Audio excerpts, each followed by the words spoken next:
All right, welcome in.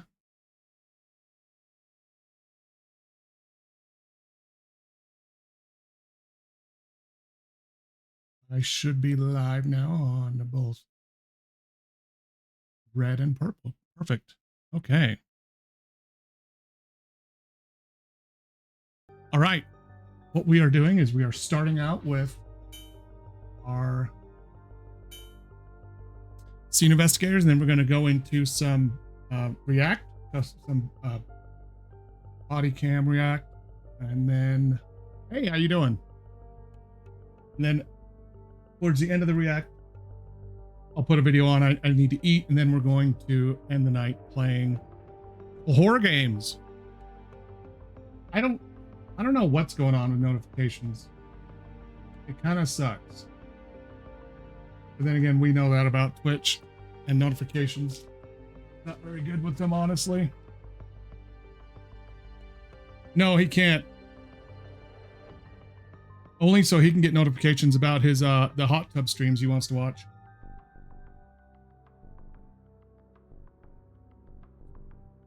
I'm sure he's made sure those work.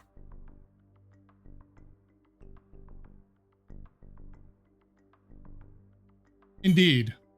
Indeed. Welcome back. All right. So we've already finished this and this. Now we're going to do Bloodbath. I think this is just a single case too, which is good. This one had like 4 cases. This one, I think, is just 1 case. So. Loading complete. Good luck. A typically noisy detective's office became chillingly silent. The officers had not returned any calls, and there was no response on comms. Can you figure out what happened to the Color detective's office? Ooh. So some PIs ran into some problems. All right.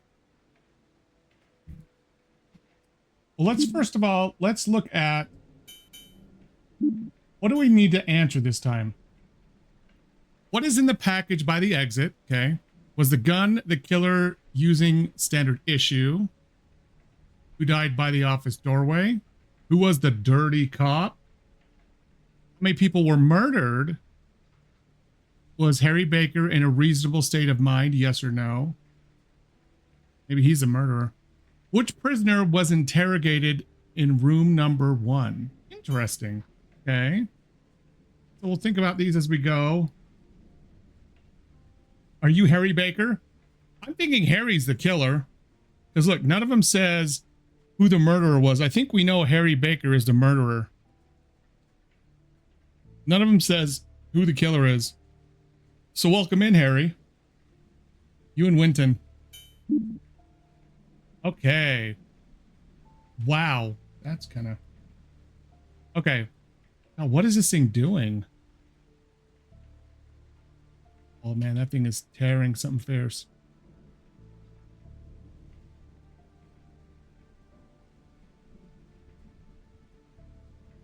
I don't even think it's that. I think it's... Let's see.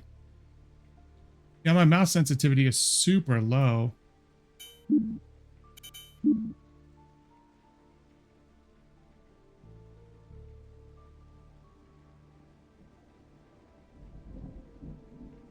See how big this place is, first of all.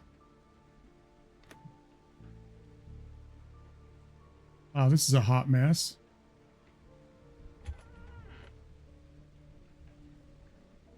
Can't do anything with that door. Let's see which one is actually number 1. So this is number 2. We don't care anything about 2. Wow, okay. So we want to know who is being interrogated here. Because they're dead, actually. At least it looks like it. This guy's dead. But actually...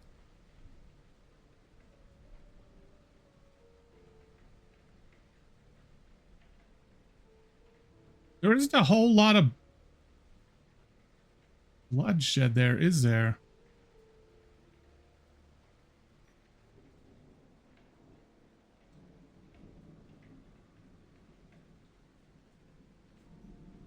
So we know at least one, two. He was sitting here with a Hawaiian shirt over the back of the chair. He was shot from this room, I'm guessing, is where he was shot from. From where, if you're sitting here, that's about head level. Then he was also shot in the knee, it looks like, at some point. It looks like you were in room 2 when you decided to kill somebody. This is interesting. He was coming towards you. I think you stabbed him with something. And then stole his gun. So here's another person here who fell.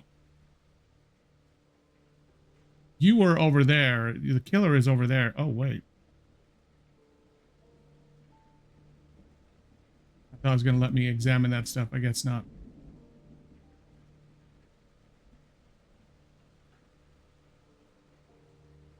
And someone, so I think there's someone sitting here, someone sitting here. You are the killer that's here.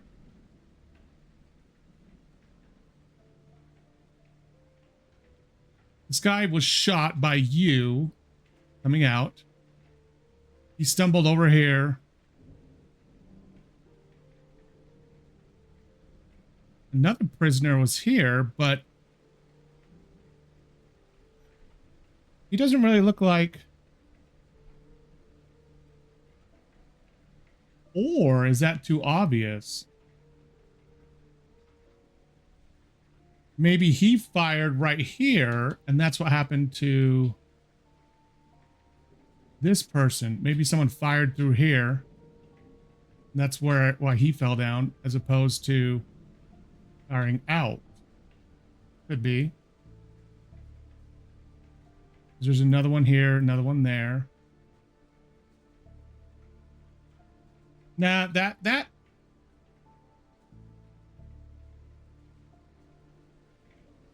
speaks more to firing in there. Boom, hitting that person. Trying to kill the other person sitting here. Firing that way.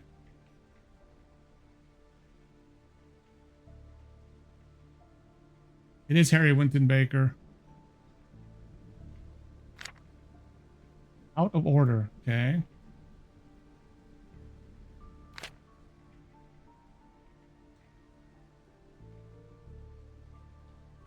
The evidence is sufficient. He did, I think that's going to be did it.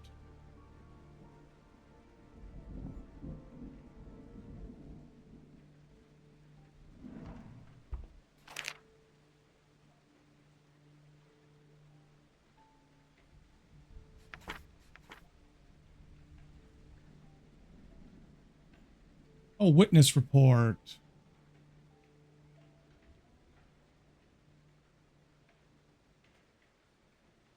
Mr. Grant, supervising. Harry!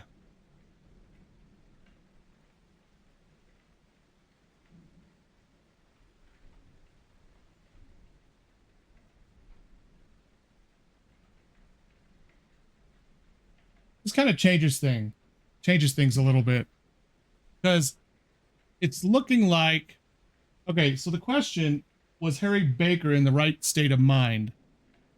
That really screams to maybe he snapped and did this, and he was a cop. So was he the dirty cop, or did he snap when he saw someone he thought he trusted?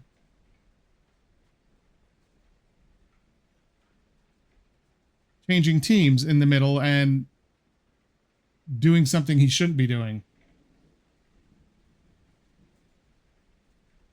Or what?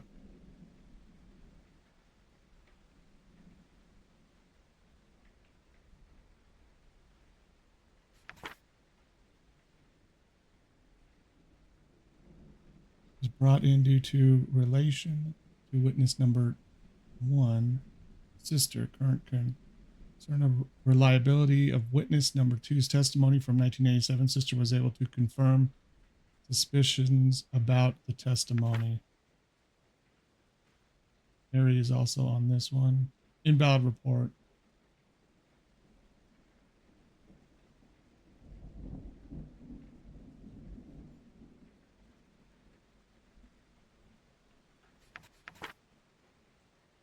Mr. Grant was questioned lightly due to being second cousins of victim number 3. Currently not suspected of anything. Desired knowledge of victim number 3 and suspect number 14. Only real physical tie to case is his car resembled eyewitness descriptions of car make and model. However, his color does not match. Scott has now been questioned 3 times prior. This is an invalid report.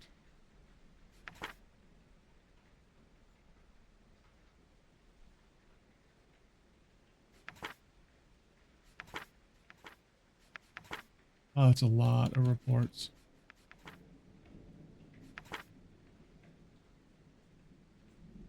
I am just doing ramen with Frank's is what I'm doing for dinner, actually.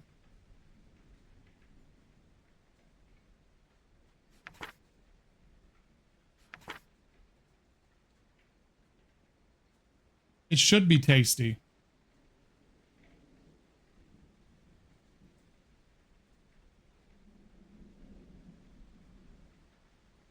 Not able to arrest him yet, but he's a perfect fit so far. His only out was that his job times checked out back then. We had several issues with when a friend of a friend came forward after sitting on info for 5 years.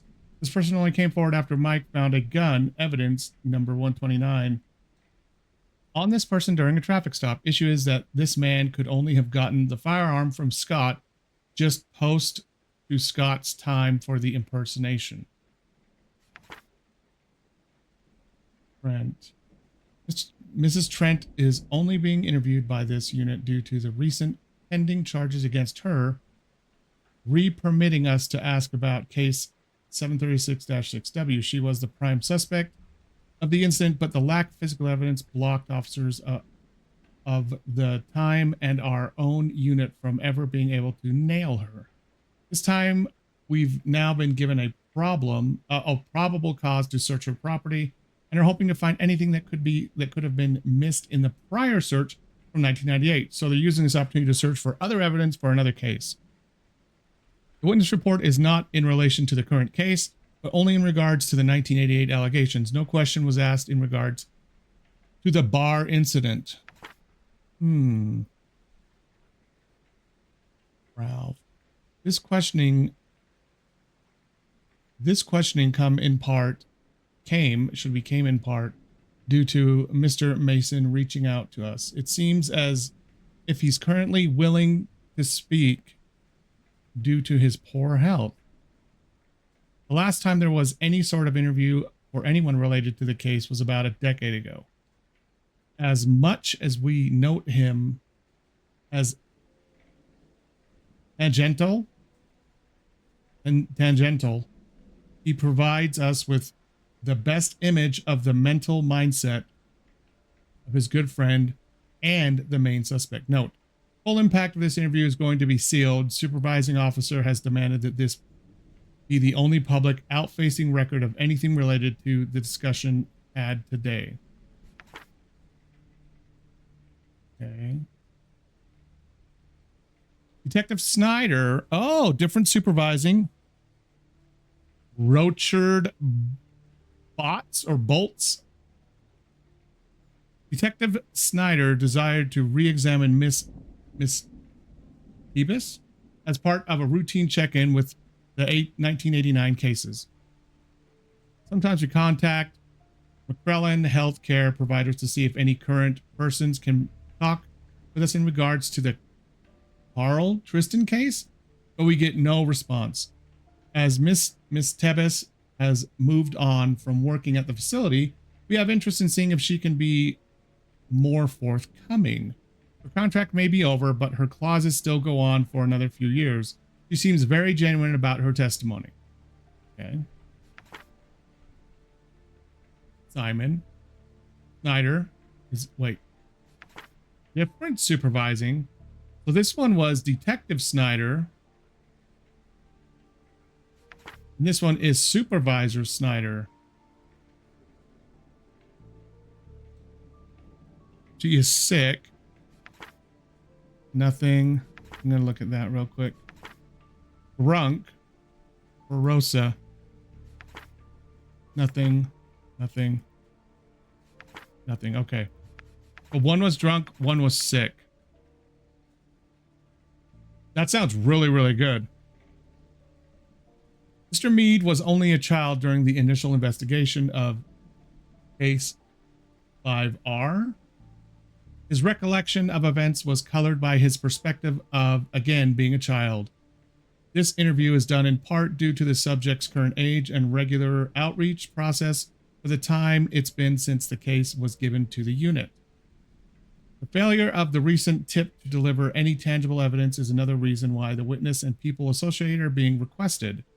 It is the personal belief of this detective that this testimony will be another dead end, as the testimony of Mr. Mead was just as confusing as it was last time.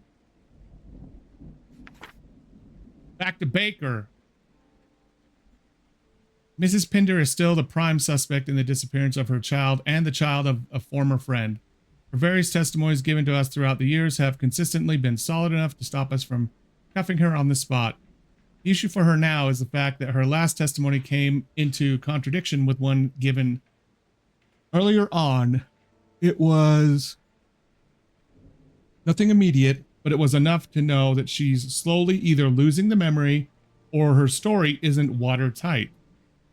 The point of this questioning was simply to reevaluate her and to see if she can give us even the slightest alteration to the story. Huh. Okay, interesting.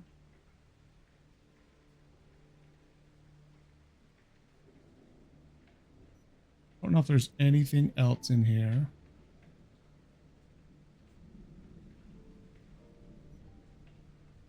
Can't look at any of those. I think I was already over here. Okay.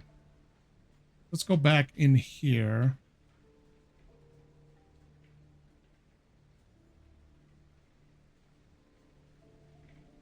If there's anything low I can get to. Ammo. Okay. 50 AE. That's a big bullet. Okay, we can get into here. Happy birthday. Happy birthday, Kyle. I hope you enjoyed turning 15. I know your mother likely threw a great party. I hope you had a good time with your friends. I'm sorry that I missed your birthday. I had tickets, but there was a last minute incident over here that I have to take care of. Next time I promise to be there. I'm sorry. Hope this gift reaches you in time and you can enjoy it. I may not always be there, and the past 15 years makes that evident. I want to pass this on to you, as it was given to me. This has been in our family for many, many generations now. It belongs to your great-great-grandfather, Bartholomew Baker. Oh, this is Harry. Okay. I would hope that you can use this as an inspiration and to pass on eventually to your own children. I may not be there, but our family is. Harry Baker.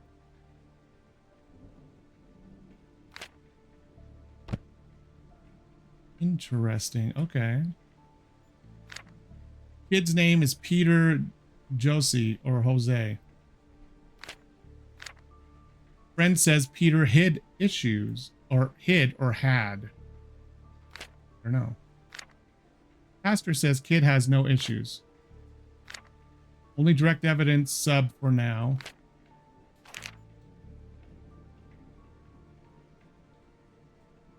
August 12th, 1998. I've tried to send the package now from 3 different places, but they keep voiding the stuff. I even tried to just pay the guy to look the other way. Cannot send it. The next day. We rounded up a few of the downtown kids tonight. They were taking pot shots with their BB guns. Darren told me to cool down again. They shot at my rear view mirror. Oh, I would have pounded them. I would have beat their ass. I did the same thing as a kid, though. That as it is. No, never mind. Still can't send the package out. At this point, Kyle will never get it. I hope he can understand. I've tried real hard this time to get things in order. I had to shoot a guy tonight. I'm going to the bar, or maybe I'll just roll about downtown and stare at the lights. That kind of sucks. I'm sorry I had to shoot someone again twice this week now. I'm sorry. It was a teen this time. The 28th, so another week. So the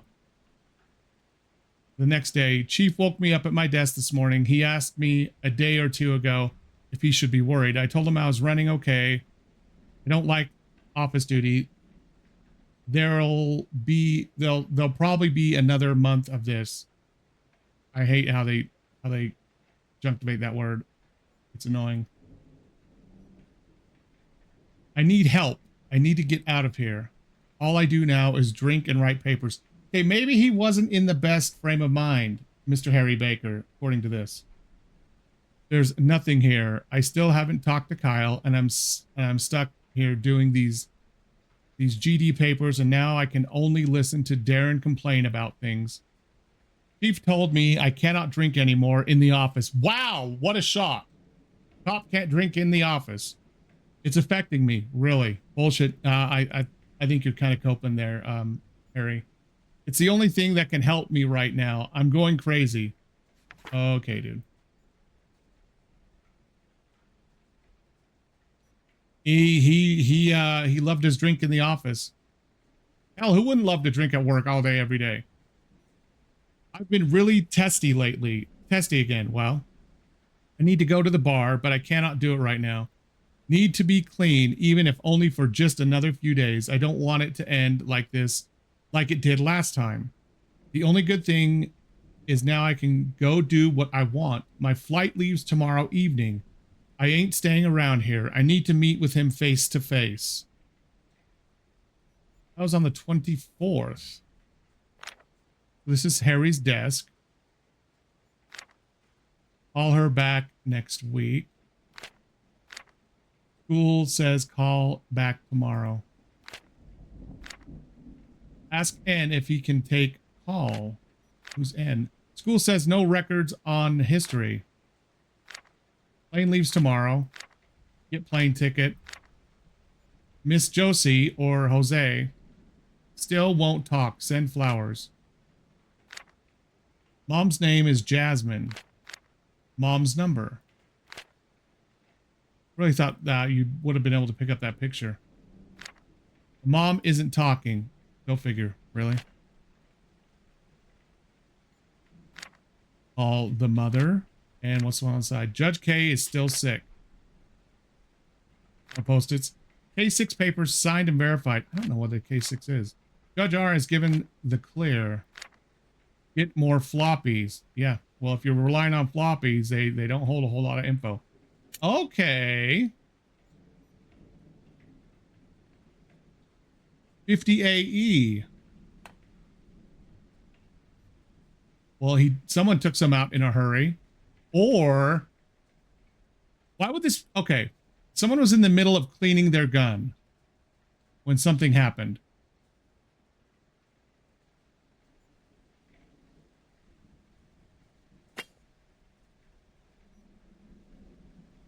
Okay, 50 AE, like, this isn't even for this gun. It's a 9mm.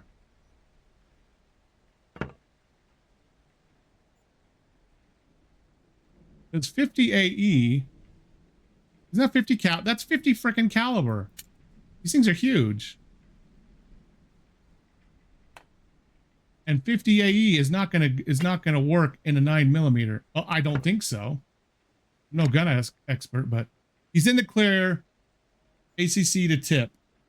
Okay, account to tip. 500. It's supposed to be Smith & Wesson AE revolver.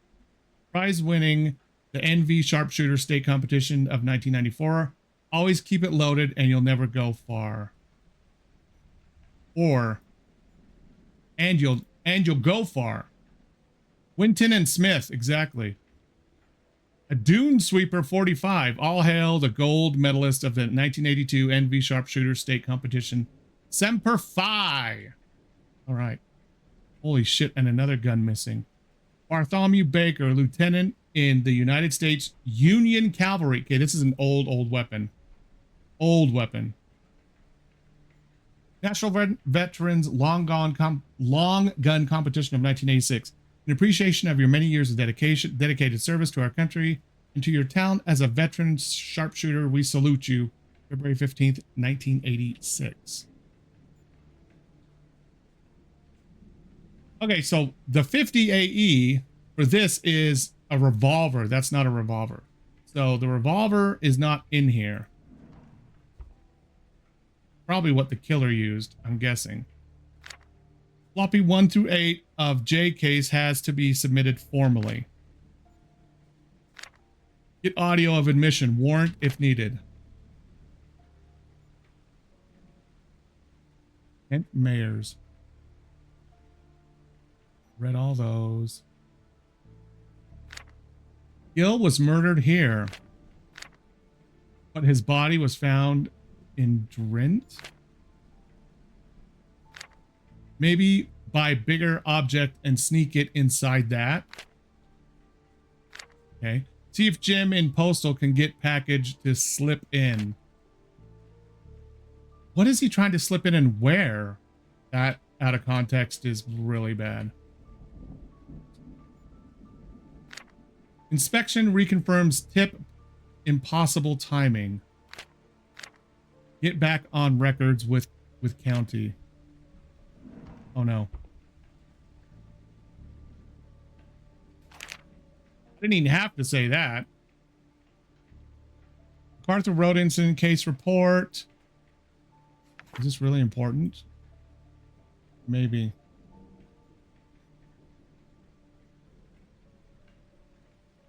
Okay, so yeah, I think it is. Because suspect 1 and 3. Detective Nakamura and I witnessed 2 young kids dealing some unidentified baggies by the gas station. Confiscated 3 200-milligram bags of powder evidence. Both suspect 1 and 2 were assumed to have been underage from just their appearance. We caught up to suspect 1, but suspect 2 ran. I pursued while Nakamura cuffed suspect 1. Suspect 2 ran for a white van at the end of the nearby parking lot. Suspect 3, the older Caucasian male, was inside the van. When he saw me chasing the kid, he turned the vehicle off and proceeded to raise his arms into the air. Suspect 2 pulled a pistol at this point while running. I fired 3 shots by the time he turned to face me. 2 bullets lodged themselves in his throat and 1 got his right arm. I don't believe at the time of this initial report that he was able to fire a shot, but I'm unsure and awaiting further evidence.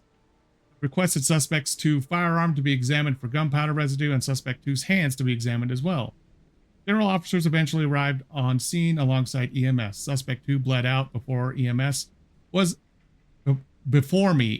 unable to stabilize him. Suspect 1 and suspect 3 were escorted to the county station by officers.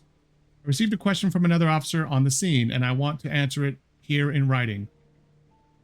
Nakamura's method of detaining suspect 1 may seem to have been brutal, and I cannot say that I personally saw the arrest. But the suspect in general was uncooperative. The bruises and the such may or may not have already been on the suspect prior to our encounter. I'm unsure, and I'd rather simply say that just because Nakamura's aggressiveness has been noted in the past, that it may not have been the cause for the wounds for this particular case. Suspect 1 will be questioned by us early tomorrow. Suspect 3 will be questioned in 3 days. If I'm pulled from this case due to the incident, I request that Detective Snyder or Bolts be given overview of the downtown operations. Nakamura has been overly hasty on the previous 2 cases, showing questionable judgment, and though I trust him, I'd rather a more senior officer replace him. English is hard, man. It is super hard.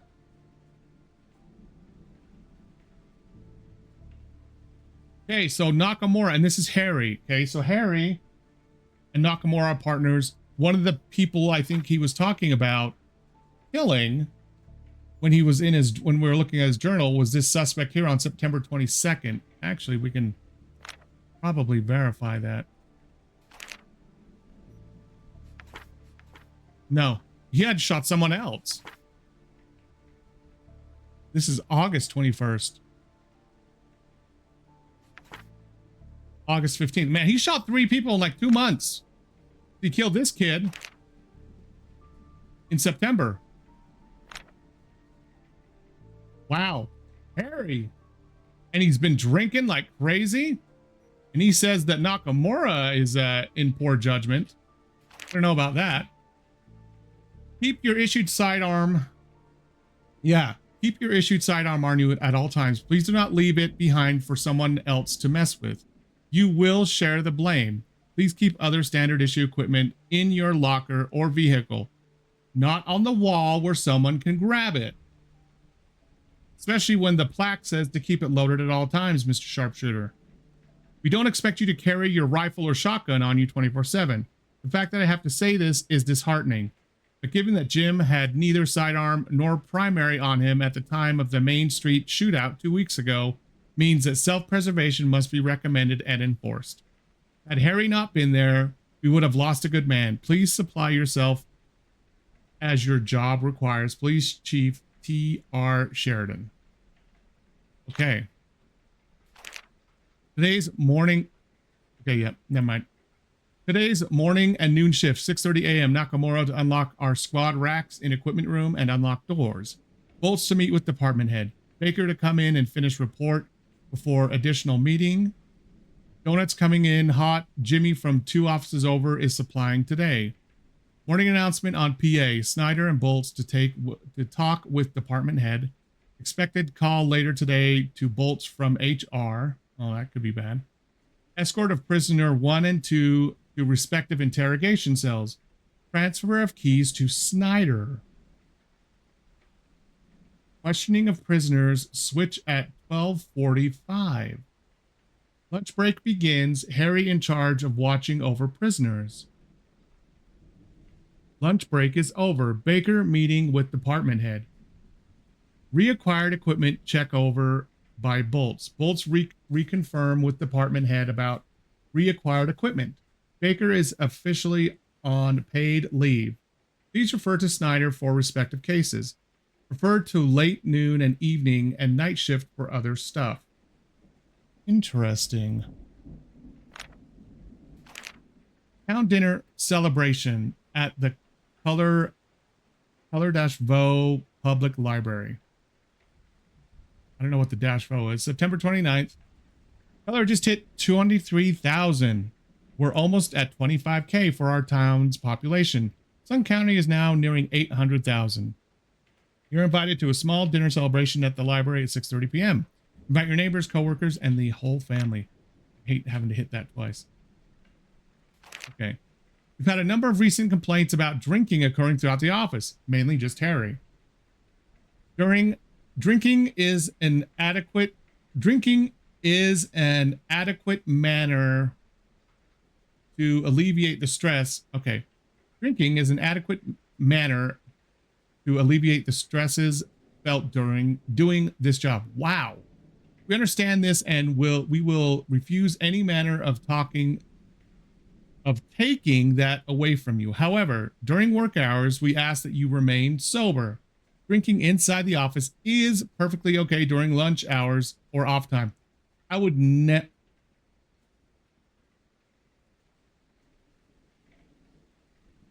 You cannot give people, you're not going to become sober within an hour if you drink during lunch. It's not going to happen.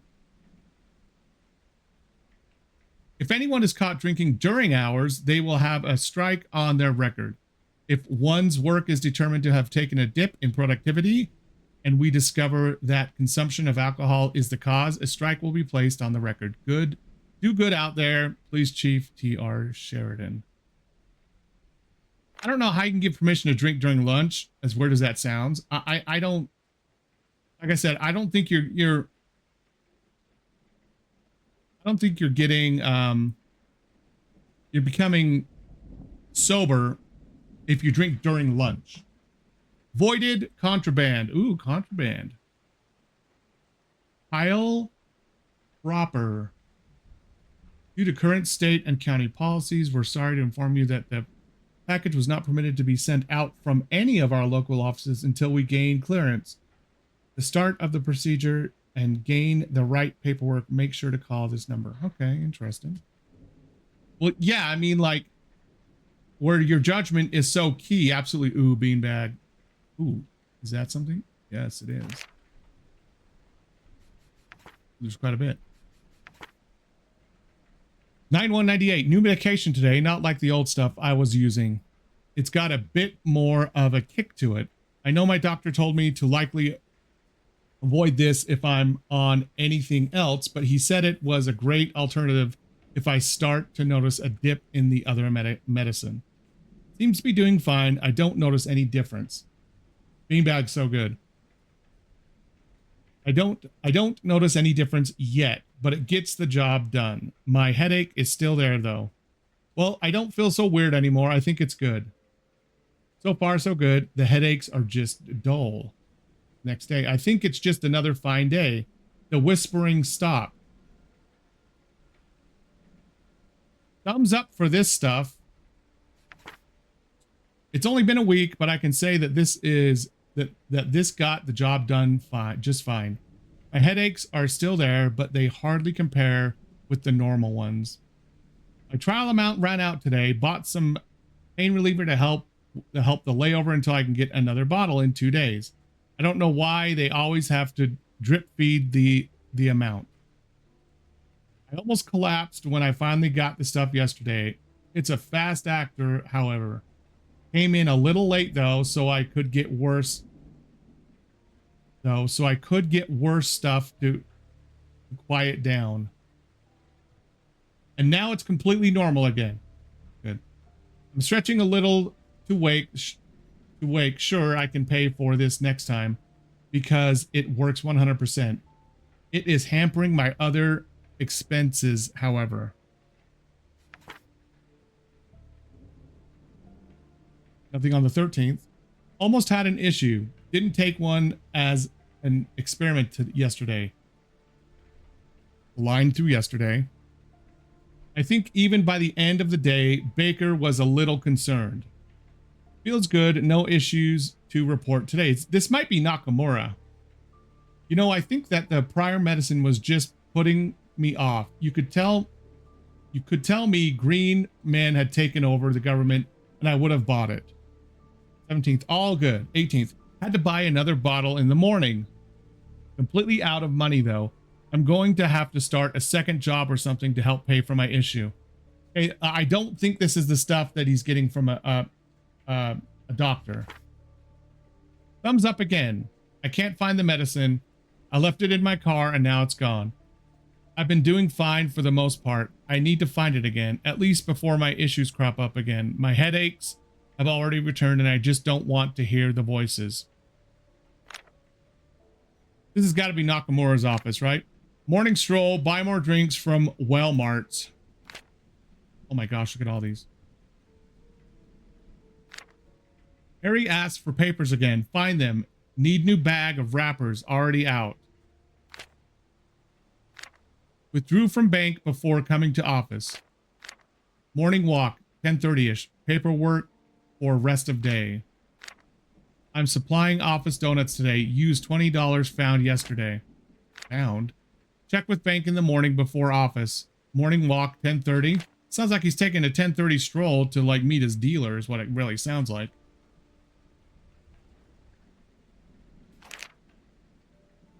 Blah, blah, blah, blah. Bachelor's in Science of Criminal Justice. Yeah,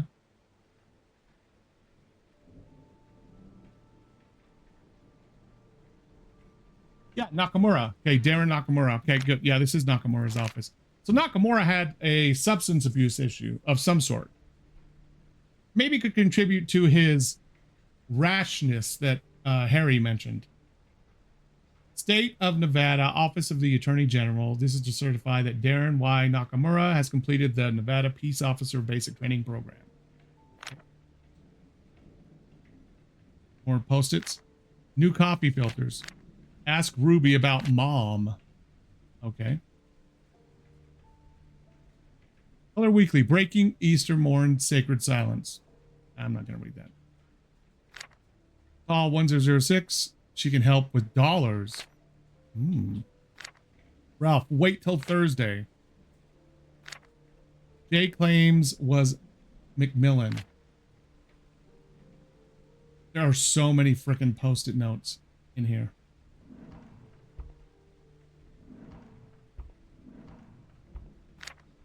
They're watching. Oh no, that's his paranoia speaking. Anything else in here that I want to look at? Nope, I guess not.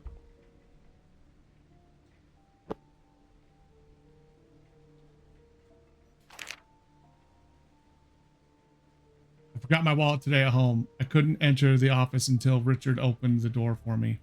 I wish I had him as a partner. He never complains. He's just quiet and gets things done. He next to never talks at all. At least I can't remember any time. At least I can't remember any time off the top of my head. Harry's quiet, but in a way that makes you worry from time to time, especially when he's really drunk. Sounds like this partnership is just really, really bad. You have Nakamura who's abusing some substance, and Harry who's a raging alcoholic at this point. Cannot pay off my rent this month. Need money real soon, like hella soon. Mike doesn't have a kind shred in his heart. Was an ass about lunch the other day too.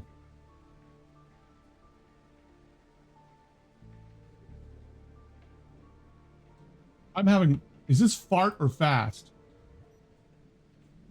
The fat tub, okay. The fat tub of lard came in panting today during lunch. I told him to try using pig insulin instead. He spat at me. I don't really care. He tried to gip me again. I thought him getting offended might make him think about my situation and how he might be able to relate. But it obviously didn't work. Yeah, if you want someone to be sympathetic, insulting them is the best way to go. Let me tell you. Richard walked in today. He just stared at my poster for a bit before leaving. Maybe I can talk to him and see if he'll back me up and get our entire office upgraded. I've been wanting to get that gun for a while now. I can just taste it. That's disturbing. What did he scratch out? Sometimes broken gun like fancy features are what I want. Beanbag, where are you? Tired money speaks. Stiff and tired. Basketball, refineries, good night. That's the ramblings. I'm really sorry. I'm still unable to find the medication. I wrote word salad in the afternoon, it seems. I'm doing better after taking my cocktail of pills. Richard broke his gun. That's why he came in yesterday. I'll ask the chief again if we can get a special order in. I want something like my fancy baby to be standard issue. I wouldn't mind something even crazier. Okay, so standard issue. You haven't exactly said what standard issue is yet. Like the revolvers that Harry has on his walls, but maybe that's going too far. I'm only worried that Harry would get one of these suckers. He's already a kill shot with one of those pea shooters. I got pulled in by the chief today. He asked me about Harry. Seems like they're just doing a general evaluation. I answered pretty casually. They asked if I knew about any evidence going missing recently. I'm about to say confidently that it wasn't Harry. I've only seen him partly hard with booze anyways. Hard with booze anyways. I now think I'm seeing a unique pattern in the rug. It's helped me clear my head and think about certain people. Still, the medicine is gone and I don't like thinking like this. My headaches are back full swing. Wow. They took Harry off our case. They put in Michael Snyder. I hate that man. I cannot accept this. I refused to ever work with him again, and I will force them to realize this. Somebody will understand. He's been cruel in some stuff recently too. Keeps making jokes about issues that the others still haven't clued in on. I don't know, but... Oh, Snyder. Mr. Snyder. Yeah. One of the other detectives. We saw him in the other case files. If he makes another one of those jokes, I'm going to blow a gasket. Or a casket? It's supposed... A casket? It's supposed to be gasket. I hate him so much, and the position I'm in makes me feel like shit. Well, he is like losing the plot. Smith wonders if Mike still has Christmas CD. Dude, there is so much stuff here. Like, this is crazy. 9 hours for photo lab. Don't call. Local school. No records for the issue with the kids. Holy shit balls. He keeps saying hello. Package should come soon. Call Jeannie about order number. Dorian High School's number. See if Judge V can get back. Legal advice for Harry's inspection. Interesting. Looks like he had Harry's back. Can't block him anymore. See if tires are all ready. Interesting. Call Valentine about Judge's help. See if Judge V can get back on warrant. Harry can be trusted. Don't answer calls today. Ask Harry about Jay's case. Harry wants answers yesterday, right? BBQ next week. It almost seems like he color-coded these too. Like, personal thoughts that aren't work-related are in these blue ones. BBQ. Harry can be trusted. And the other stuff is about work. Open today. Meet with Philip at 11-ish with Piggy. Smith says hello. Smith says we need to call back. Get warrant for market on 4th Street. Yeah, yellow work, blue personal. Call state to request files for case 12218. They're open between 9 and 5 right now. Meet with Susan at 6-ish. Rich will be there to intro proper. Chicken place opened up. Invite Rich. Oh, let's see what he was. Oh, okay, here we go. Cypidime. 1 pill every 10 to 12 hours. Dr. B. Pasternak. Late onset schizophrenia. Yep. But look, there's still some in there.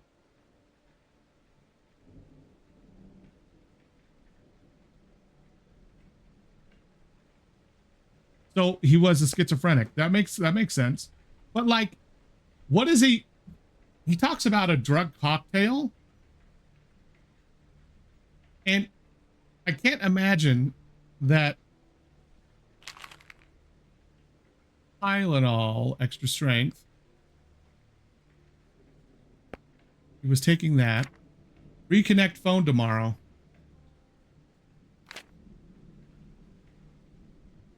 Can't imagine that cost a ton of money. Get refill.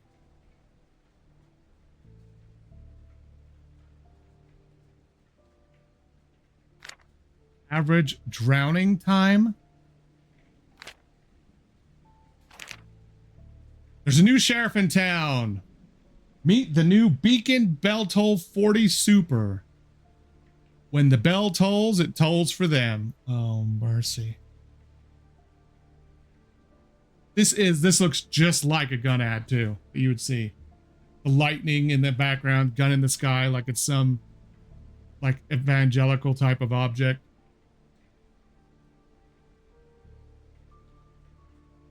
Power unbridled.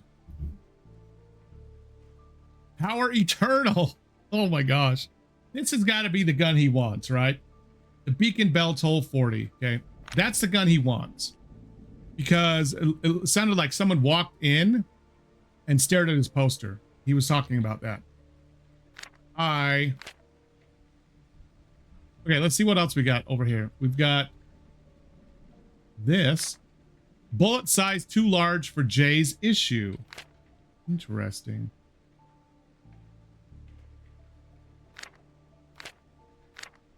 Summons for next month.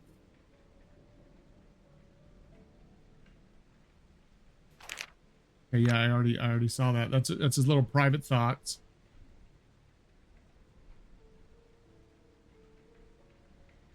Nothing else down here. So Nakamura was a literal schizo.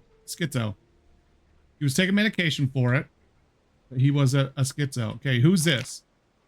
This is Detective Bolts, okay? The one who took over for Harry when he was dismissed for his alcoholism. In the office, how he couldn't stop drinking. Behind the badge. All right. So this is a little blurb about Richard.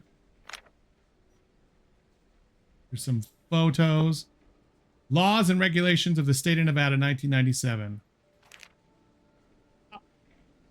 And look at what is actually highlighted. Examples: alcoholism. An addiction to the consumption of alcohol, liquor, or the mental illness and compulsive behavior resulting from alcohol dependency. This must be properly observed for a set amount of time before action may be used against the offending officer.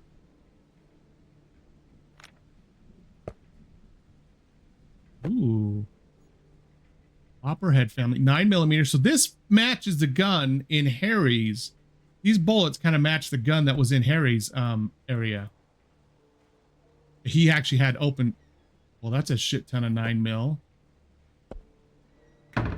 Is he like the armory officer here? Planner. Check over file reports about case. Gun range. Meet with new witnesses for case 2. Report about meeting yesterday and meeting today. Lunch. Open office in the morning with Mike. Open all equipment lockers. Call witness number 3 for case 1. Yes, they do, very much so. General meeting in office. Well, depends on what you do for the rest of your job. Meetings can be a nice distraction, especially if you don't have to participate. If you're just kind of there, like if you don't have to like actively participate, you're just kind of sitting there. It can be a nice distraction. But yeah, generally they're a waste of time. Shopping for office, request new firearms. Oh, okay. Request a new firearm. Turn keys over to Nakamura. That might be a mistake. Nakamura today, not me. Keys already given. Meet with Carl Tristan. Mike's gonna join a little late.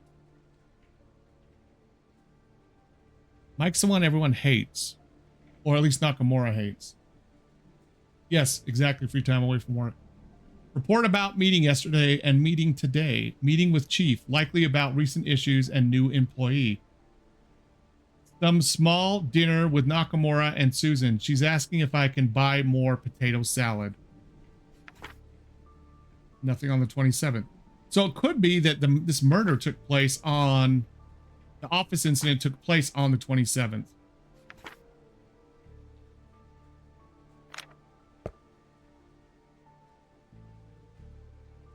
Certainly not a lot of oh,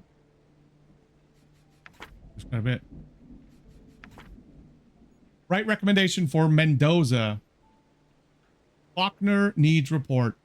Morning road incident 1972. Look up. Call Mary from SCPD has to fax report.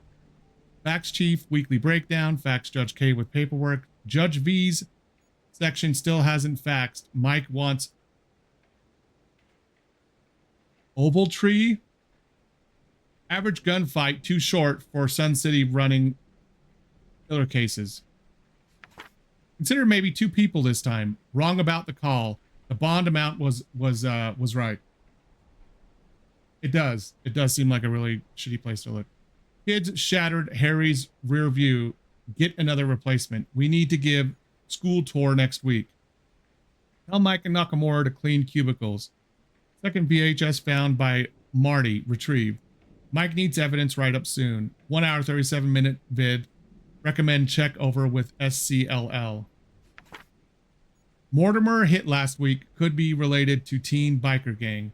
Stocks for BLRQ rose 2% again. Ask Arthur about investing in TPK and RMN. Todd's father was home during murder, ?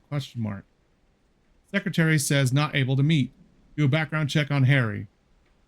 Susan needs more business cards. Judge K wakes at 9. Don't disturb sleep. Angry morning person. Chief wants desert motel write up TMR. Get Harry's report on gas station theft. Stephen Gold called. Tell Susan after interrogation. Stephen Gold needs 25K. Janitor said that one of the clocks is an hour behind. Make sure to buy a new one. Maybe batteries are low. Ask Harry if he needs more time to see if he can fix my gun. Interesting. Richard Bolts. There we go. If there's anything in here that we can look at. Nothing in the garbage. And this guy was clean. Oh, I didn't look in here. Susan Bolts. That's his wife, it looks like. Interesting how he just calls her Susan. Good grief. There's so much to this. Nakamura bugged me today after lunch about if Susan could offer a smaller type deal. I told him that she wouldn't. He wants petty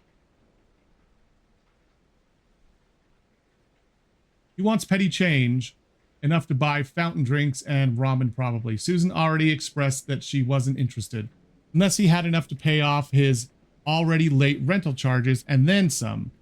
I told him to just harass Mike for some change, if it's just for snacks and shit like that. I mean, he's always got cash just lying around.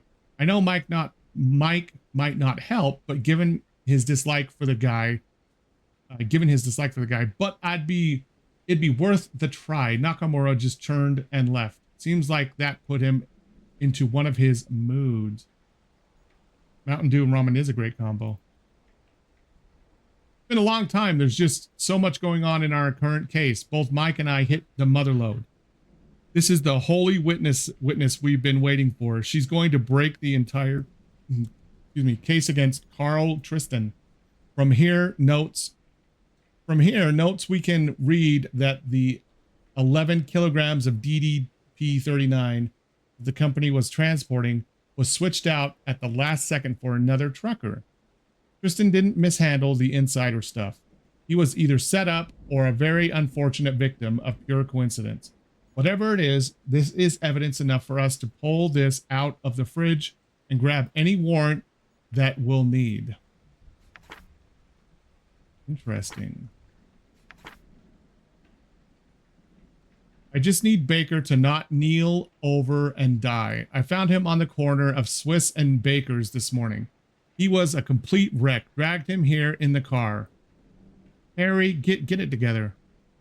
He's a liability right now. That evidence for his case a few weeks back went missing. I'm 90% sure he just partied all night with the final portion of it.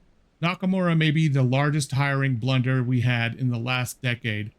But if Harry doesn't shape up and stop running afoul, then even Nakamura may seem like a decent partner. And if this goes on just a little more, we'll have to really confront him. Note, have the backseat washed before the party next week. Oh boy. This is what's his face? It is Bolts. Yeah, Susan's his wife. Yeah. The Bolts ran into him. I'd rather that Nakamura and Mike not constantly try and get in each other's way. The bickering is constant on most normal days. They are often testy after their individual morning walks. I think they likely run into each other and fight. Today is exactly one of those days. They come back in at the same time and were complaining about something that I care too little to understand. I really did try and ease the tension, but Mike was playing hard ass. Hell, it got to the point that Nakamura got quiet. It set Mike off and he understood to shut up. Baker just watched the entire show. He was waxing his swords. He gets some type of sick pleasure watching all this. I can feel it. If Nakamura is the nutcase, then Baker is the lost cause. Baker is an issue. A massive issue. I got to meet him today. He looked healthy. Seems fine. He's usually well for someone in his shoes. Rather kind for someone who's had all their stuff taken from them. The bank literally got rid of all his possessions. His health is good and he's showing no signs of a relapse from his prior issue. Baker was yanked from his case this morning. Mike is now in charge of the questioning of Philip Clements. Okay, there's one name we haven't seen before is Clements, right? Philip Clements. Tomorrow, so he may join me a little later. I have to make a note of this. Hold on. Philip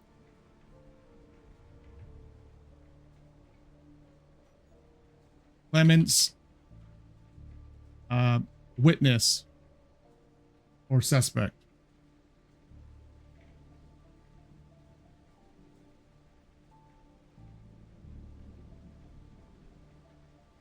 Okay. All right.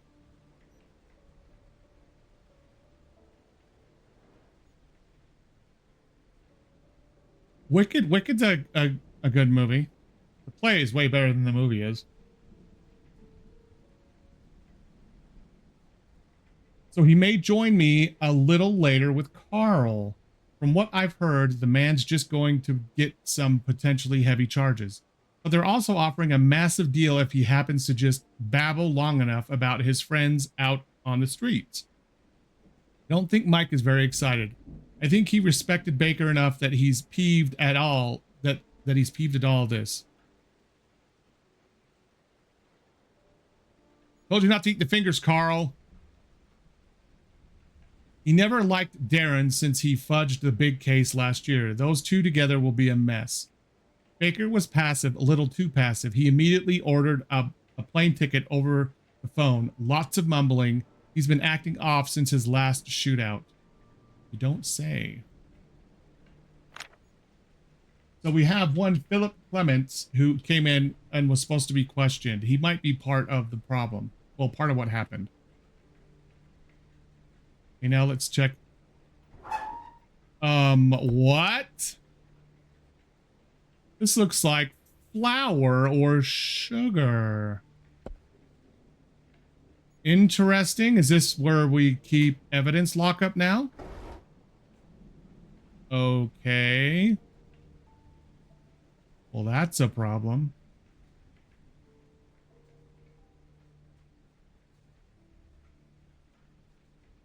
Nothing here.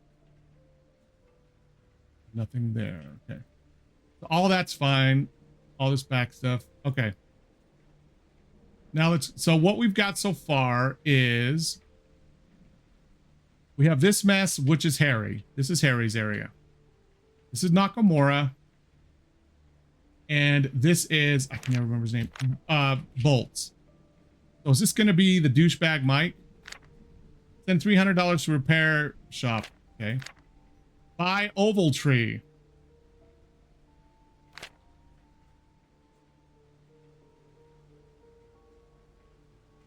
Who is this?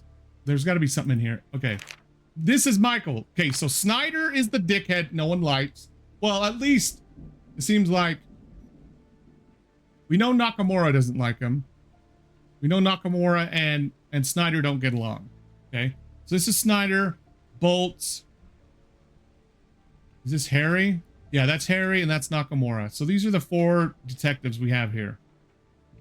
Bolts, Snyder, Baker, and Nakamura. Okay. I could have just looked right there. Okay, so let's start over here. All of this. Post-it note. Use mixer. Figure out pH level for evidence from county. Arm movement is impossible. Upper arm shouldn't move. Okay. Cleaning a gun, a manual. Assembly, disassembly, lubrication, ammunition, maintenance. And this is for a revolver too. Like the one that should have been on the wall in Harry's office right over here. That was a revolver. That's the 50 AE one too. This the Wenton or Wetton and Smith. Okay, we've got all that. Okay, let's check this one. Look into Trent Brown. Make case to chief. Make case for what to chief? Let's do all the stuff up top. Call Sergeant Grady about serving. Okay. Sergeant Grady is escorting Philip Clements. Okay. Buy more red pens and markers. Clara's B-Day next month. Do not forget. Jonathan wants doctor's outfit for Halloween. Penny wants chief outfit. Rose wants to be chunky rat. Sounds like he's got at least 3 kids. Call back Marge. Large Marge. Therapist for Kevin cannot answer under oath. Interesting. Chunky monkey. Yes. Criminal justice. That. Get Dick to make coffee for guests from now on. Didn't know they could do that. Ice skates. Can they feasibly pierce bone? Yes, they can. Absolutely.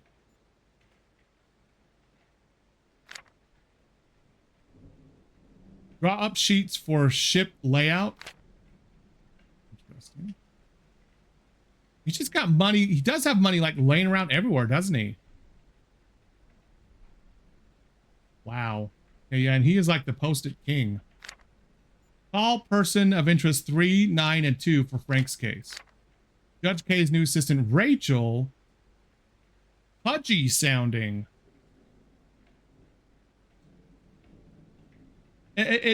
Well, as a dick or dick? Get dick.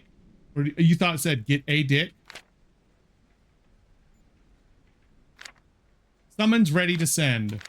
She's asking for me to look into Payne's Creek. Strict regulations on meet between Jenny and Ben about Judy. Receive docs from guard. Need proper procedure. Bank teller Martin, rough voice. Sarah needs to call bank. Maybe it was fratricide. We'll be doing patrol next week. Facts for Roger.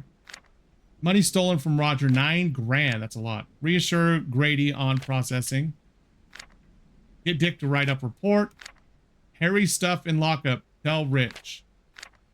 Statement from Hoodie Kid contradicts. Frank Wendell, shattered neck bone and 3 ribs, 1990, March 3rd. Officers then only charged neighbors. So who is Richard? Because... oh. Dick Bolts. Richard Dick Bolts.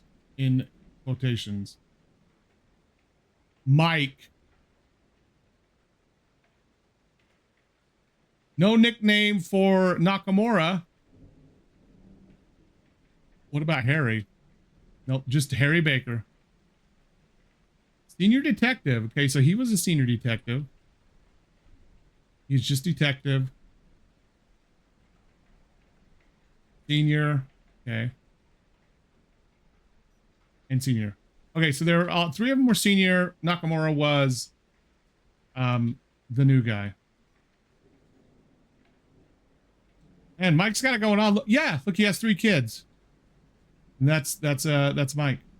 There's his wife and 3 kids. The 3 outfits they want for Halloween, the 3 costumes. Did I do all these? I didn't. Get Samantha to look at license plate. This. Okay. Another case from SCPD about 1991 murder. Another call from a lady in Glendale.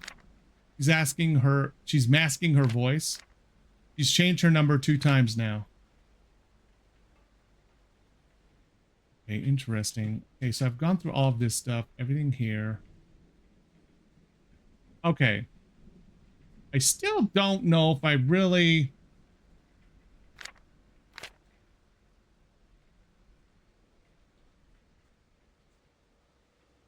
how many people died? 1, 2, 3, 4, 5, 6.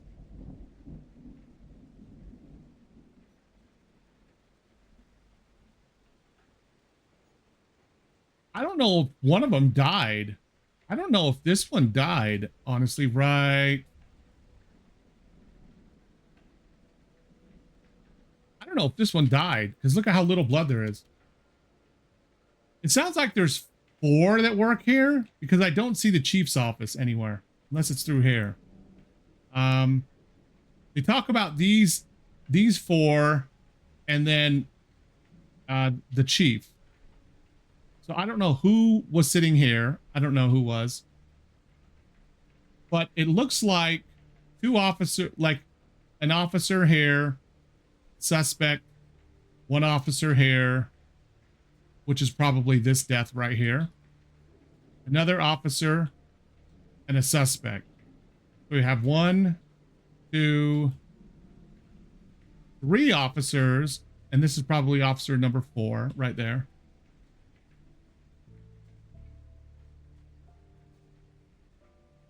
Or that might be something else entirely. It looks like hair, doesn't it? Or unless that's a hand. Maybe that's a hand. I don't know. So it looks like there's 5 for sure people dead. Like I said, I don't know if this one in here is actually dead. And this would be a suspect. That doesn't necessarily look like that killed anybody. You know what I mean? The rest of these, like, that's from the head, splatter right there. Boom, dead. This, shot in the knee. Boom, dead right there.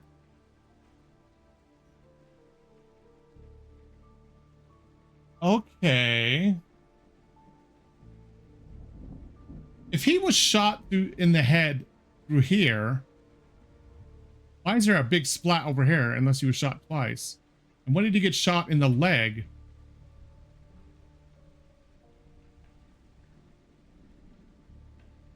Oh, wait. Okay, so these 2 shots came out. That, I think, went in, right? Yeah, this one was shot in. Okay. This one came in. Then somebody, boom, boom, shot out. Probably hit him in the leg with one of those 2 shots.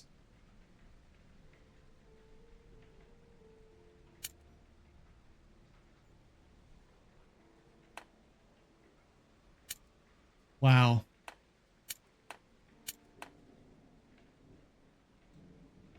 Three shots there. Probably hit that. Maybe hit. Yep. Because look. That's probably what took this person down. They might have been walking in like this. Boom, boom. And that's what took this person down. These shots here from this. I don't think they were shooting like this. That's kind of a severe angle. But this isn't. These 2. But. And he might have been back here and he shot like that and then fell over dead. Interesting.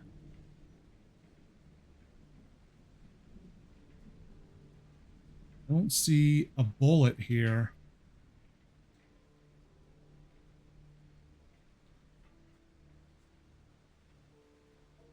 I do see a casing. You know what? I'll bet you that 9mm. Okay, so that's the pea shooter that Nakamura didn't like. Oh, that's a totally different bullet than the ones we found in the wall.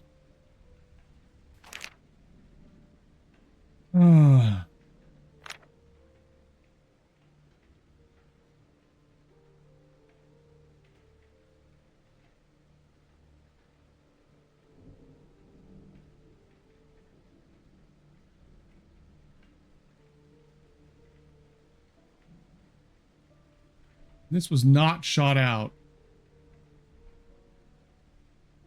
They obviously came in.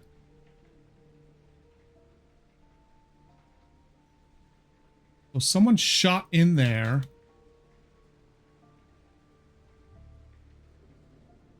And this is where the prisoner was. Someone tried to kill the prisoner. What was in the package by the exit? I don't know. Was the gun the killer used standard issue? This is not standard issue. But actually, let me examine the bullets again. Where are they?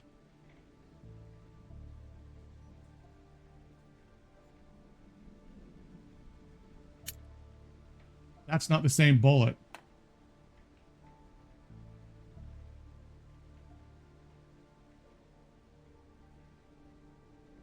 45. That's gone. That's gone. This is a 9mm, but I saw some 9mm casings. Okay, let's look at gun stuff in these guys' offices. Is there any? Yeah, there's a whole. No, it's not this guy's office. That's Nakamura's. This is a guy with all the ammo, right? Yeah, this is the Wilder 9mm. And where does it? Oh, there isn't one out, is there?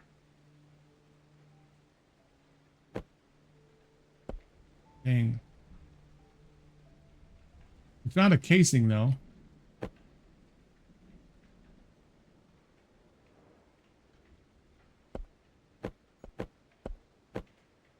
These are all just full. I don't know why we can actually click on all of these.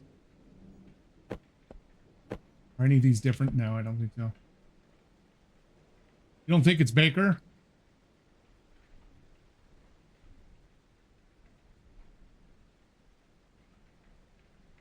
It's definitely not the revolver that's missing. Well, I shouldn't say that. Okay, can this actually open? No. Remember, one of them had a gun that was broken too.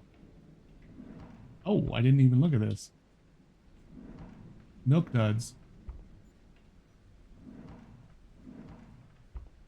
Look at all that money.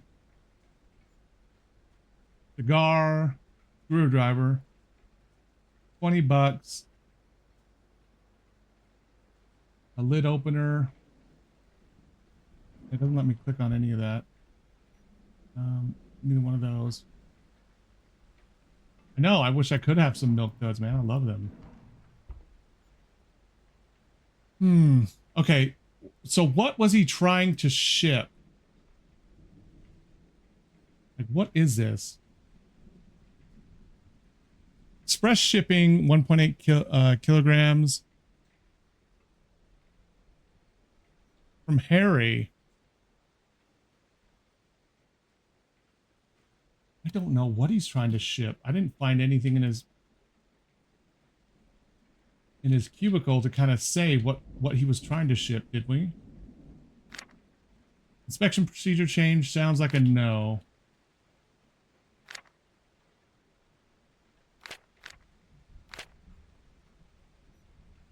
There was so much in his office to begin with, though. Rich wants it cleaned. Oh, when printing this ticket off of our website on the World Wide Web, please be sure to keep 3 copies. The first is for the official at the front desk of the airlines. The second is in case the official takes your first copy, so you can still verify yourself with the attendant at the gate. The third as a backup copy for your own records.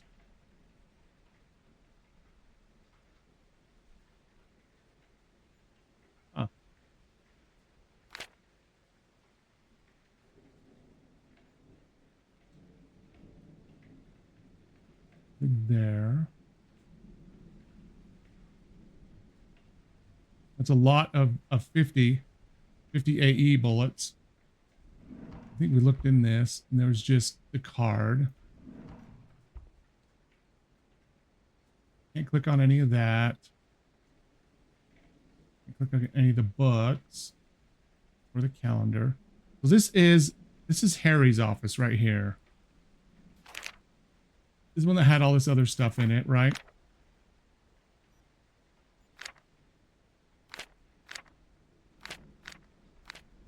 What is it about the package? I've tried to send the package now from 3 different places.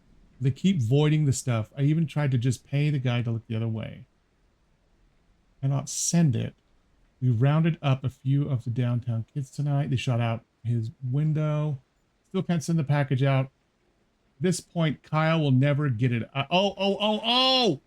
He's sending a gun. He's sending this.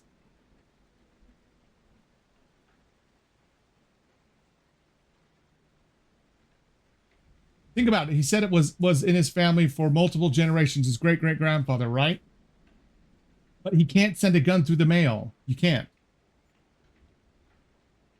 It's a gunpowder musket. This is actually what he sent.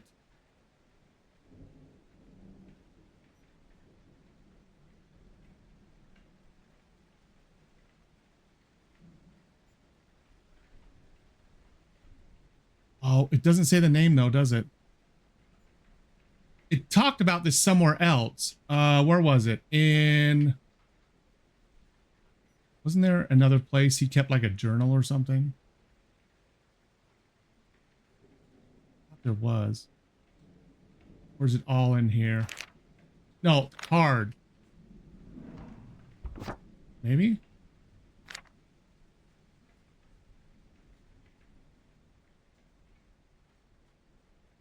Yes, Bartholomew Baker. Yep.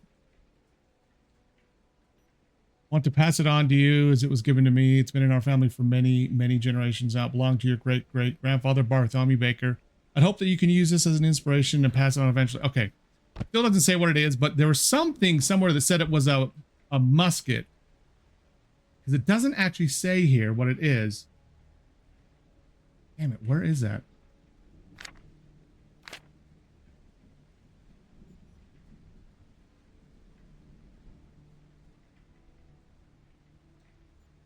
Somewhere around here it said it.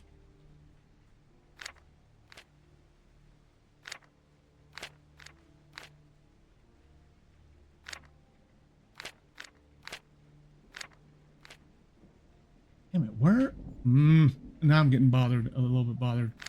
There is something that talks about it. It wasn't just this either.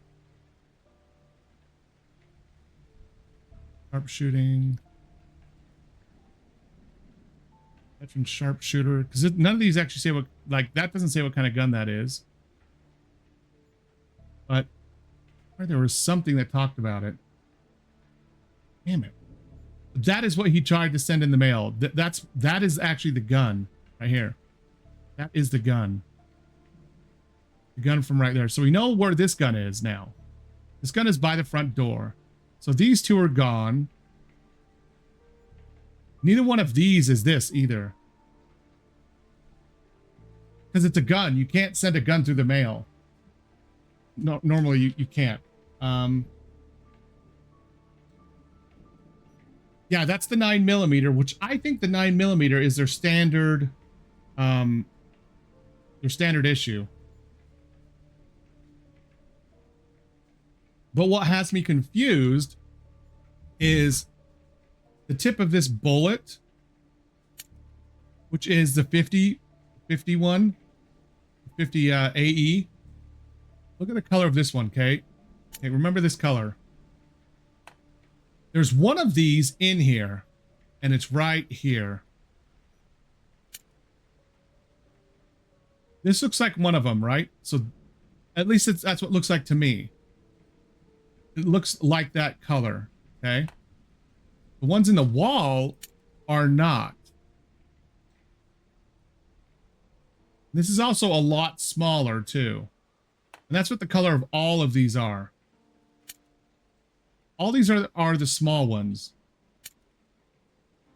So whatever happened out of this room happened with a small caliber pistol. Or I shouldn't say small. I think a 9mm. Do you think this might be the 45 that he had on the wall? I can't find, even though we have all those boxes in there, or the 9mm over here in right here, it doesn't let me actually look at one of the bullets. Like, this is empty.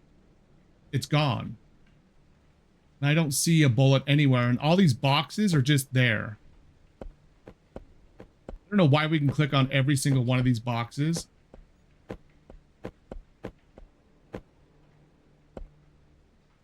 Or if it's just the whole shelf. It doesn't matter. Now maybe Harry... Oh, this isn't Harry. That's Mike's. This is Harry's. I'm actually getting it kind of straight now, and it's kind of scaring me. Because if we look around here... He was cleaning this one, which is the 9mm. But I'm curious why this ammo is out. Because this ammo is not going to fit in the 9mm, but it will fit in this. But that's a revolver too. And I think this is the police standard issue. Now, like you said, this could be what did the shooting over there with the bigger, with the more longer tips that are over there. I don't see what the 9mm bullet looks like in here, so I'm not 100% sure. But I can see him cleaning this at work because he uses it all the time, right? I think their standard issue was a 9mm, and Harry just happened to have these because of who he was. Because even Nakamura was like, man, he's just a good shot with everything. It doesn't matter what kind of gun you give him, he's a good shot with it. And Nakamura, I don't see anything in here with guns besides his like love for this pistol, which is a 40. Okay. Now he did mention that Mike's pistol got broken, right? Is this Mike? No, it's Dick's. Mike's one got broken. Yeah, Mike is the one who came over to Nakamura and was staring at his poster. Maybe this, even though we don't see it, maybe this is the one that had all these. Maybe that's what this is. It doesn't show anything else on it. Like no other marking anywhere. Now, one thing we could try to look for. Ooh, here we go. Here we go. Okay, this should answer it now. Once and for all, okay? These are 9mm tips. 1, 2, 3, 4. Shot by him. 5. 1, 2, 3, 4, 5. Is there any others? That's not it. That's glass that came in.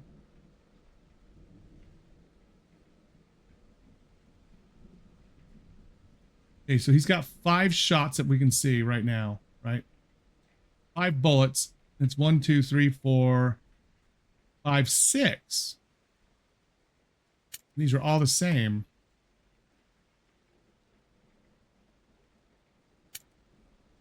This might be the one that actually got him.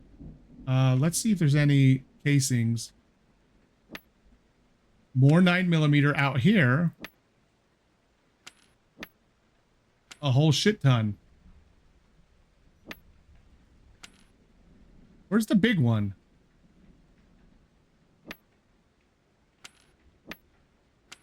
It goes to this right here. That's what I'm wondering about, because it's going to be substantially bigger. That's what she said. Matt, there's a lot of these 9mm bullets, bullet casings. They're like everywhere. So who actually got shot with this? Why is it bloody? Unless it was this guy here who got shot in the leg.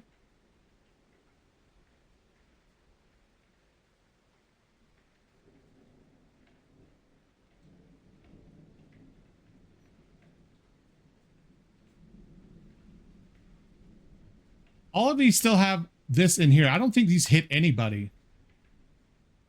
These did. At least it looks like it because of this right here. But none of these have blood on them either. And I don't see... Oh, yes. Oh! Aha! One of these actually hit them. Look, this one actually went through the wall. This one right here. Which doesn't make sense. Unless that's not what I think it is. Unless, no, that's just blood. Never mind. I thought that actually went through the wall. And those are splinters of wood, though. That's what I was looking for. Oh, right there. Oh.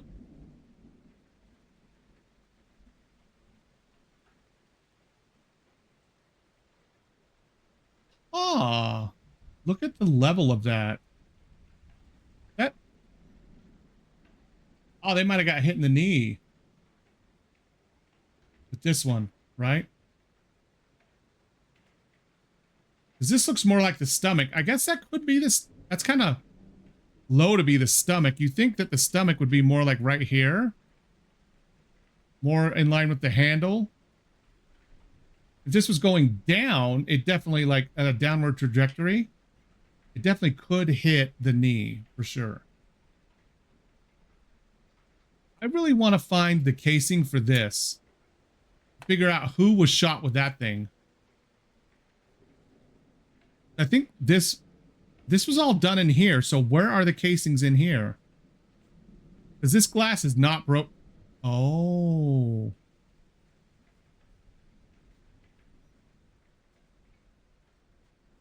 There's this one, right? Yeah, but nothing. This doesn't make sense. There's no casings in here. That window is not broken either. As you can see reflections, it's not broken. Okay, that's glass. There are no bullet casings in here. And somebody, maybe he burst in. Because look, it doesn't look like anyone was actively questioning this person. So maybe somebody like stumbled in and then got shot from behind with one of these casings like this one right here. But this also could be the result of this.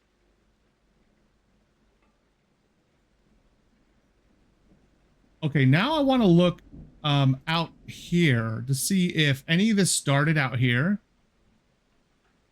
Like the shooting.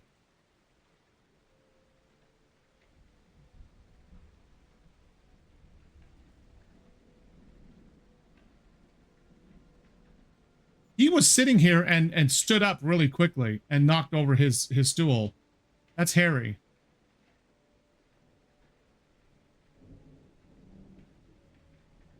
Yeah, that it was. I think so too. Because there's lots right here in the center. I mean, like, too many. 1, 2, 3, 4, 5, 6, 7, 8. Oh shit, I never even opened this. Or did I? Who the hell is this? Unlock office and open equipment locker. Water, fern, take a morning walk. Gun range. Oh, wait. Is this?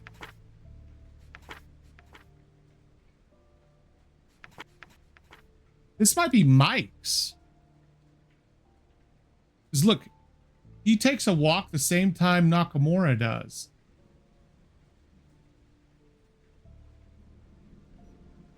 And remember, Dick was saying that Nakamura and Mike always came back at the office at the same time because they took their morning walks at the same time. And they were always fighting when they were coming back in. So I bet you Mike, this is Mike. Mike was sitting here and that's his briefcase. Probably smokes or... Those are mints. I thought that was Chew, actually, for a second. So I think Mike is the one that was sitting here. Oh, that's another big mama. Look at that. And I just noticed it. Right here.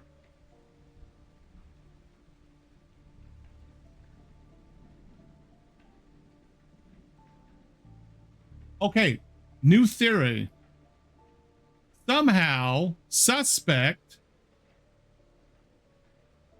got the gun away from the officer, right?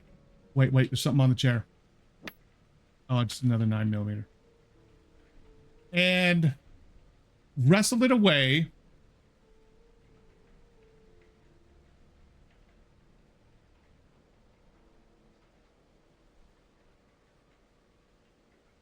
I don't know, actually. Because the way that this looks is that there's one bullet here that is bloody, right? And it looks the same as this. Which looks like the 50 AE bullet, which is the 6-shot, right? But with this here, that means somebody was trying to fire in. And this is, like how big this is, this had to be made by that 50 AE. This is the 9mm shots here that are hitting the walls. which means that he might have been shot first right here and stumbled back right like this as he was standing up, grabbed his gun and shot there and missed, and then shot through here and killed the guy or killed the suspect. That's kind of what I'm thinking. Like maybe he got shot right here, which could maybe explain that, but not really, not with the knee. But because look, it's like he stood up, stood here, shot, maybe missed, shot, and then kind of stumbled over this way and then fell down against the wall. And then they came out and finished him off right here, like you said. Point blank range. This is either to finish him off or it's to shoot somebody in there. Because I don't see any other one close to him. Over this way, there's this, which could be right here, right? But I don't see a hole in the wall here either. There's no...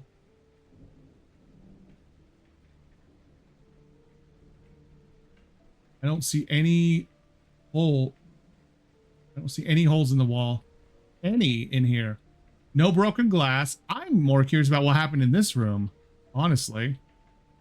This one seems more of a mystery to me than anything else. Okay, oh, and another.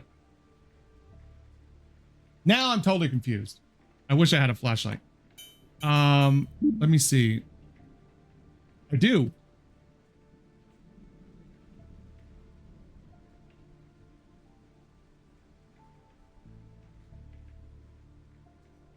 But now I'm even more confused because look, this is the big caliber and all it did was hit the clock. So who fired that? If this one was fired and that one was fired all the way over there, then we have this, which hit somebody. And why is it out of the body? That's the 50 AE. So answer me this. Maybe Harry is the one who came in. I don't know what the hell that's supposed to be. It's not.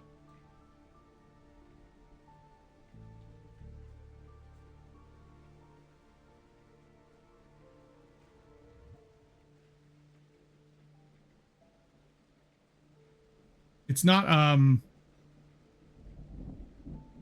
ooh. Yeah, that's just a 9, right? Yeah, all the ones in here are 9mm. And I don't see any holes. There's this. Okay. Okay. So this looks like it. Okay.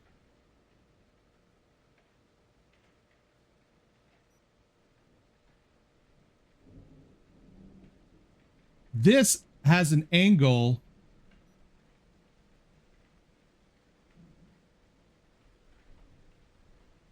Coming from the door. Look at the angle of where that is. That really looks like it's coming from there. Not someone sitting right here. Someone right there. So it honestly seems like to me that Mike might have Harry might have come in with his 50 AE weapon, his revolver. From the door. Pop, pop. Pop. Like he fired at least 3 times. And then he also fired up there too, for some reason. And even if someone is tall, look at how tall that is. And he is a sharpshooter. So maybe he wasn't the one who had that gun. Maybe someone else grabbed it off his wall and used it. And because look at how imprecise or inaccurate these shots are. Like maybe this person was struggling back here against the wall, like starting to like move away, and they were trying to kill him with this, and they just like they couldn't control the gun. That wouldn't be Harry. Harry was a sharpshooter. Exactly. This one is there. This one clearly missed high too. So even sitting down, that person isn't going to be that tall sitting down with their head. They missed there. they shot. Yep. Boom, boom, boom, boom. Harry, with the inaccuracy of both of these and how good he was with that pistol, I don't think there's any way that he did this. I think someone else grabbed his gun and did it. Especially that one. That one just says everything. That he didn't do that one. He couldn't. He couldn't have done that one. I think Harry was in a fine state of mind as well. He had done his, I think he was okay. Because he had ordered a plane ticket, bought it, scheduled it, you know, all that stuff. I wonder if this is supposed to also have something in it and it just doesn't. And then somebody fired back at whoever shot this. Oh. Okay.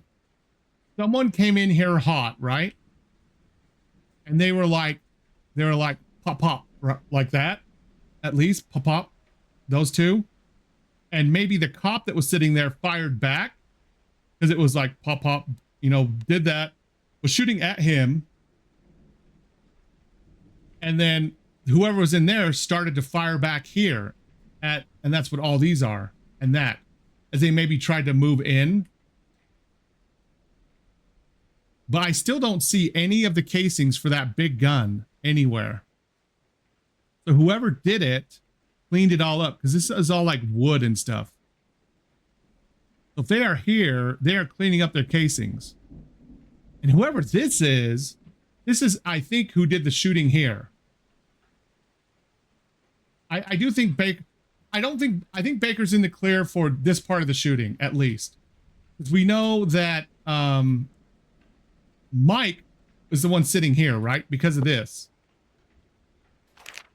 Because Mike is the one who takes the morning walk at the same time as Nakamura. Okay. Nakamura has this caliber, like, inferiority complex with Harry about the guns that Harry has. And wanting those guns, wanting better guns too, right? I would not put it past the schizophrenic to have come in here and grabbed that revolver, pow, pow, pow, and then tried to, you know, tried to shoot there too. I'm just saying I wouldn't put it past him to do that, especially if he was off his meds. Nakamura is the schizo. See, this is Nakamura's place, right? This is his schizophrenia medicine. He's the one saying that his medicine, in his journal here, that he has to get his medicine all the time when he doesn't have it. And Richard, Dick, is the one who walked in and stared at his poster. It wasn't Mike. So Richard walked in and looked at that. Holy shit, why is that so jumpy? Oh my gosh, why is that? So Dick right here next door, okay? He's the one with he's not the one with the kids. Mike is the one with the kids. What was his deal again?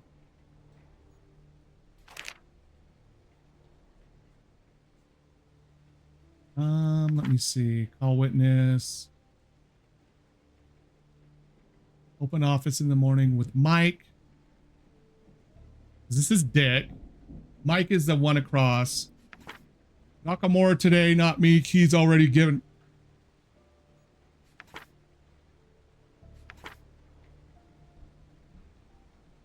And you notice how he's not talking about opening up early either over here. Nakamura had the keys to come in early.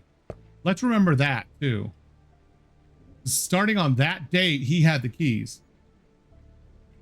I think Naka off his medicine could be a prime suspect. But what's his motive for... Because it looks like he was trying to kill Mike, right? Because Naka and Mike don't get along. We know that, right? And then whoever is in here... Okay, so Mike's outside. Does that mean Dick is in here and this is Dick?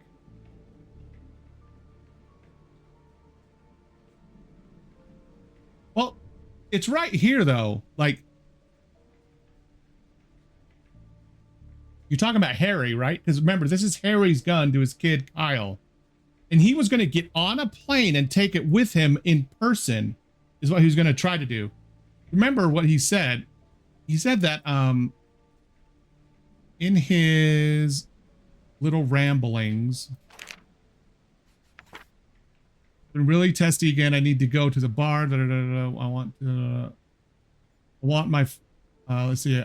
The only good thing is now I can go do what I want. My flight leaves tomorrow evening. I ain't staying around here. I need to meet him. I need to meet with him face to face. He's talking about Kyle. Everything in here is his regret about not being around for Kyle. And I swear we read somewhere else about him wanting to take the gun. Well, maybe not. Maybe I'm just making that part up.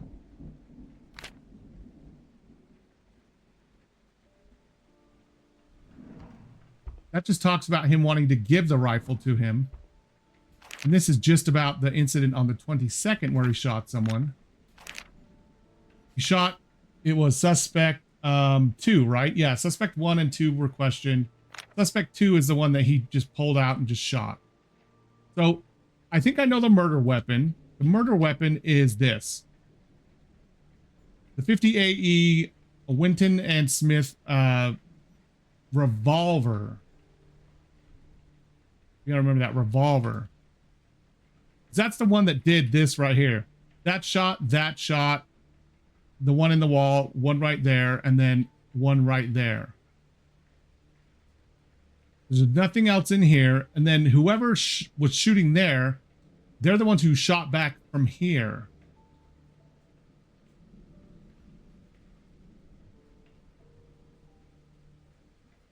I wonder...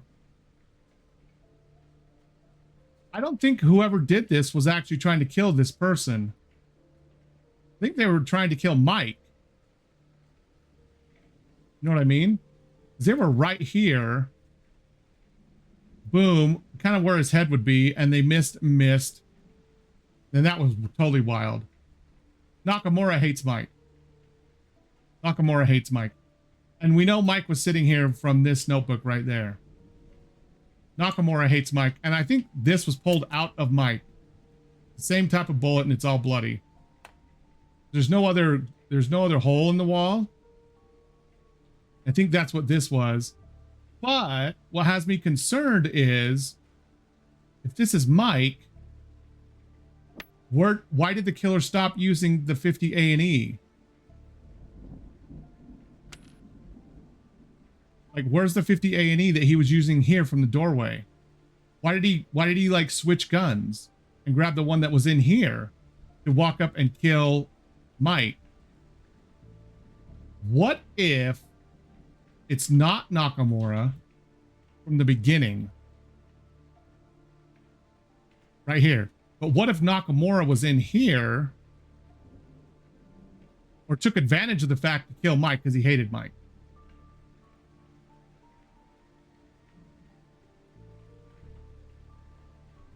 Let's see if we can place all the cops, okay? This looks like a woman. I'm just going to say that because of this right here. Like it's, they've got something like in a tied up. Unless they're like this with their arm. You know what I mean? Like their arm is up like this, like covering their head maybe. That's the only other thing I could explain this. And maybe that's what that is too.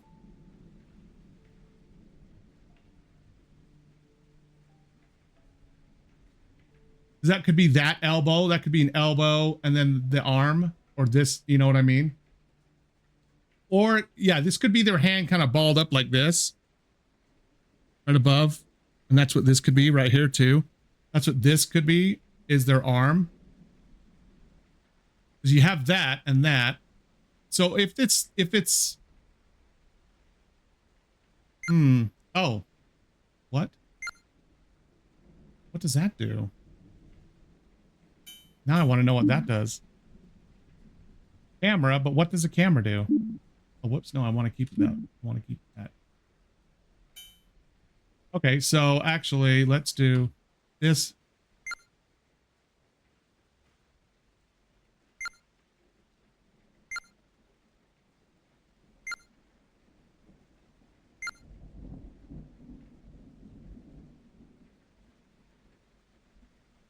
right here.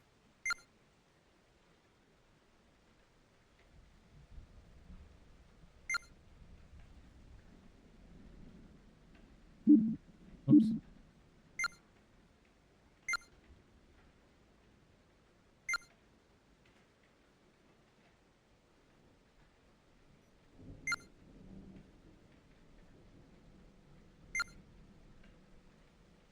And this one, this person I don't think is dead. So let's figure out. I would almost like to try to theorize who was where. If we think about, we know I'm 95% sure this is Mike. Okay. Now we're gonna have to go back through the case files. Where are they? Are they out?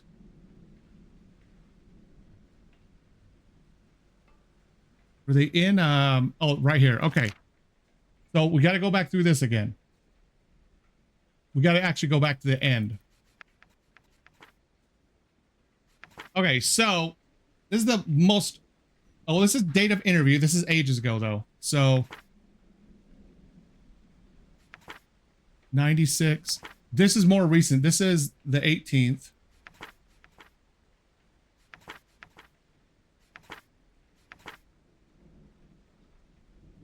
So who took over? Supervisor was Harry. Where does it say the officer?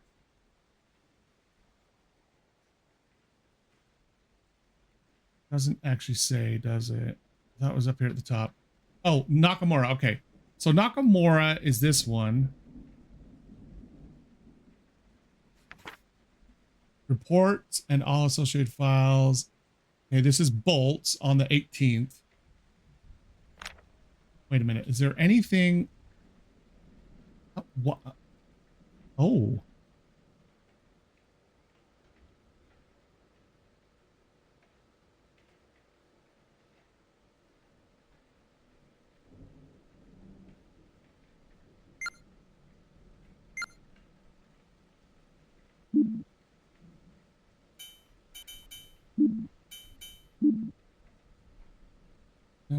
Okay, yeah. But then what about what does my camera actually do then if I can't do anything with my camera?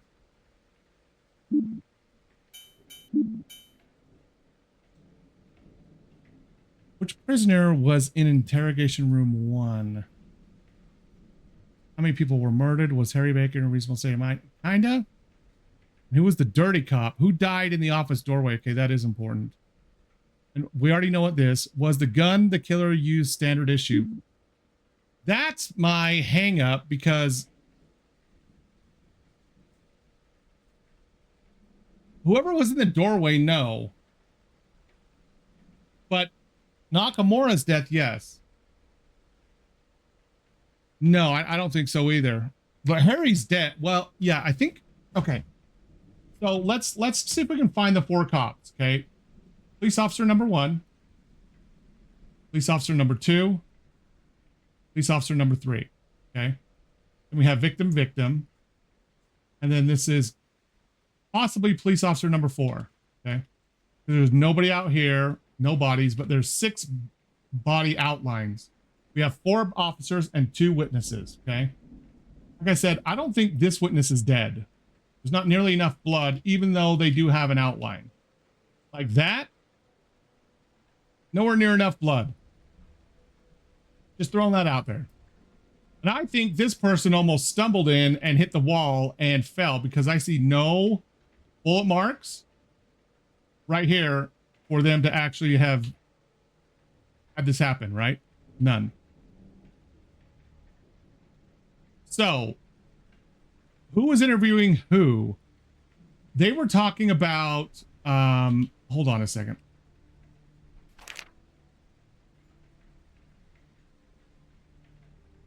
It's not then, it's, is it 96 now?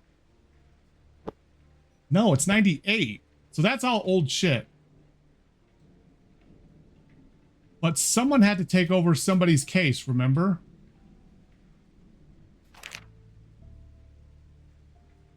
Okay. Oh, here we go. Here we go. Here we go. This is where it says it.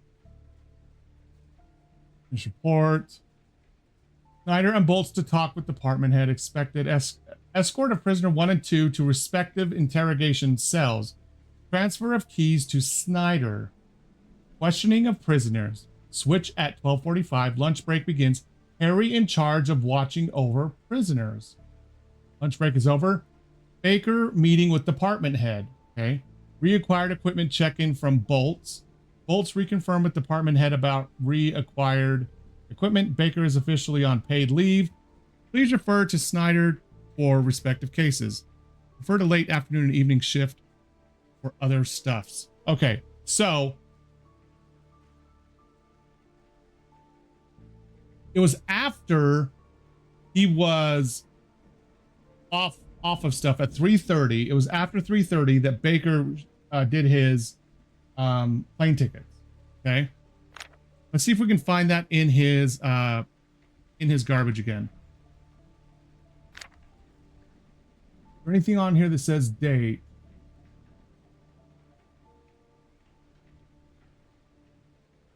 Don't think so. None of this looks like the date for where. It's 98. No, I don't see anything. I was really hoping it did. Rich wants it cleaned, so Dick wants it cleaned. According to this, I'm thinking that because it was after that whole thing with I swear there was something else for him that we read, like a journal. Is it? Nope, it's not in there. Maybe it was somebody else.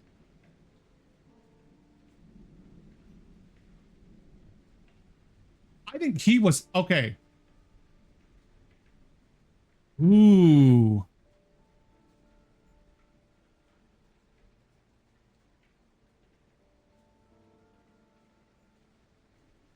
I think something. There's no bullet stuff over here, right? No bullet holes anywhere in this room that we can see, right? Nothing. Nothing anywhere. No casings, no nothing, right? I have a theory. What if it all started here? And it wasn't the gunshot, but maybe like a shiv, knife, something like that, okay? And because this is the side where the interrogation's taking place. This is the prisoner side right here. Okay? He would have been cuffed right there. And he has fallen, but what if something happened in here first? There's no bullet holes in here, right? Maybe he lunged at a cop, right? Maybe with a pan or I don't know. Like, I'm just spitballing here, right? There's also none of these are even moved either. Like, look at that. There's no paper on the ground on the table like there is here. Like none of that, okay? Because this looks like he was cleaning his gun. And he immediately, he got up so fast, he knocked the stool over, probably grabbed his revolver and came here and was like, pow, pow, pow, right? Pow. Like maybe he was actually trying to get the suspect in here because the shot that finally killed Mike, right? Because that's who this is, Mike, was done down here. Okay. But my theory with that is kind of weird because would he really miss that badly? Would he? Yeah, thinking maybe it was going on in here, but really what had happened was in here. There's no bullet holes in here, nothing. I think it totally started in here.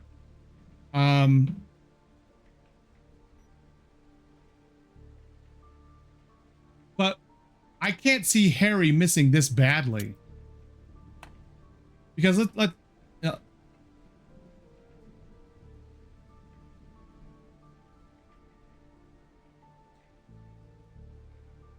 oh. Well, These are from inside here. Those two holes, because all the glass is out here. Now, one thing to note is this shot came from here. Just look at the glass, okay? This shot came this way. But where are the bullets? Where are the bullet holes? This one came this way. We know what happened here. Like this shot here is what caused these, all of these. But this, am I missing something? Like, where are the bullet holes here? Because that's what the glass says. The glass tells us this came this way, almost right at this angle. This one is almost straight on right here. Slight angle. Yeah, from inside the room, because the bullet would have come out, broken the glass on its way out this way. Now, this one was from the outside, and we know that glass is broken there, and that bullet there is angled right by the door. And so is this. That's also angled. There's three right here. See, there's nothing here, but this is this one right here. Or that. Nope, because if it was that way, this would be going back at a different angle. This is meant to represent it's going straight back like this. This glass here is going back this way. What's interesting is I think that this is the shot that actually hit Mike. Mike might have stood up and walked right here and boom, hit. Okay, so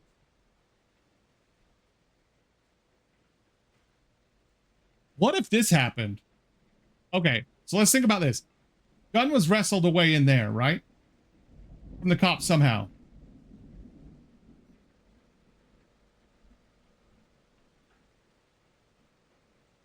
By this guy. Ow, dead. Mike stands up. Stands up. The prisoner who has just shot this cop right here fires at Mike. Boom. Okay. Boom. Hits Mike. They're in Mike's body now. And he's got the 9mm. And he's kind of stumbling backwards. Right here, Harry comes in and the prisoner gets shot, right? And pow pow, he misses, okay? He misses somehow right there. The prisoner comes around. Mike is coming in. Pow, pow, pow. Three shots right there. Bang, bang, bang. Right there. From this one right here. From the room. Now, what happens to my... Oh, wait. This is that one. No? Like, what happens to... If this... Let's just... Well, okay. Pow, pow, pow. Dead. And so this is... I think this is actually Harry.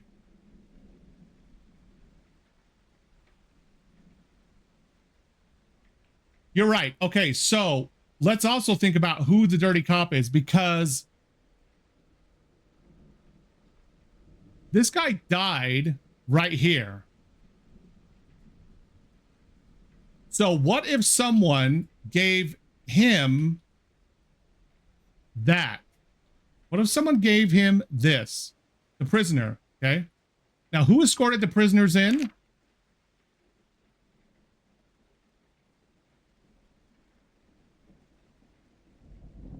It doesn't say, but he transferred the keys to Snyder. I can't remember the last names. Okay, Mike. So someone else escorted them in. Snyder and Bolts to talk with the department head. Expected a call later to Bolts from HR. So Dick. Okay. Theory.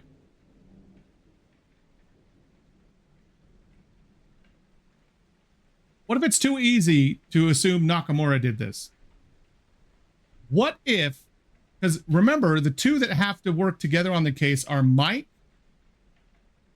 and Nakamura, and they hate each other, right? So why was Mike out here? And who was this? I think this is Nakamura right here. I think this is Nakamura. I think this is Harry. And I think this, okay, so Nakamura, I think that is Mike right here. And this is Dick.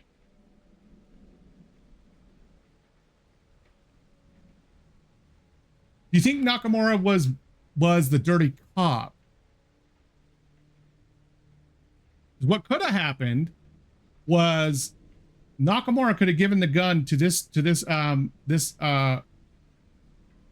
suspect here, right? And then he killed Dick, tried to shoot Mike right here. Harry grabs his six shooter off the wall. Pow, pow, pow. And then as he is shot, right? He's trying to shoot maybe the guy going towards Mike as he's falling, and the shot goes astray. I want to see the angle of that.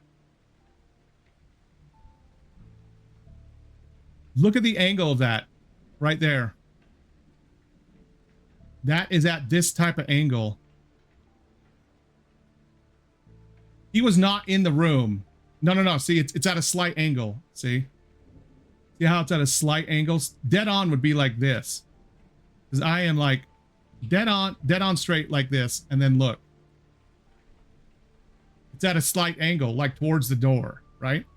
So I think all of this was done. And I think that shot was done as Harry was like falling down from blood loss from all these shots.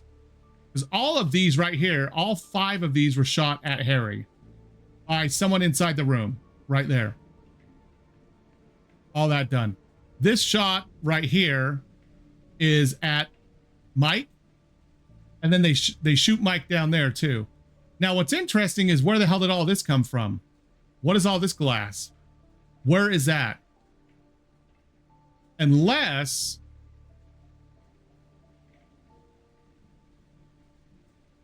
there's no way he's carried glass with him, and there's no way that came all the way over. So I don't know what's going on with this glass here. It doesn't make any sense. There's no that's probably from that right there. That's probably from the clock. That's a lot of debris though. Okay. It could have been, you're right. It could have been on his shirt and it kind of fell off because he was shot. It was shot so close. It was maybe stuck to him when he was kind of stumbling backwards and dying. That happened. Okay, so I think I know where everyone was. I'm guessing about Dick and Nakamura, but I'm pretty sure this was Harry and this was Mike. Okay. Now we just need to figure out who the traitor was, and also who died in the office doorway. I think we can say for sure that that was Harry. The office doorway is the one back there. That's what I think. Was the gun the killer used standard issue? Yes, I'm going to say, because the one in here was a standard issue 9mm.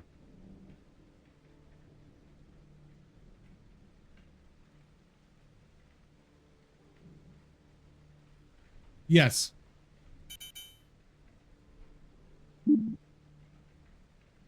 And I definitely think that, because right here, with this is also another clue. This is turned over completely right here. And he was cleaning his 9mm, so he could not get his standard issue gun right away. So he grabbed his pistol and went. But that is gone too. I think he would have noticed that being gone, but what can you do?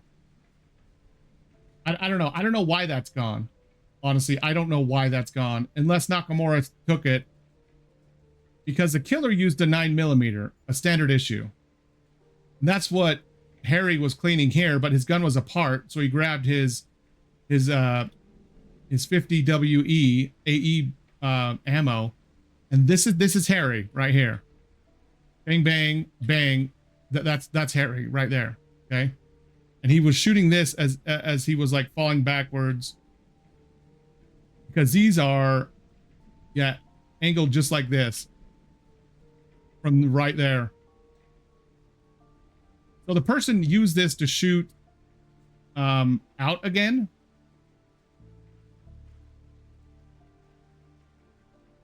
Or they came out after they had already shot him. Then they came out and he just shot back right here. Boom, boom, boom. Yeah, that's actually what I think happened.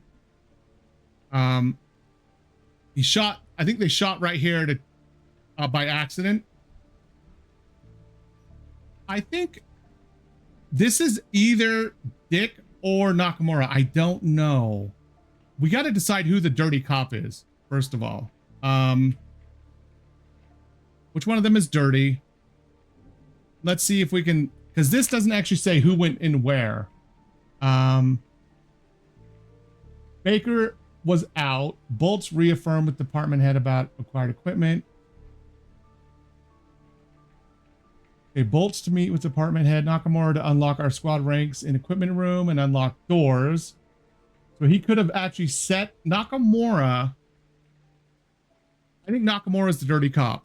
He was desperate for money, and he needed money for his habit. Okay, he unlocked the door. He could have planted a weapon for the suspect to get.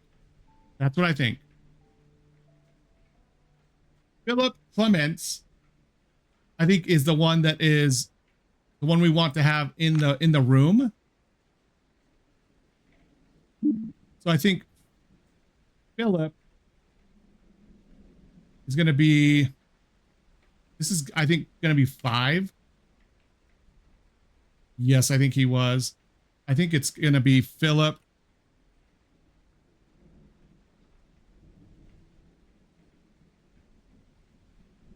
Philip Clements. I think Nakamura.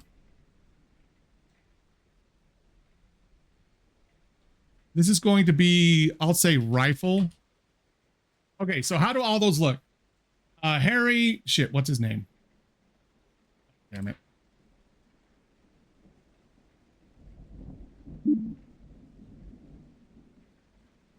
Harry Baker.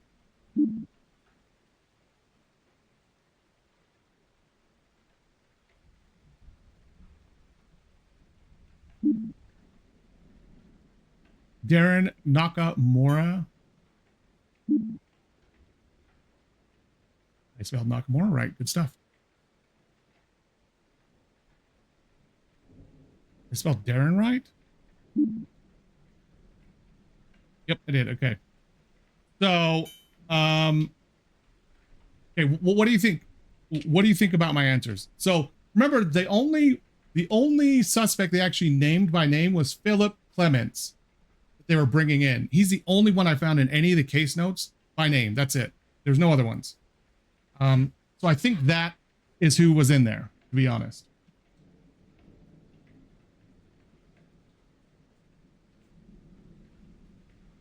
And I think Nakamura was the dirty cop.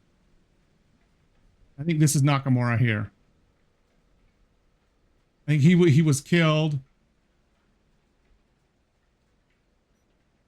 Because both of these are coming out. That's going in. And everything went in here. And see, he didn't want to be in the room with Philip. So I think this is actually Dick right here who got shot by Philip. And then obviously that's Mike, and I think this is Nakamura. And I don't think that person died. There's just not nearly enough blood. So what do you think about the answers? Rifle, yes. Harry Baker, Darren, 5 people. I think Baker was in a reasonable state of mind. And Philip Clements was the one in there. What do you think?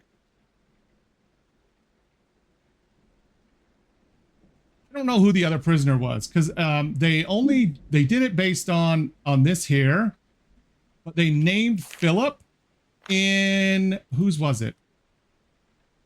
It would have been Dick's, I think.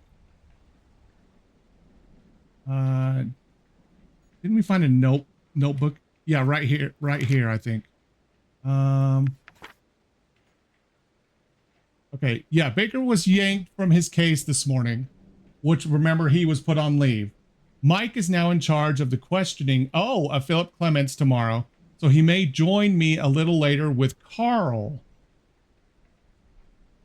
From what I've heard, the man's just going to get some potentially heavy charges, but they're also offering a massive Carl. I think he respected Baker enough that he's peeved at all of this. He never liked Darren since he fudged the big case last year. Those two will be a mess. Okay, and this is Mike is now in charge. So what if Mike was in the room then? It still doesn't matter. I think he may join me. Mike may join him a little later with Carl. Who's Carl?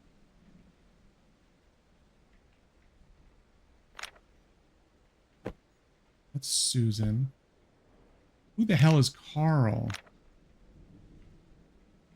Okay, let's see how many of these I actually got right.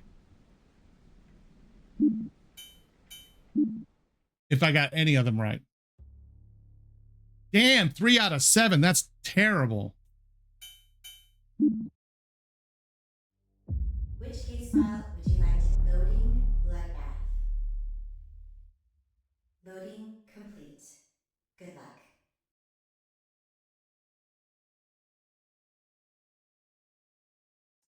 No, they didn't ask who the shooter was. They asked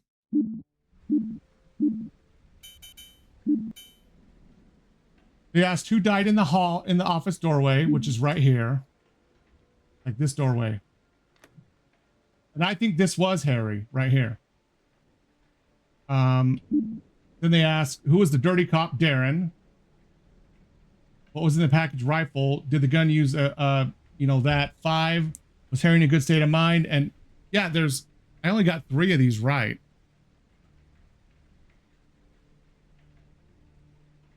Maybe that's no. But still, that would only be 4.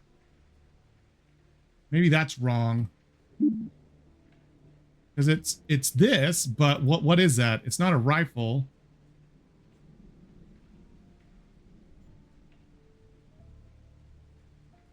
It just says, okay, musket. Okay. Yeah, let's try that.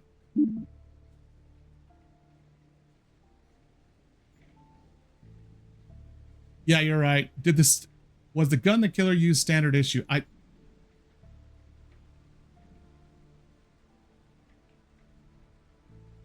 You know what? I've got a theory now.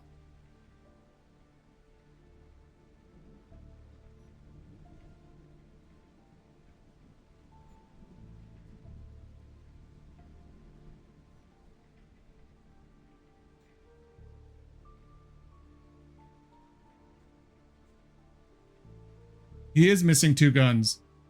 What if he gave the 45? What if he planted the 45?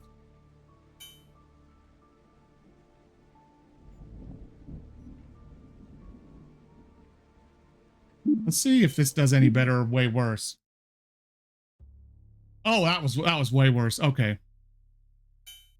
Way worse. Which case file would you like to loading bloodbath? Loading complete. Good luck.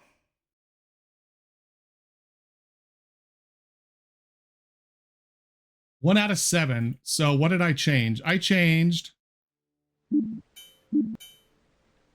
that, but I think that's fine. I also changed this.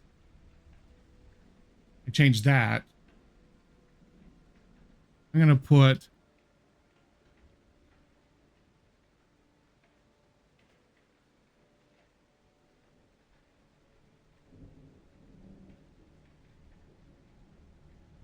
and rifle, yeah.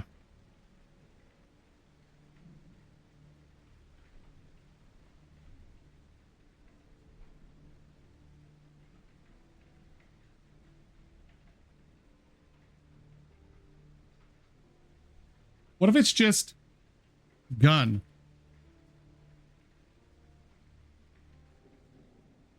Everything else is the same. Except gun.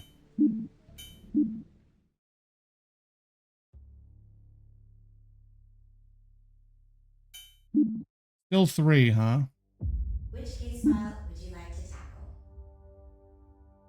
Either that's not right either way, Loading bloodbath. or they accepted that answer either way. Loading complete. Good luck. I know how I can test that theory about the weapon. See if the name is right. I can just put paper. Then we'll already know that's wrong. Okay, yeah, that's wrong. So whatever wording I use is wrong for the gun. It was never right. But it is a gun. I put rifle, gun, musket. Loading complete. Good luck. So I think the ones, let's try something else then. To make sure we can kind of narrow down what is right. And then we can try to extrapolate what the other ones are. What is the first one you think I should try to change? That we think is right?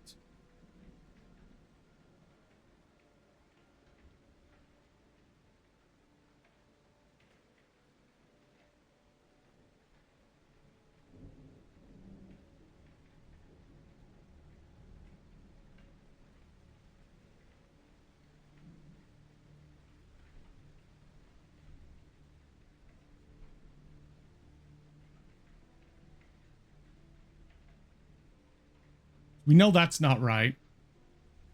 We've done this both ways.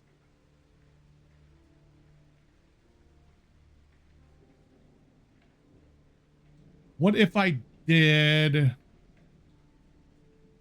What if we just did Harry here? We do this and we get 2 out of 7. We know that Nakamura was right.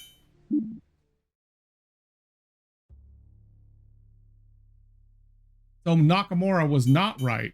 Neither is Harry. Which case file would you like? Loading blood. I got the dirty cop wrong.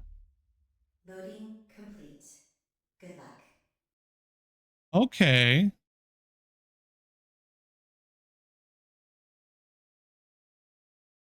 Mike or Dick? Okay, let's take a look again. That's Nakamura. This is Dick.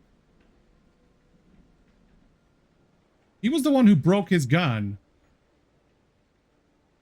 Yeah, this is Bolts. Richard Dick Bolts. He's the one that broke his gun, remember? And he came into Nakamura's place and was staring at his poster. And he was the one responsible for ordering weapons. Now, one other thing to remember is Nakamura unlocked everything, right? But Bolts is the one who normally did it.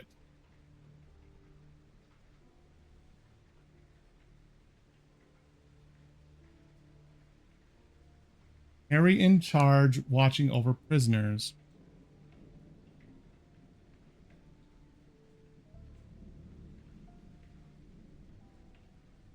Everything happened after this point.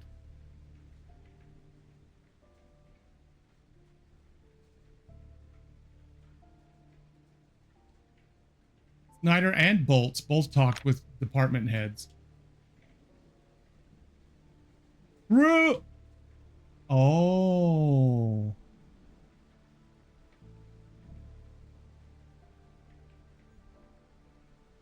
So what if... Because he is the one that broke it, right? Where's his book? It's in his briefcase, right?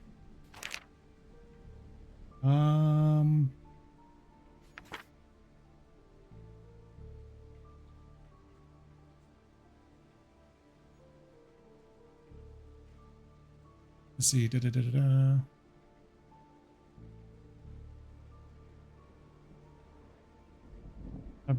Have the backseat washed.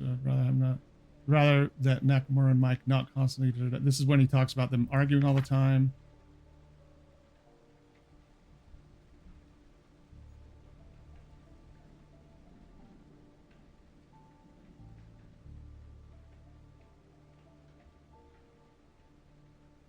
Okay, so Mike is mad about this whole thing because he respects Baker. He never liked Nakamura. Baker was passive, a little too passive. He immediately ordered a plane ticket over the phone. Lots of mumbling. He's been acting off since the last shootout.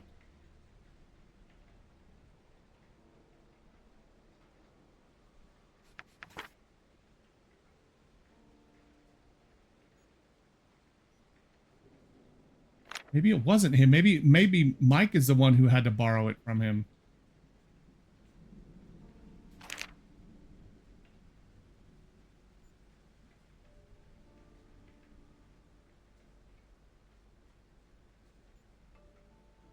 Add the new folder and that new folder to Dick tomorrow. He's authorizing something for case 2.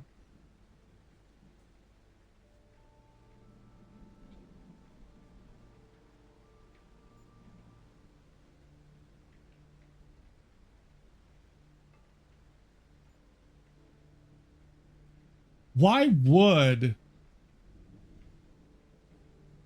Okay. What if... Okay. Theory crafting again. What if this is Dick's gun that Harry was trying to fix? Because remember... Nope, not planner.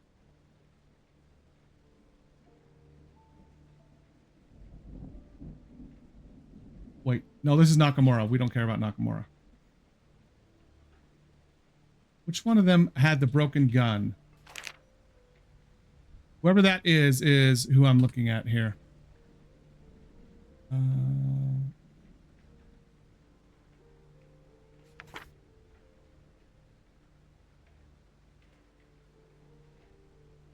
Now 50 for the entire package. And it's not like there's much in there in the first place. Thing is always light as a damn feather. Disgusting, shitty, slimy, shitty. Okay, the dirty cop is... This is the dirty cop. Mike is the dirty cop. How did I not get this when I was reading this before?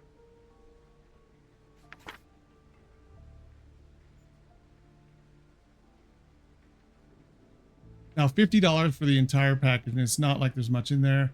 They know I need it, and they're going to ride me for every penny. This isn't something recreational, for crying out loud. My life actually depends on it. I had a good laugh when I went with Baker and Nakamura for lunch. Baker barely smiled, but I think he liked being out of the office. I went shooting with Dick today. His standard carry broke. Okay, so Dick is the one with the broken gun. So what if Harry was trying to fix Dick's gun right here? This is Dick's gun.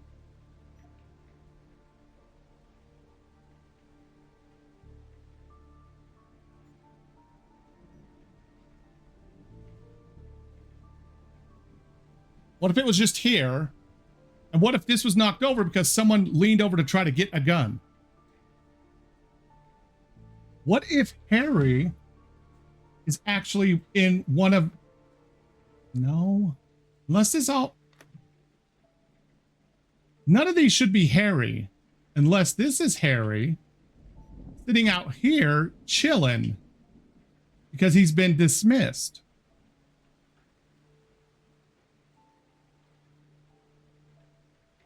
So who would have been in the doorway then? Who grabbed the gun? Nakamura, maybe. Okay. So I think we know that Mike is the dirty cop. Well, this is what I'm guessing, okay? Dirty cop Mike Snyder.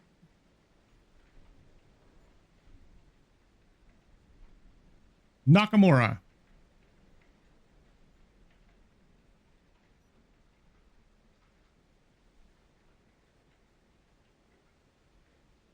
No.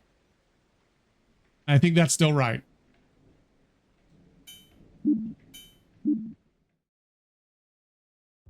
Oh, for shit's sakes. None of that's right. Son of a bitch. Which case file would you like? Loading bloodbath. But that's interesting because now there's still 2 right. So what did I not change? I almost changed everything.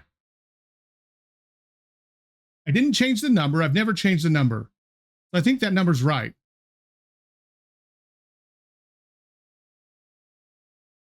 I know. Okay. So two things I've not changed. This last time I didn't change that.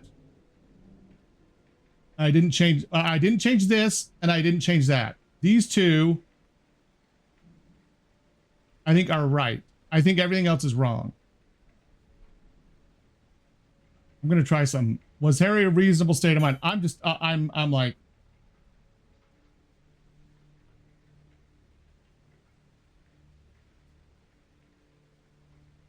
okay, so let's keep this as no. That's a good test, right? Change that number to 6. If it's 1, what was it last time? It was 2, wasn't it? Which case file would you like to tackle? Loading bloodbath. Loading complete. Good luck. Okay, I don't understand who didn't die then. So it's not 5 and it's not 6. There's multiple people that didn't die. I've done both. This was 5 and 6, and it's still 2. That's a good theory.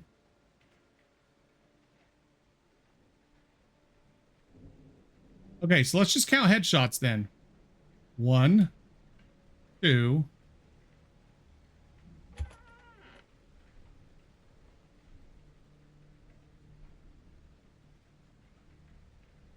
We try 2.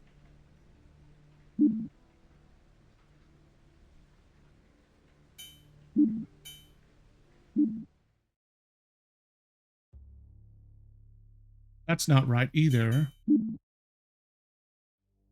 Which case file would you like to tackle? Loading bloodbath. Loading complete. Good luck. Bodies is still wrong, yeah. 5, 6, and 2 are not right. So that... I don't like doing this, but you can brute force deductive reason it out. So if 2, 5, and 6 aren't right, it's either 1, 3, or 4. I think it's going to be 4. Okay. Do you want me to keep this the same? Actually, let's keep this the same. What do you want me to put in? You want me to put in rifle, musket, or just gun? I just put paper because it kept giving me the same number. Yeah, let's put musket. That's true. We can also figure that one out. Nope, that's not right either. I did change the number back. But what are they going? What are they looking for? I had rifle. Loading complete. Okay, let's just try gun.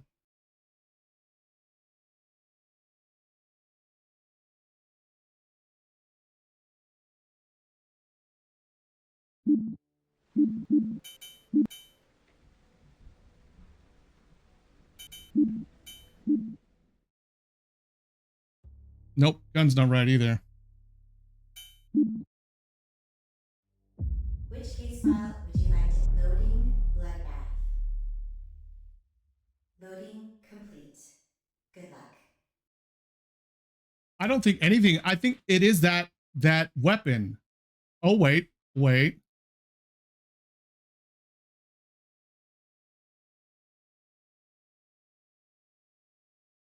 I have tried rifle, but it was sitting at 3 then, so maybe rifle was right.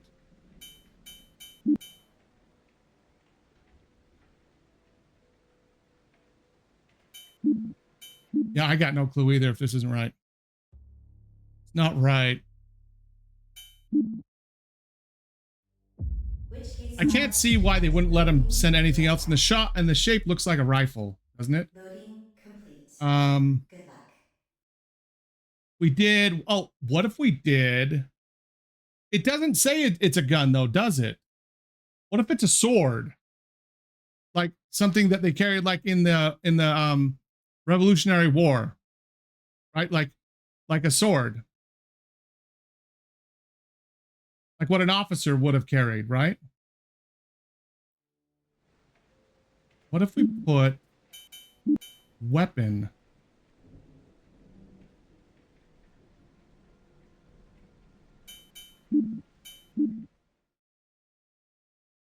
No.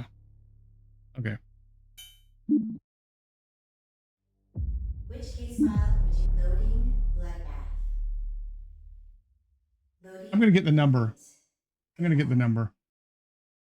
There is one clue. He just says he's going to mail it, right? But what does the shape? It says in the United States Union Cavalry.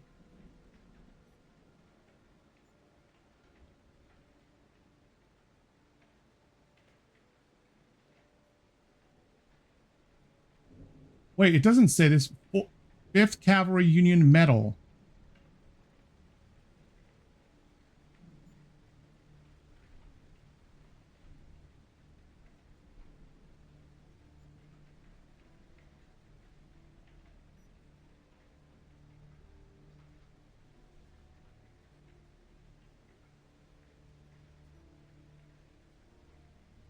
Hmm. The rifle is gone. That's what I was thinking too. A sword, cavalry sword, like, you know, charge type thing, right? What if I'll try that, and then I'll leave that for last if it's not actually sword.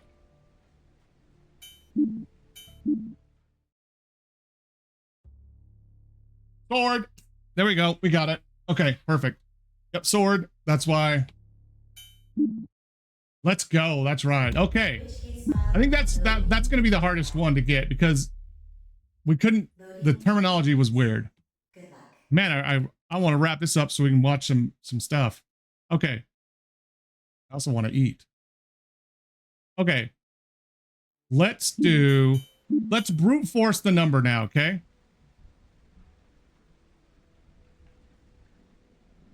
Yeah, I know. I know. Well, normally the other ones were really small and a lot less complicated like the other two, but there was multiple of them like in each section.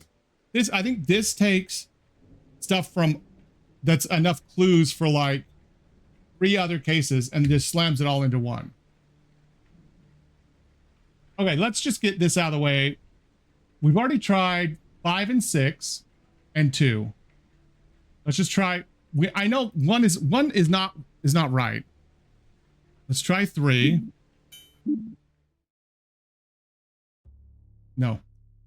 Got to be 4. I can't see with those head wounds how it could be 1. Loading bloodbath. Loading. Got to be 4. complete. Good luck.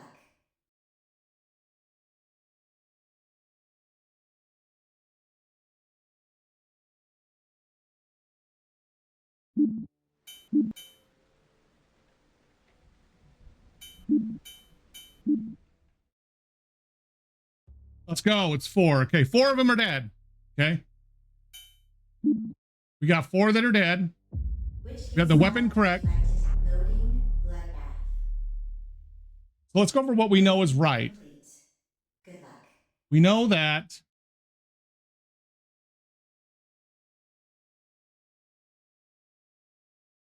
we know who was in we know this one's right. Right? We know that's right. We know that's right and that's right. These are the 4 that we assume are right. 1, 2, 3, 4. Actually, I'm going to test something here. We've got 4. I'm just going to do that to make sure. This goes down to 3. Okay, yeah. So the sword, standard ammo, and the guy at the bottom, Bloodbath. and then the number are the ones that are right. Loading complete. Good luck. Okay. So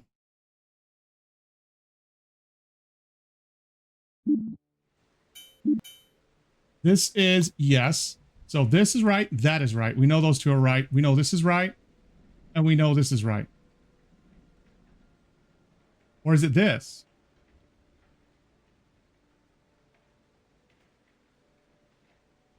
One, two, three. It's either one of these. Let me do Harry was in the right state of mind. Yes. And if it goes down to 3, then we know that's right. And we know Philip is actually wrong.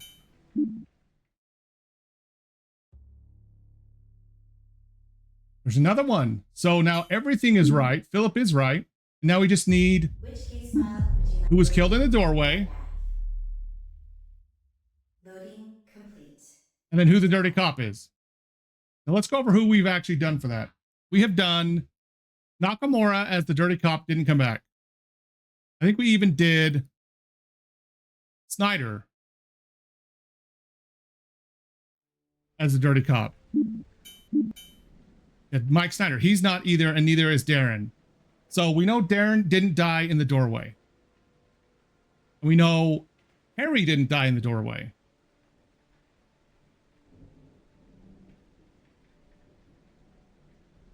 What if this was Mike? Okay, we want to do Dick. Dick, shit, what was his name? Starts with a B, right?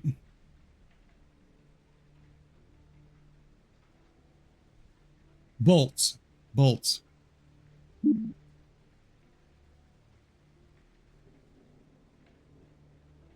Let's see if Dick is the one that died in the doorway. This should be 6 if it is. No, Dick didn't die in the doorway. We have done everybody. We have done Harry. We've done... Did we do Nakamura? Loading complete. Good luck. No, Darren is Nakamura. Darren is Nakamura. It's Darren Nakamura.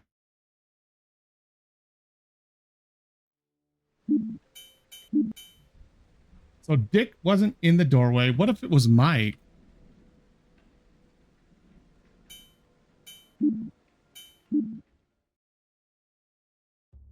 No. That's everybody. Which case file would you like? Loading bloodbath. Loading complete. Good luck.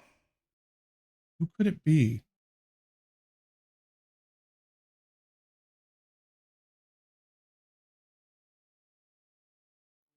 Okay, let's just start over.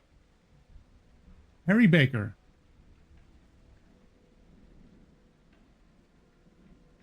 Okay, let's try it. Why the hell not? We've tried everybody else, right? It is 2 L's, right? Yeah, Philip. Yeah, we know that's right, so.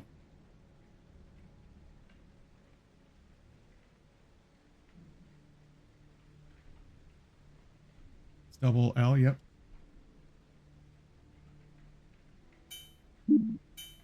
It's probably going to be that.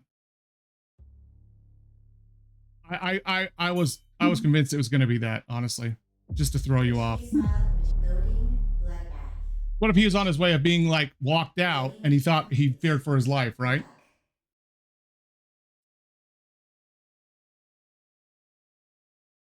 Make sure my wife hasn't texted me. Not on her home. She's not on her way home yet. Okay.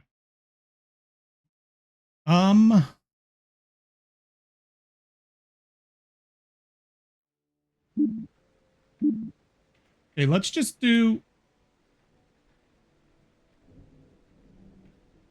you know,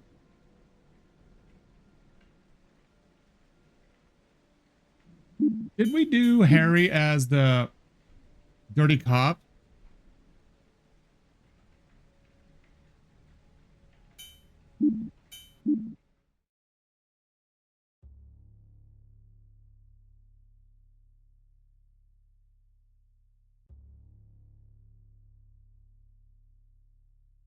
What? That just went down. Which case file would you like to loading bloodbath? Okay, something else is wrong then. Loading complete. Good luck. That was Snyder. Oh my gosh. I thought I actually knew all of them. I didn't. Okay, so now we know. We know Mike Snyder was the dirty cop.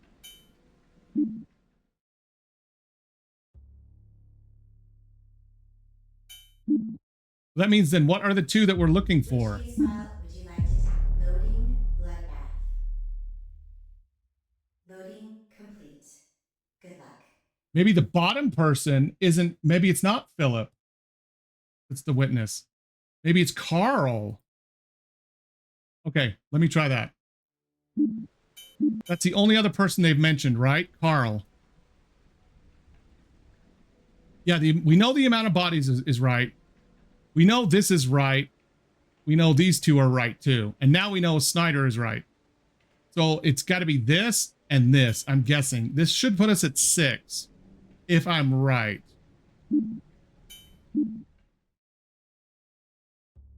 Okay, yes. Carl is the one in there. Okay.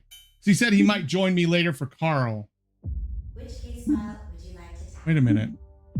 Loading bloodbath. Loading complete. Good luck.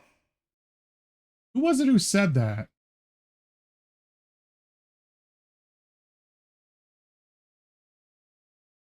Wait.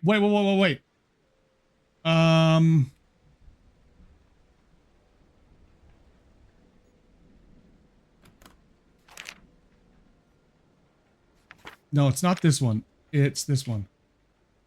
It's Snyder, right? The one that... Carl Tristan for questioning.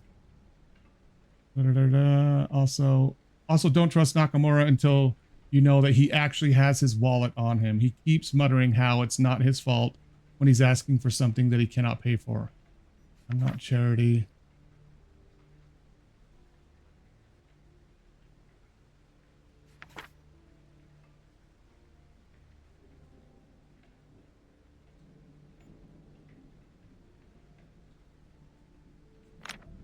Maybe it was Dick that talked about it. Towards the end, right? Yes. Here it is. Mike is now in charge of questioning. We already know Mike is the and said he might join me later. Maybe Mike is the one who died right here.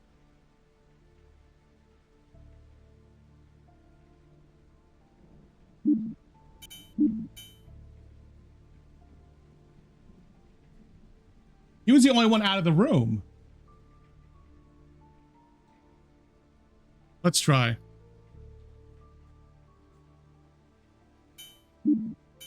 What's it gonna do? Tell us it's 6? Yeah, okay, so it's not Mike. We literally just have to go through the cops. Which case file would you like to tackle? Oops, no, back. We've already done that. Loading bloodbath. Loading complete. Good luck. We have tried every one of the cops. We haven't tried Carl, have we? The only thing that we've asked is, just like you thought it was Philip, what if it was Carl? Exactly. What if it's Carl in the hallway?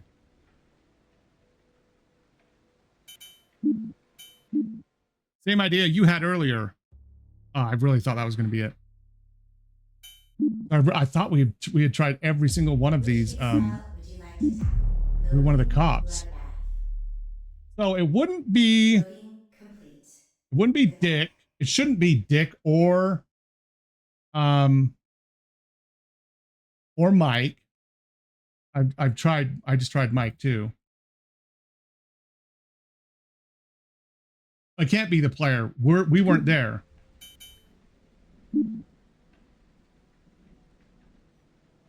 We're coming after Nakamura. Okay, Darren.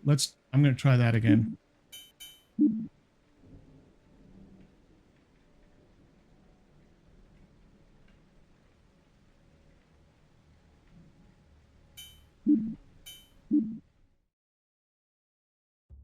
No, it's not Darren. I've tried all the cops. I swear I've tried every one of the cops. What if it is Philip, the other witness? No, I already tried Philip. It didn't work. Loading bloodbath. Yeah, I'm going to go down the list. Everyone. Good luck. I'm going to start with Harry. We just tried Darren. I'm going to try just first names, see if it works. It should.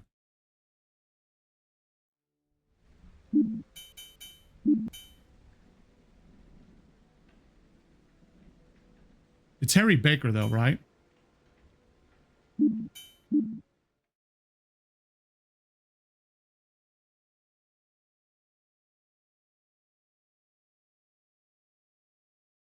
I swear I already put him in there, and I thought it was wrong. Whose death do you think is the most tragic? Mike was the traitor. Nakamura is the schizo. Dick Bolts, right? Or who do you think? Who do you think? A bonus question.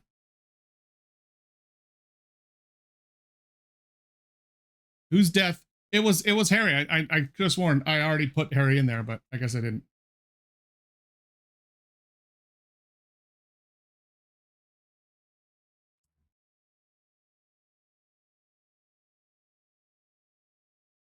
We have Carl, the suspect, right? Actually, we don't even know who officially died. We just know that 4 of them died.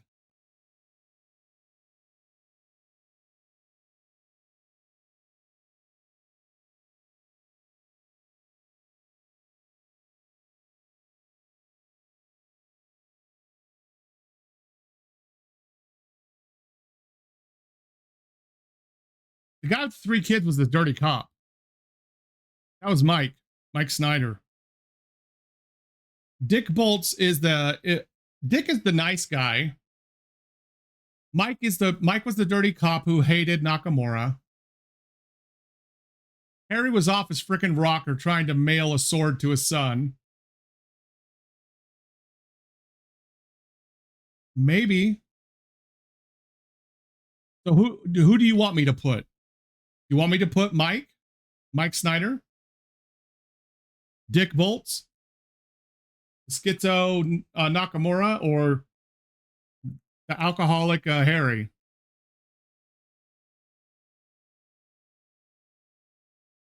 I know we don't even know for sure who frickin' died, do we? I'm gonna say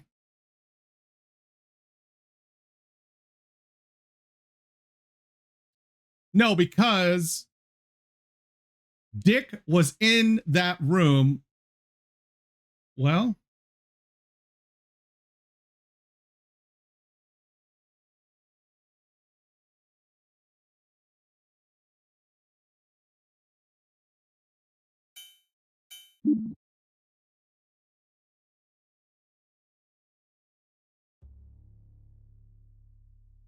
bloodbath. Okay, so here's what happened. I like this. Okay.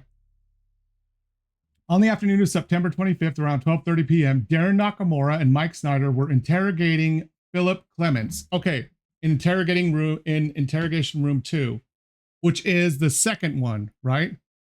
Harry Baker was in his office cleaning Richard Bolts' pistol, like I said. Okay. Having just been relieved of active duty, Richard Bolts was sitting down at with Carl Tristan in interrogation room 1, waiting for the other interrogation to end. Okay, so interrogation room 1, if we walk into that door, interrogation room 1, I think, is the one on the far end where somebody ended up dead against the wall. I think 2 is the one that's straight ahead as you walk in. One with all the holes in the window, I think that's 2. So I think that Nakamura and Mike, Darren and Mike, were in that room with the bullet holes in the window.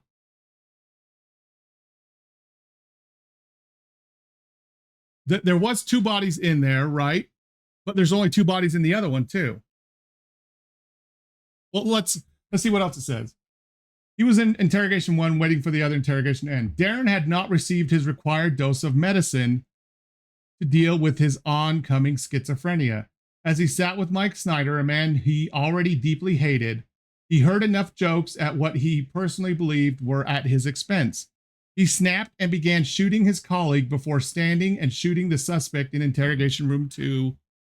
In a rage, he then stormed out, blockading the observation room, which is that long room. Harry Baker heard the gunshots at 12:34 p.m. and began to scramble to find a usable weapon in his office cubicle. Remember that Richard Boltz was nearby. Nakamura began to walk towards the other interrogation room. As Nakamura approached the other interrogation room, Harry Baker finished loading his revolver in his office cubicle, which is why that box of the 50 AE ammo was out, because he was like fumbling trying to load that 6-shooter in there. At this point, Harry Baker cracked. Okay, Harry Baker finished loading the revolver in his cubicle.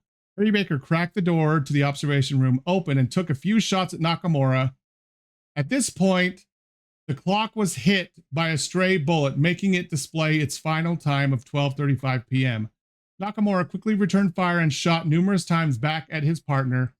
Both Nakamura and Harry were hit, with Nakamura getting lucky and shooting Harry in a vital spot, which Harry was probably like this, maybe covering, maybe he hit him in the jugular or something. With Nakamura getting lucky and shooting Harry in a vital spot, Harry Baker slumped in the office doorway and proceeded to bleed out, dying at 12:40, 5 minutes later. Nakamura limped over to the nearby desk and pulled out the bullet that Harry, okay, the one we found on the desk, the one that Harry had shot him with. His injuries were large enough that he knew he would die by bleeding out. Nakamura then saw Richard still in interrogation room number 1 with Carl Tristan, the suspect that had been falsely imprisoned years ago. It had been 10 minutes since Nakamura had begun his rampage, but he was not about to calm down just yet. Remember that Richard never truly helped him with money, and in a blind fury, Nakamura stumbled to the door. Richard attempted to charge him, but he was shot in the head. After Richard fell down dead, Nakamura stumbled and collapsed against the nearby wall, sitting below the clock that Harry had accidentally shot during their crossfire. Okay, I can clearly see everything now. Sitting below the clock that Harry had accidentally shot during their crossfire. Carl Tristan, old and with a weak heart, began to have a heart attack and toppled to the ground, dying around 12:55 p.m. Okay. So every single cop died. Actually, they didn't say that Dick died, just that he was shot, remember? And that the other prisoner wasn't shot either, that he didn't die. So those are actually the 2 that didn't die. 3 other cops, Nakamura, Mike, the dirty cop. No. Mike was in. Oh shit, I've already forgotten. Yeah. Okay. I think Mike lived.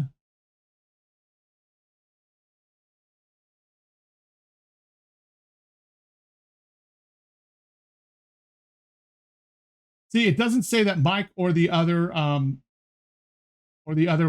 suspect died. It does say the other ones died. Harry died. Nakamura died. Dick died, and then the old man died. He did shoot him, but it doesn't say he died. It says he snapped and began shooting his colleague before standing and shooting the suspect in interrogation room 2. Remember, the correct answer was 4 people died. So ironically, the 2 other people in the room that all started in, they lived, but everyone else died. Like Harry died in the doorway. Nakamura died against the wall. Dick died in interrogation, and the old man died from a heart attack, which is why there's only a little bit of blood coming out of his mouth. Okay. Overlooking the carnage that he had created and hearing the dying breaths of Carl Tristan, Nakamura began to calm down. Surrounded by dead colleagues and former friends, he decided to take his own life before he bled out. It's estimated that he sat against the wall for 15 minutes before taking his own life.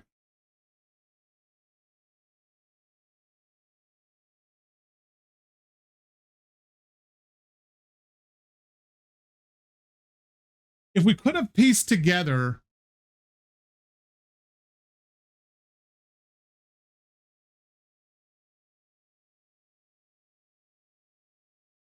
that there was two people in that room, maybe we could have figured it out. Maybe. Because the two people that were sitting there, obviously, Mike was the one closest to the door. Nakamura was the one over by the other wall. He must have stood up and kind of walked around the table, shot Mike, then shot the other witness, right? The suspect. Yeah, we knew shots came from the room and shots went into the room. Now, how the whole thing happened between who was sitting down and what happened by the clock, I figured they shot there, but I wasn't sure how. That he did a lot of shots at Harry in the doorway. Yeah, interesting, very very interesting. So now the only one left we have is the missing, and then I don't know if this unlocks after, so we'll have to do that at a different time. So yes, awesome. That's good stuff. Excelente. What I'm going to do is I'm going to go make my ramen real quick. I do have something to watch while I make my ramen that I'm going to put on. It looks really good.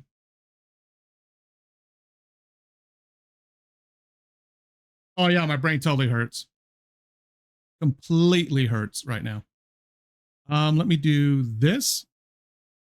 Let me make sure I mute YouTube music so it doesn't do double audio.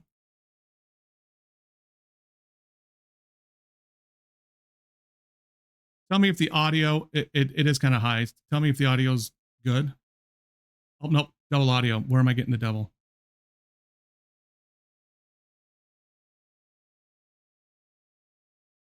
Oh, whoops, I have it in the headset. There we go. Now it's muted.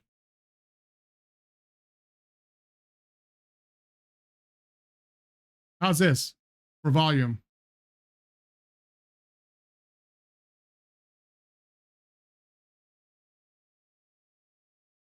I saw this. I'm like, this is actually kind of good. Like he tests all these different frozen pizzas. You don't hear them? Wait a minute.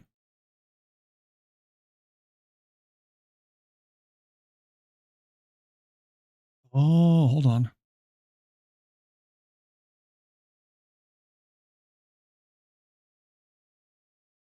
There we go.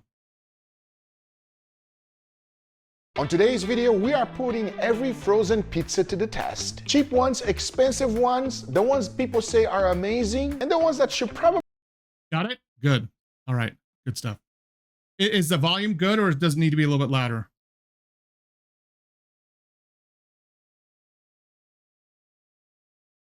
All right. Good stuff. Then I'm going to just hide my camera real quick and then mute my mic.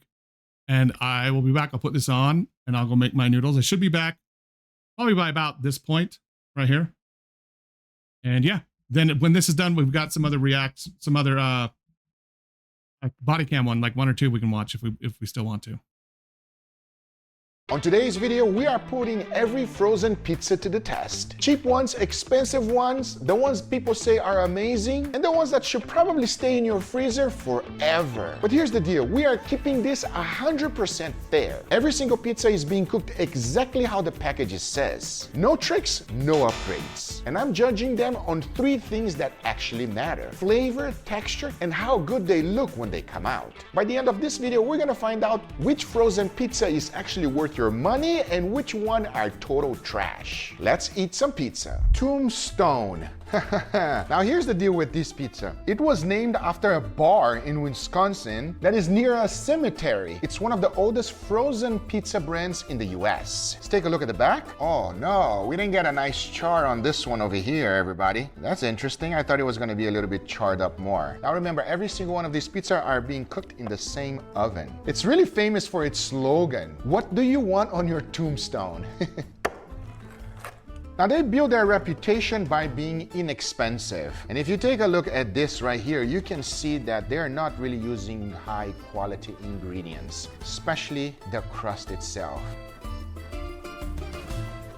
This is not a bad pizza, but by no means is it a great one. The first thing that hits me is actually the sauce. The sauce is not very good quality, and it seems like an old tomato sauce that I've tried long time ago. So I don't appreciate the sauce at all. The cheese, on the other hand, here you can clearly see a little bit of that. Burnt cheese, processed cheese is not very fresh. Appearance-wise, it looks like cafeteria pizza from my kid's school, everybody. It's not the greatest. I'm gonna be honest with you. I'm giving this one a 4. I'll give a texture a 5.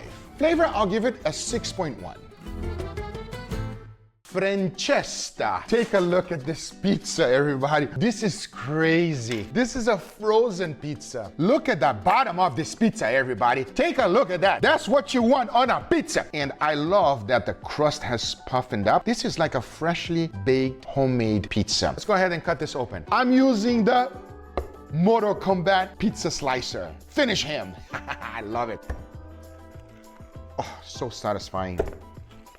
Oh, this pizza slicer is crazy. So a few things I noticed immediately. They're using this kind of processed cheese, mozzarella over here, which is understandable for a frozen pizza. So even though that they say that it's premium quality, I'm not quite sure about this cheese right here. With that being said, I love how the dough has risen over here. Visually, you see that? You see that, everybody? What a nice, beautiful crust for a frozen pizza that could have been inside of your freezer for quite some time. And whenever you're ready to take a bite and eat it, you just took it out and you're going for it.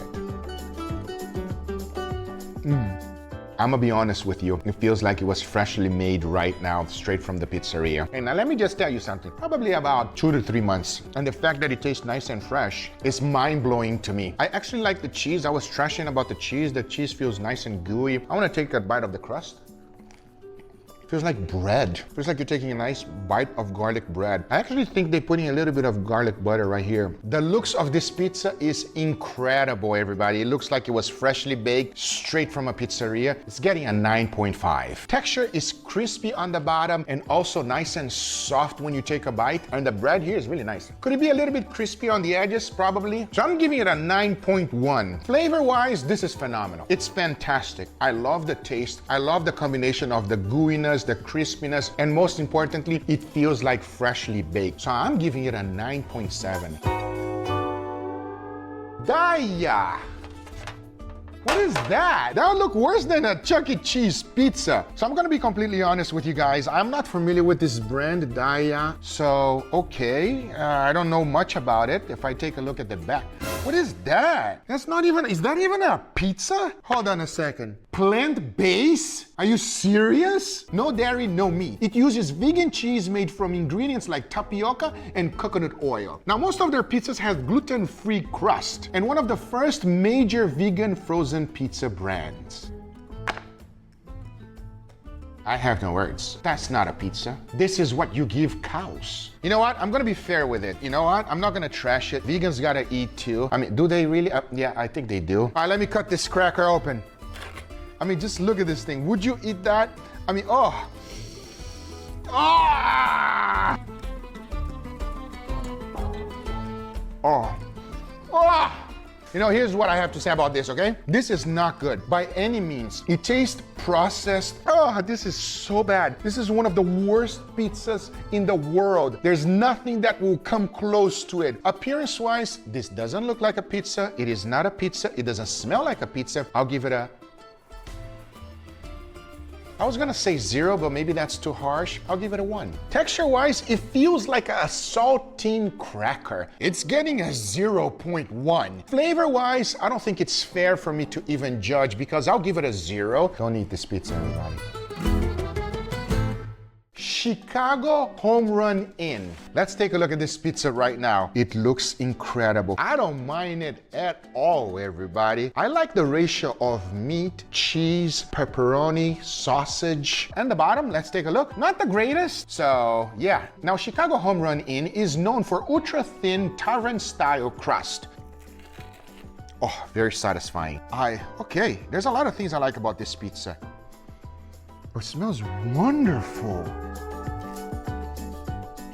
Yo, this is a delicious pizza. I've been to taverns that sell pizza that is not as good as this, and this is just straight from my freezer. This is a good pizza. Now, I'll be honest with you, tavern style crust is not my favorite, but for what this is, it's really good. Appearance-wise, this is a beautiful pizza, everybody, especially for what it is. Mine actually looked better than this box over here. I'm giving the appearance 9.2. Texture-wise, it is crispy on the bottom, it's slightly gooey on the inside. The crust has a nice chew on it. It's gonna get an 8.7. Now that's pretty high for me, especially because I'm not a huge fan of thin crust. Now let's talk about flavor, because this is one of the things that I felt the most. If you are a lover of tavern style pizza, this will hit different for you. I'm giving it a 9.3. Lean Cuisine. Tiny. This is a pizza for a mini guga. Is it a good tasting pizza? I don't know. It's marketed as a low calorie option pizza. This one specific is 390. I feel like this one shouldn't even be sliced, but let's slice it anyway. Now, Lean Cuisine is one of the most popular diet brands in the United States. It's not a pizza, everybody. It's a cracker, everybody. It's not a pizza at all. And the cheese on the top seems like the lowest quality possible. I don't know. I don't know what to expect. Let's go for a bite. That's not pizza. Yo, listen to me. If you're on a diet and you are expecting that this will take your cravings away, no, it's actually gonna make you sad and not wanna eat the whole thing. It just doesn't taste good at all. The looks itself alone is getting a 1, everybody. And it also don't smell very good. Texture-wise, the only pizza I don't wanna take another bite. It's getting a 0.5. Flavor-wise, you're gonna be so disappointed. So for that reason, I'm giving this one a 2. Red Baron. All right, so this is one of the most recognized frozen pizza brands in the United States. It's known for its classic middle-of-the-road crust. Not too thick, not too thin. The question is, does it taste good? Well, let's cut it open. It's not that crispy when I cut it. Got a little bit of pepperoni on this bite. Also, this cheese got a little bit burned, which I actually love. Let's take a look at the back. A little bit of crispiness, a little bit of golden brown, which is what we want and what we desire on a pizza. This feels more like what a frozen pizza should be. It's what is expected. Not the highest quality of crust, not the highest quality of cheese, and not the highest quality of pepperoni. Well, it's not bad. Here's what I'll say. It's not a bad pizza, but by no means it's a great flavorful pizza. It's what you would expect from a frozen pizza. The dough itself, it's not super crispy, so it has a little bit of fermentation. It feels like it's still fermenting, if that makes any sense. The cheese is like the cheapest cheese possible. The actual crust, especially the edge, has a nice bite. So here's the deal. This is exactly what I would expect a frozen pizza to be. For appearance, 6.2. Now texture. It's what I would expect from a frozen pizza. I'll give it a 5.9. But let's talk now about flavor, because I think that's the most important. Flavor-wise, it's getting a 7.7. Tostitos. Oh yes. This one, is it even a pizza or is it something else? You guys tell me. Let's take a closer look on this pizza right here, everybody. It's a pizza square. That is correct. And the cheese has slightly melted. It didn't melt it all the way. Let me show you the actual bottom. This is what we have right here. It's like a cracker on the back. But let's see how this thing tastes. So it's interesting that the cheese didn't melt all the way, and I'm not quite sure the reason why. This crust is very unique and different than others. You can see a little bit of fermentation bubbles, which I actually approve. It's not good. It's not good at all. This is not a pizza. This is something else. It's not even a flat bread. There is no texture of pizza. It doesn't taste like a pizza. The sauce is not the greatest. Obviously, it's aimed for children. For whatever reason, it's super sweet. This is not what I expected at all. Looks, I'm giving it a 3. And I think that's actually a little bit too high, but here we go. Texture-wise, when I took a bite of this thing here, it literally dissolved in my mouth. There was no texture whatsoever. Feels like the crust is made out of powder. It's not a good experience at all. It's getting a 0. Listen, when I feed my children, I try to feed them the best possible. This, it's not a very good tasting pizza at all. It's getting a 0.2. DiGiorno, take a look at this pizza. Okay, what was the best one so far, if you remember? I don't even know what's been ranked, but what has he liked the most so far? He'll probably do a recap at the end, I'm guessing.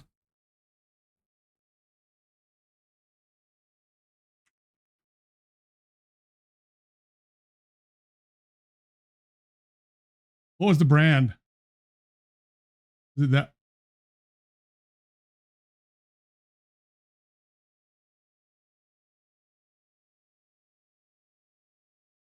This in one right here? Did he like that one?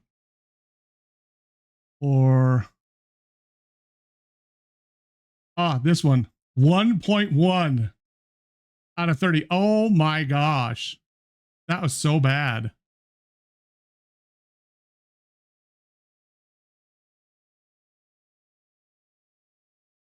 Holy crap. That one he thought was amazing. It feels like fresh. Freschetta. This is Costco. You can get, I think you can get freschetta at Costco. Baked. So I'm giving it a 9.7. I swear you can get this freschetta at Costco. I swear you can. Okay, let's go back to where we were. Costco is so good, dude. There is a video I saw Barry Crepe watch it. I watched it on her stream. It was basically how Costco works when they do their Kirkland brand, like how they decide what to do for Kirkland, like that their brand Kirkland, like how they decide what to actually make. So you notice they don't make everything, but there's certain things they do make as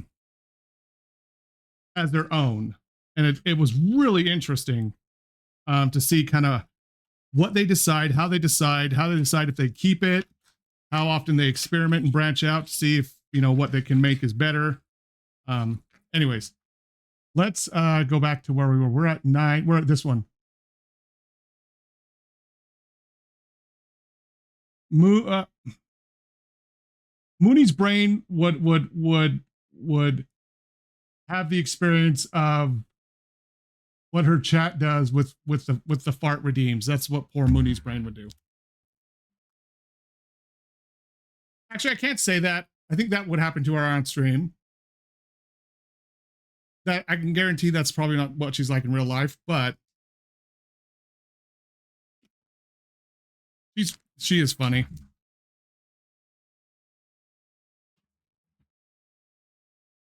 Okay, this is the next one, right? Yeah, this is the next one after the one he gave like a really low score to. Yeah, let's see what this is. When I think of a frozen pizza, I don't think a frozen pizza should look like this. I love a few things. The fact that they put a little bit of cheese on the crust here, and at the same time, the crust has risen. Looks like a great pizza. All right, DiGiorno, let's go ahead and slice you up. First of all, take a look at this crust. You can see a lot of bubbles of fermentation, everybody, immediately. That means it risen like it was supposed to, and it feels nice and soft. And at the same time, the bottom right here, it feels a little bit crispy.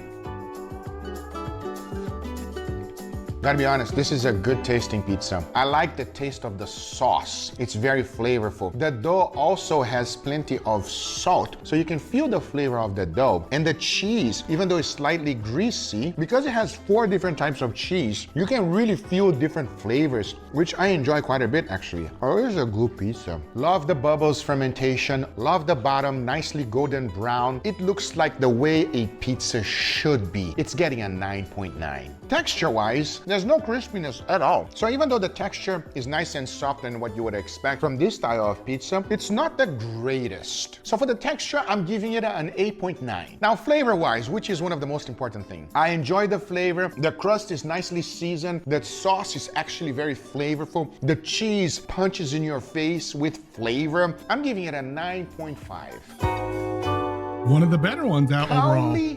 Powder. I'm not even quite sure on how to call this pizza, everybody. But here we are. I don't know. I've never been a big fan of thin crust. My son likes it. I don't. Like thin crust. I don't know. This looks like someone who tried to make a vegetarian pizza on flatbread. That's what this looks like. Oh, stuffed crust is so good. Like crust, like the happiest I get with pizza is when I come back from getting my pizza. Because what I do on Saturday, I'll go to Costco and I'll get 2 pizzas, right? I'll have it for like lunch on Saturday and like lunch on Sunday, and then I'll put all the rest of it in the fridge after, you know, my family has what they want. And I'll heat like 1 or 2 pieces up for lunch for the rest of the week. That's what I have for lunch. It's super cheap if you think about how much it costs and how many meals it does. Anyways, I get so happy. Oh, damn it. My eating thing went away. When I come back from Costco and I open the box and it's like, it's nice and fluffy and full type of crust on it. You know, they've done well. Like, yeah. I call ahead, you know, 2 pepperoni at this time. I walk in, you know, fight my way to the front, buy it, walk out, and I'm done. Because Saturday at Costco is borderline hell on earth. Like, I do not go there unless I absolutely have to, but their pizza, it's so cheap for how much you get. It's too good of a deal. It is greasy as hell. If whoever's making it does it well, it's really good pizza. But I've also had it where it's not that it tastes bad, but the crust is like kind of terrible. Anyways, yeah, I nothing makes me happier than a good crust on my Costco pizza on a Saturday. I'll tell you that. But yeah, I'm not a big fan of this thin crust stuff. Made with cauliflower crust instead of traditional dough. I mean, by appearances alone, because it's cauliflower and not actual dough, gotta be vegetarian it's cauliflower. presentable. Yep. It's a healthier option for people that don't want to have real pizza. But here's what I think. If you're gonna eat pizza, go all out. Or people Let's with a take look at gluten Check allergy, that right? out, everybody. Oh, got a little bit of chars on some areas here, which actually looks good. I will say this. Looks crispy, but this is not heavy. No crispiness at all. Oh, doesn't feel like anything, everybody. I feel like I was cutting paper. Let's take a look at this. If you take a closer look right here of this pizza, you can see that it's not just cauliflower. They definitely use some type of flour mixed together. Oh, it's not good. Oh, it's not good at all. This is not pizza. It's like a flat bread. No, it's not pizza at all. This is something else. This is something for you to be healthy. Like the spinach is coming through so hard. It doesn't taste like a pizza. Appearance-wise, it's getting a 2. Texture is probably the worst. It is so thin, it doesn't feel like a pizza. Such a it cool doesn't pizza taste like a cutter, pizza dude. because it's cauliflower It's so pizza. cool. So I'm giving the texture 1. Flavor-wise, it's tough because if you're eating this, it's because you're on a diet. So I really respect that. And instead of giving it a 0, I'm actually giving it a 5. Because if it will help you in any way to keep your diet going, then it's worth it. If not, it would have gotten a 0. Yeah, because one thing he did say was that the spinach, wasn't it spinach? Came through super hard, like the flavor. And for someone who is either a vegetarian or vegan or has a gluten allergy and maybe can't have a lot of, you know, certain kind of flours, I can see that. I've seen that a lot, like cauliflower as a substitute, you know, for a lot of things like that. I can see it, but honestly, if you're on that type of diet, I'd rather just have a whole different food than have some half-ass BS pizza, honestly. Honestly.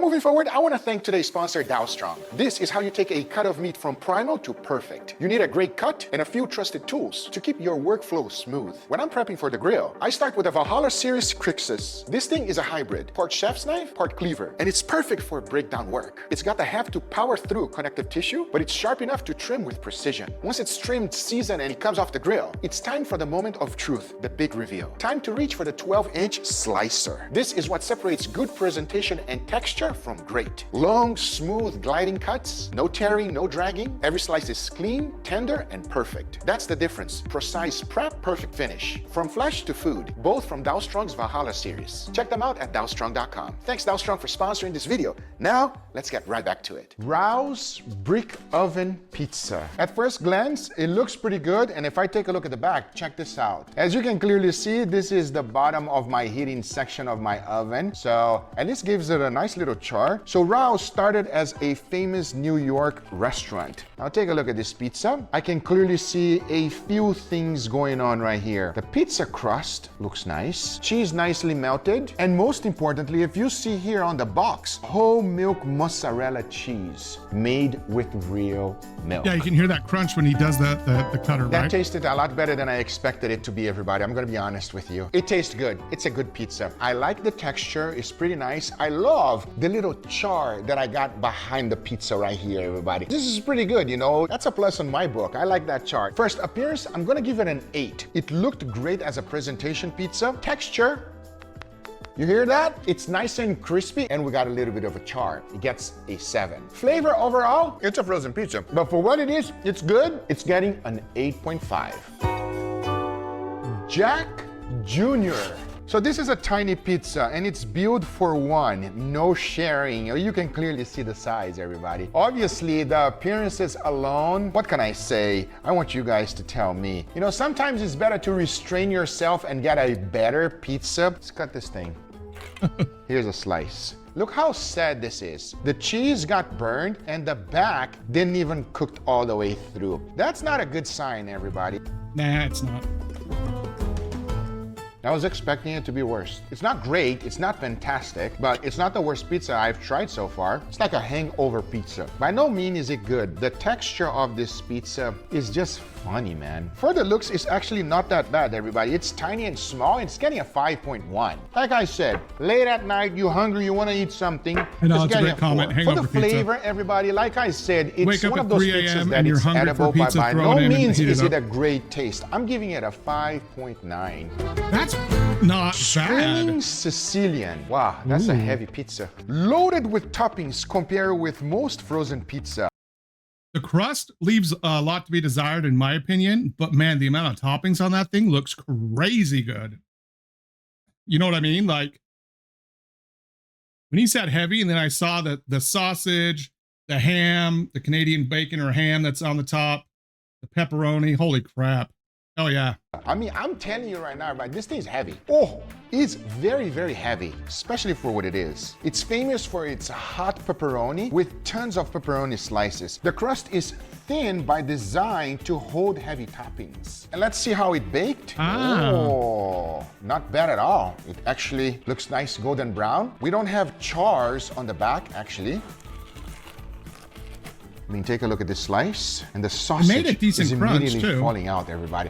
I feel like with this pizza, it's like they're trying to make your money's worth. Now, they are more expensive than most pizza, but they actually give you more stuff, more toppings. Let's give it a try.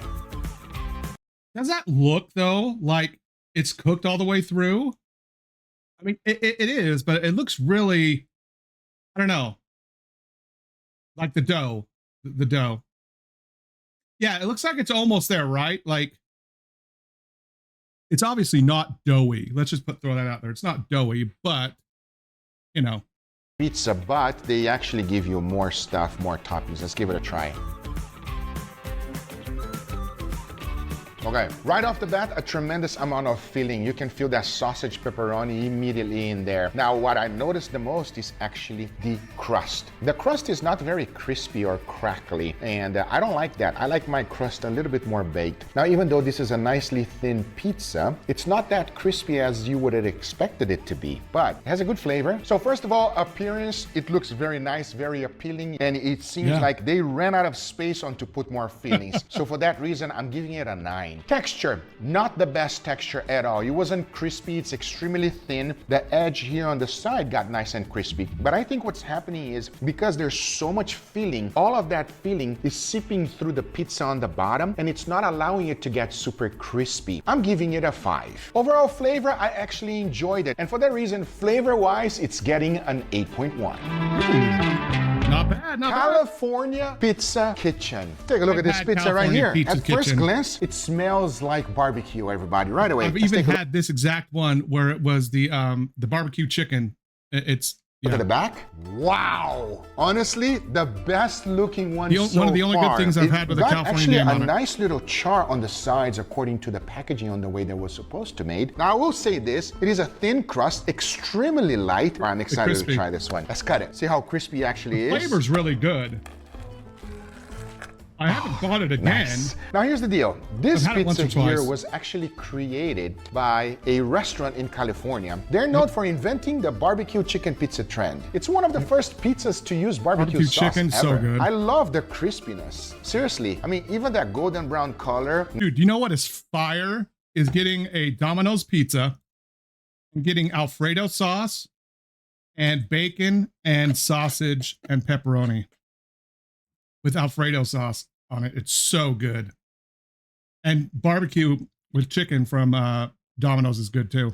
Nice little char here, especially on the cake. edges. Oh, if I'm being completely honest, it smells more. They have shrunk the lava cakes, dude. Like everything has shrunk, like over COVID. Like they used to be bigger, and now like there's all this space on the sides of the container, and you know they're the same containers, but they've gotten a lot smaller. But lava cake is so good. Marvelous, everybody. Let's give it a try. Oh, wow. It's not a pizza. It's a flatbread, but I kind of like it. It's just very delicious. The taste it's like is little really hints good of sweetness. The it really chicken is very nice. Adds a little bit of protein. Like I said overall, earlier, I don't it has like that thin, nice flavor combination of barbecue sauce, chicken, and actual crispiness, which I enjoyed the texture. Appearance-wise, I'll give it a 6.9. Texture-wise, I love crispy stuff. Like if I can air fry or air griddle like a quesadilla and have it nice and crispy, so good. And, you know, if you're going to have thin crust, it better be crispy. It better not be just a thin piece of dough that is all limp and noodly. At least this is crunchy and crispy. I actually like it, everybody. When you take bites, it's crispy, it's gooey, it's chewy. I'll give it an 8 for texture. Now, overall flavor, I'm giving this one an 8.2 on flavor. And now we got a Detroit style Motor City Pizza Company. So one of the things that I love about a Detroit style pizza is the caramelized edges. So that's something I really look forward to. So normally they put the Little Sleezer's deep dish pizza is so good. So good. Like, I'll just say that. I'll throw that out there. Any deep dish, so good. sauce on top of the actual cheese. But this one here is not like that at all, as you guys can clearly see. Let's take a look at the bottom. Look at that. Now what's interesting here is that there's no cheese crust right here on the edge on the top, but on the other side, they put it. There's a little bit on the put over here. Go ahead and slice this open. Oh, very nice. Got a nice crunch. The dough has risen nicely. You can see a few bubbles of fermentation pretty well in there. all the way through with the Cheers. with the crust, which is good. So I'm a huge fan of Detroit style pizza. It doesn't feel like one. I know it's frozen, but I was expecting something else when I took a bite. It's good, but it's not great. Not a huge fan of the dough. The dough seems lacking flavor. It almost feels like you're just eating white bread. But at the same time, for it to be a Detroit style pizza, it's lacking flavor for me. Appearance-wise, I'll give it a 7.8. Texture, if you are lucky and you get a good part like this one here, then you have a wonderful experience. Because it's not even all the way through, it's getting a 6 on texture. Now flavor, which is extremely important. It's difficult to judge flavor because if you grab a nice crispy part, it's a completely different experience. So for the flavor, it's getting a 7.8. Not too bad. Newman's Own. So this pizza Oh, is not really? the same as all others. And I'll tell you the reason why. But before, let's just take a look at this pizza. Is it the best looking pizza? I would say it's not, everybody. If you take a look at it, it has a good ratio of meat, cheese, and sausage. I got a little bit of crispiness in the edge, which is good. And the bottom, nice golden brown. So this pizza is different than any other because it has a good story behind it. Founded by the actor Paul Newman. All profits go to charity. I like that. Now, it's a thin crust pizza. It's lighter than most frozen pizzas. Nicely golden brown crust and a little bit of a char, actually. I appreciate that. So the sausage is extremely overpowering, and they use a specific ingredient, which I don't remember the name, and I'm gonna list it now right here, that it has. fennel. It's so strong, and I don't enjoy that Fennel flavor is on so a strong. It sausage. sounds little- That's so powerful that it has. Fennel are those things right there, and they are just potent, and they're like extremely potent in little teeny form. Like, wow. It's Yeah, so I don't strong, like and them I either. don't enjoy that flavor on a sausage. That's so powerful. That's all I feel in the pizza. It's nice and crispy. This crust has more salt than others, so you can really feel the flavor. So the appearances, as soon as I took it out of the oven, not the best, everybody. I'll be honest with you. It didn't look great. It's getting a 5.9. Texture-wise, I like it, everybody. I'm giving it a 6.1. Flavor-wise, the crust is nice and salty. The sausage is terrible. I don't like the sausage. Flavor-wise, if you take out the sausage, I'll give it a 6.7. Next one, we got Publix, which is my local supermarket. Oh, Publix makes incredible shit down in Florida. Oh my gosh. You might have a different supermarket, but it should be relatable to any local supermarket. Now, Publix is not a national... No. Publix is unique. Publix makes good shit. I'm just going to throw that out there. They make good stuff. Like Publix subs are amazing. The Publix brand, really good. It is good, yes.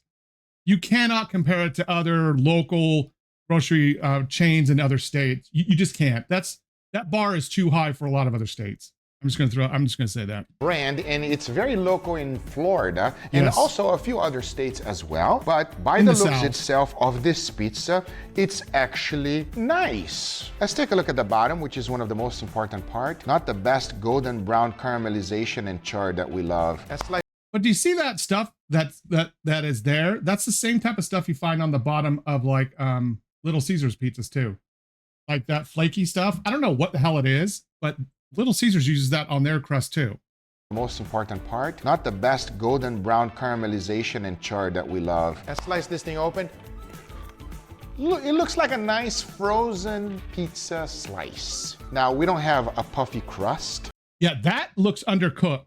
I'm throwing that out there now. That is what looks undercooked and a little bit doughy. That crust right there. Like that cross section there, it looks undercooked for the dough. In the end of the day, let's see the taste. If I would have thrown that shit back in.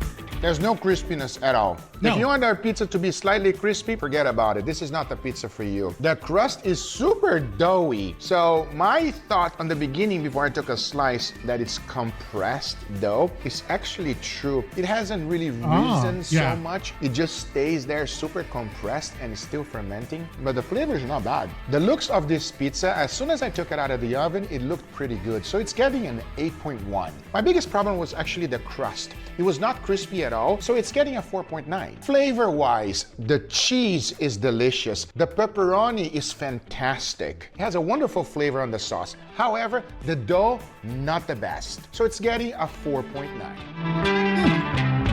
And there you have it, the best and the absolute worst for Freshetta. I swear Freshetta. I have to look it up now. I swear that Freshetta is Costco.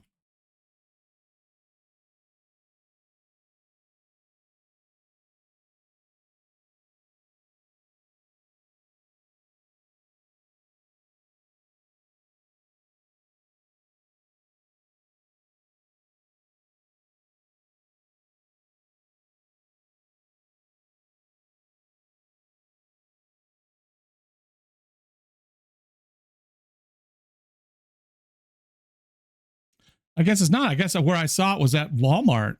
It's at like Walmart, Albertsons, Kroger. So it's just a brand you can buy at a regular grocery store. I did not know that.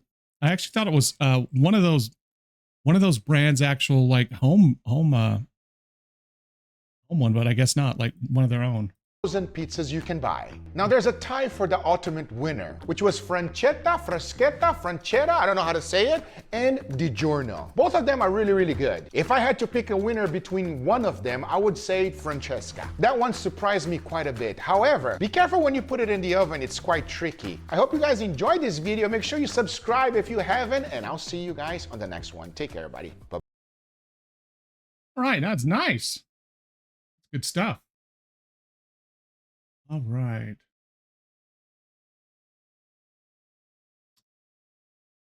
Okay. I need to turn my camera back on, but actually I'm going to go refill my water. So give me a second. This one is called Woman Shuts Down Entire Airport After Security Breach. I have a story about my little brother and the airport and a security breach too when I get back. So give me a minute.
All right, sounds good.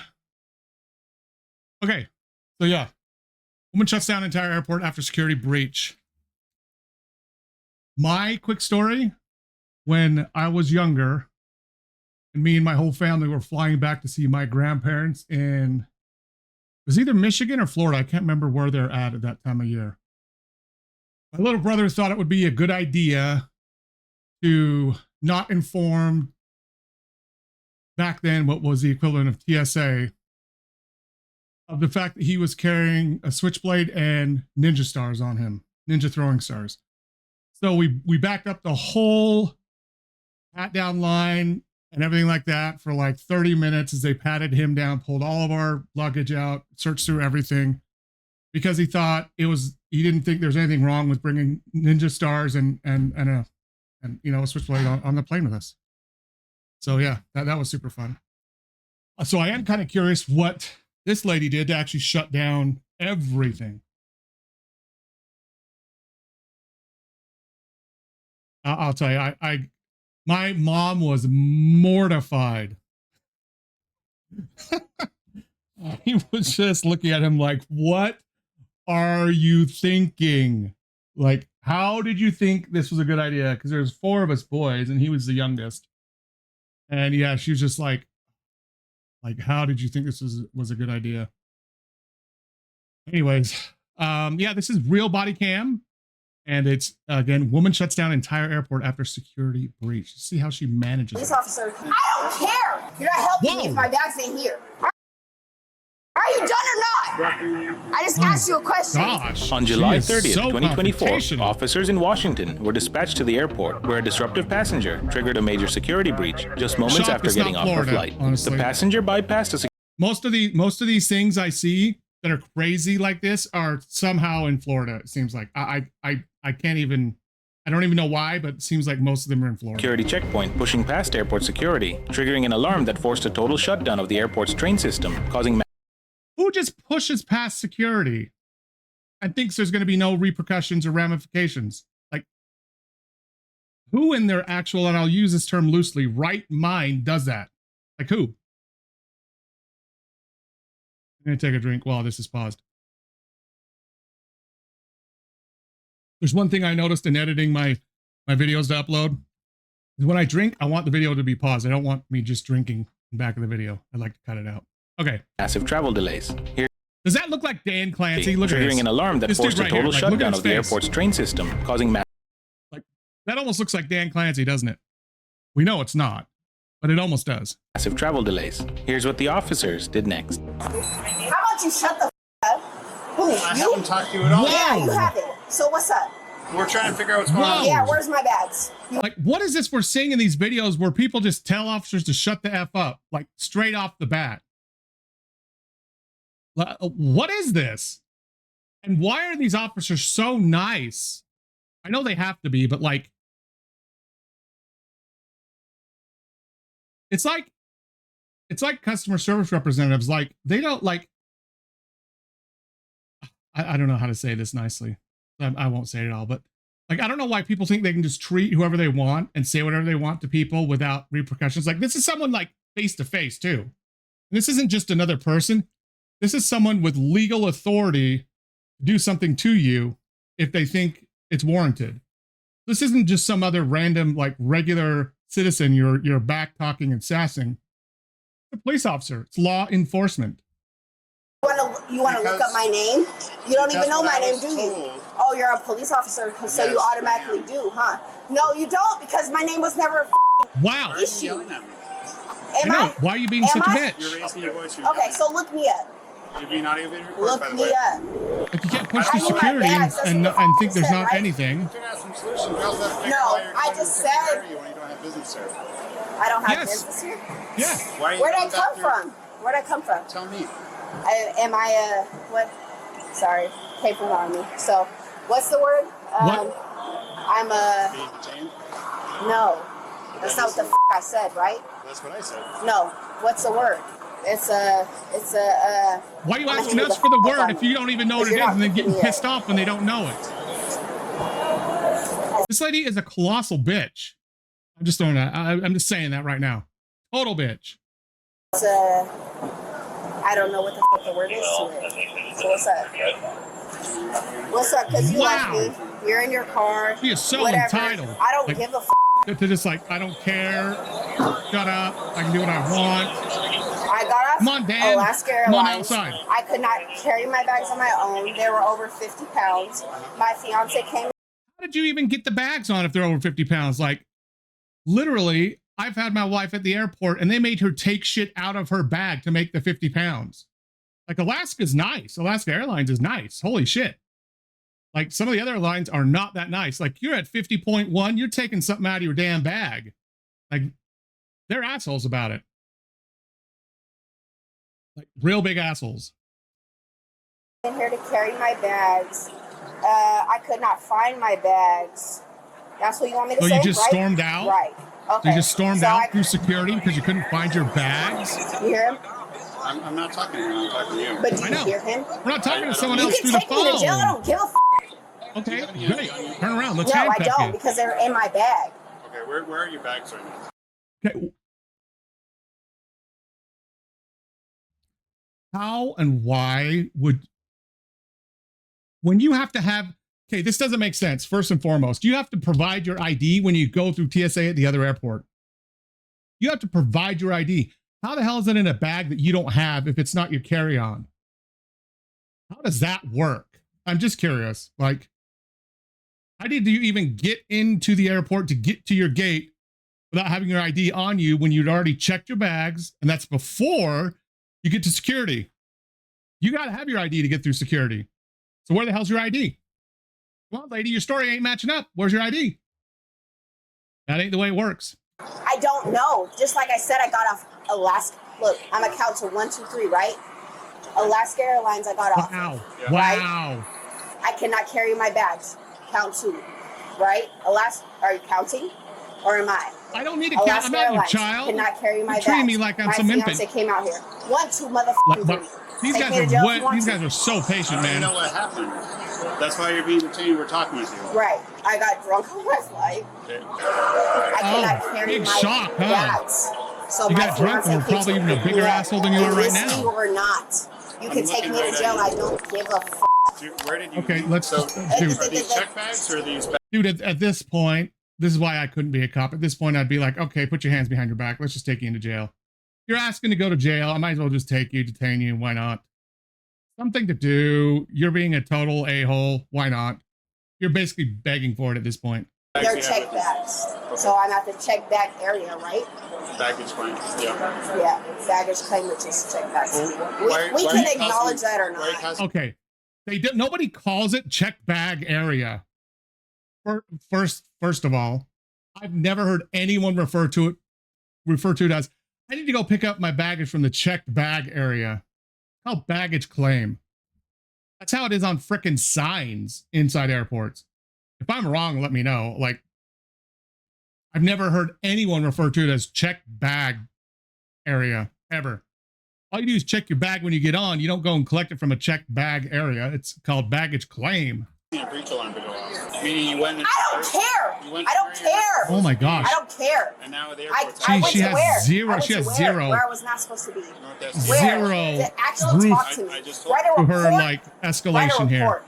It's like this Okay. all the Let's- time. Let's yeah. Because Holy I own shit. businesses. So let's go ahead and do Does that. she have a Let's do fiancé? that and see how far it goes. Who could put up with this when she gets mad? Who So, could? Shut up. You're not. Okay. You're not, because where's Oh my my bags? You're not helping me gosh. if my bags ain't here. Right? So I don't. Yeah. Oh yeah, I forgot. It's the officer's responsibility to get your checked bags, lady. Your checked bags are not a police officer's job to find. Newsflash. Not their job to find your missing luggage, lady. Okay? Not their job. Yeah, you're so Holy in charge. crap. Yeah, you're so in charge. If my dad was on the phone versus my husband, you would shut the up. You would shut the No, up. we wouldn't, because So, they're on the phone. boom. What are they going to do? Okay, we just gotta work through. No, They're this gonna- is- what are they this gonna is tell us to because change if what's it was my happening right dad now? here, They're not going to tell us anything to change the fact that you burst through security, you don't have your ID on you, and that you got drunk on your flight and made an ass out of you and made the airline mad at you. Nothing they say is going to change what you've already done and the way you're acting right now, unless they tell you to shut the hell up and do what you're supposed to as their fiance or daughter. Otherwise, there's nothing they're going to say to the officers to change what's going on right now. Nothing. Nothing. would have carried my bags and wouldn't be no problem. But I'm really drunk. I just came from Yeah, the so military. In my bag, there's a military ID. Okay. On my flight, because I threw up before I came here. He's right here. Is it? I don't even want to bring it up again about the ID. Maybe there's another way she could like provide, prove who she was when she got on. But if there is, she should be able to provide that now too. He's This is right crazy. Here. I know. Were I you know. traveling with her? No, I wasn't. I was coming to pick her up. You can't go talk to her right now. Okay. Like I said, what I say I love before I that. got I here. love that. You can't go talk to her So right was he now. detained for trespassing? She don't have her ID on her? No. I'm not here to hurt you or nothing like that. We never come said out you of were, yes, ma'am. Yeah. Never said. No, she did. They come get me to so I can go pick up the bag. But you're the police officer, right? Right? correct. Yeah. Okay. I'm telling you, we went to go pick him up. Obviously, she went into the wrong restricted area. Yeah. And then she started flashing. She's drunk, obviously. She's Yeah. belligerent. I need my bag. Wow. Wow. whoever that is, if that's her boyfriend, fiance, friend, they're reasonable. And she may just be like one of those people that is just unbearable when they're drunk. There are people like that. Lots of people like that.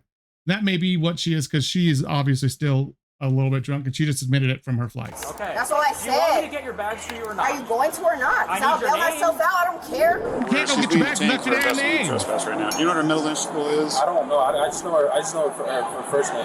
You're the boy. What? You're coming to help her and you don't even know her last name or middle initial? Who are you? Okay, are you her boyfriend? I'm her boyfriend, yeah.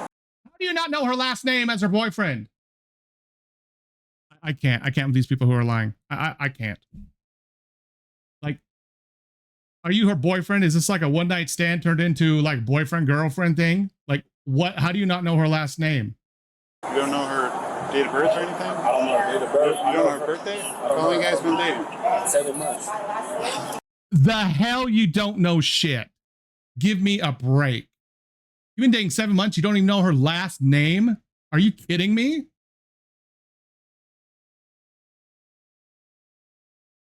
Now, I will say this. If she's been deployed this whole time and somehow they met online and maybe they've been like saying they're dating, but they haven't physically like, they haven't been together at all. So like they've just talked through the phone, through online stuff, video chat, FaceTime. I can see in some strange world where maybe they don't know some of that information. If that's the case. But if they've been like together, seeing each other all the time during that 7 months, there's no way you're dating someone and you don't at least know their last name.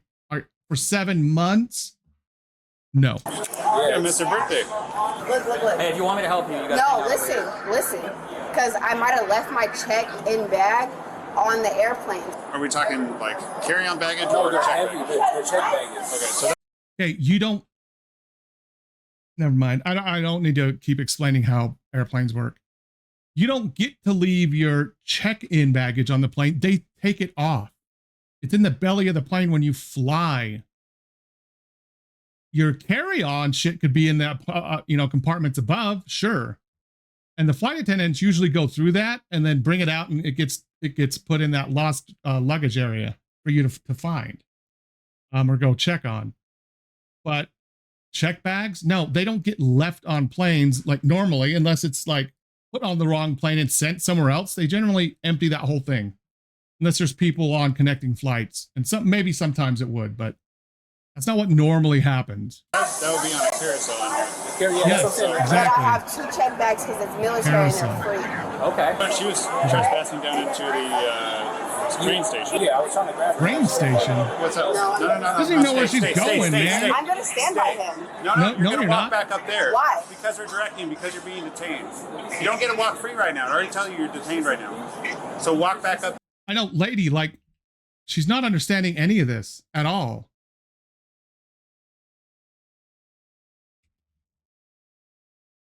Like zero. She is not getting any of this. I realize it's that drunk brain right now. That's what it's got to be. There, I'm gonna put you in handcuffs. Okay, so put me in handcuffs because Okay, I want to good. walk by him. Please put her in handcuffs. Go ahead. You really want to do that? I want to stand by him. Please back do. up there. just got- Directed to by That doesn't mean you're still going to get to go stand by him because you're in handcuffs. I mean, did they say that if you put him in handcuffs? I'm going to stand by him. No, you're gonna walk back up there. Why? Because they're directing, because you're being detained. Okay. You don't get to walk free right now. I already tell you you're detained right now. So walk back up there, I'm gonna put you in handcuffs. Okay, he just said walk back up there, or I'm going to put you in handcuffs. And that doesn't mean if I put you in handcuffs, you can stay here and then go down and talk to him, So right? put me in handcuffs because I want to walk She by can't him. even stand up straight at this Go point, man. ahead. You really want to do that? I want to stand by him. You can walk back I up there just because you've got been directed to here. by I law just enforcement got while you're here being for detained. him. I'm trying to help you. Go ahead. Yeah, he didn't even say that. He just said you're going to get put in handcuffs if you don't, if you don't stay where you're being told to stay. Scared you guys. Did you just say you graduated from basic training? Hello? Did I? You did. Did you say that? Yes. Did you say that? Okay, sounds good. Hey, can you guys?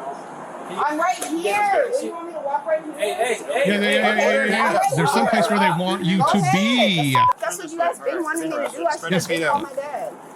Which I did. Spread your feet. Call your dad. Like I said, what do you think your dad is gonna Bitch, I've been say dead. to like make them like not do this? Trespassing and obstruction. Nobody over the phone, minus short of like the president or the mayor or like the governor of a state. Like not even that. Like you got like president, yes, but, like, you know what I mean. Like it doesn't matter who her dad is. I don't think it's gonna stop him from I just asked you a doing this. question. Well, you're now under arrest. That's where we are. Yeah, okay. I don't think you're done that. Yes, you asked to be put in handcuffs. I'm stronger than what you thought. So Wow, tense up or ladies. what? So stay Tense calm. or- Stay calm. Tense up or Listen. strengthen it. What? We would prefer this goes relaxed. If you would prefer that we search you while you're flat on the How about ground, you we just can do shut that up and instead. do what your job We is? prefer not to do that. How about you just shut up and do what your job is? My job is arresting people. We just did that. Go ahead. No, you're under arrest. That's why you You're have under arrest now. Yes, we're gonna do that. Yes, but we have to actually search. You have to actually be searched first before they put you in a car.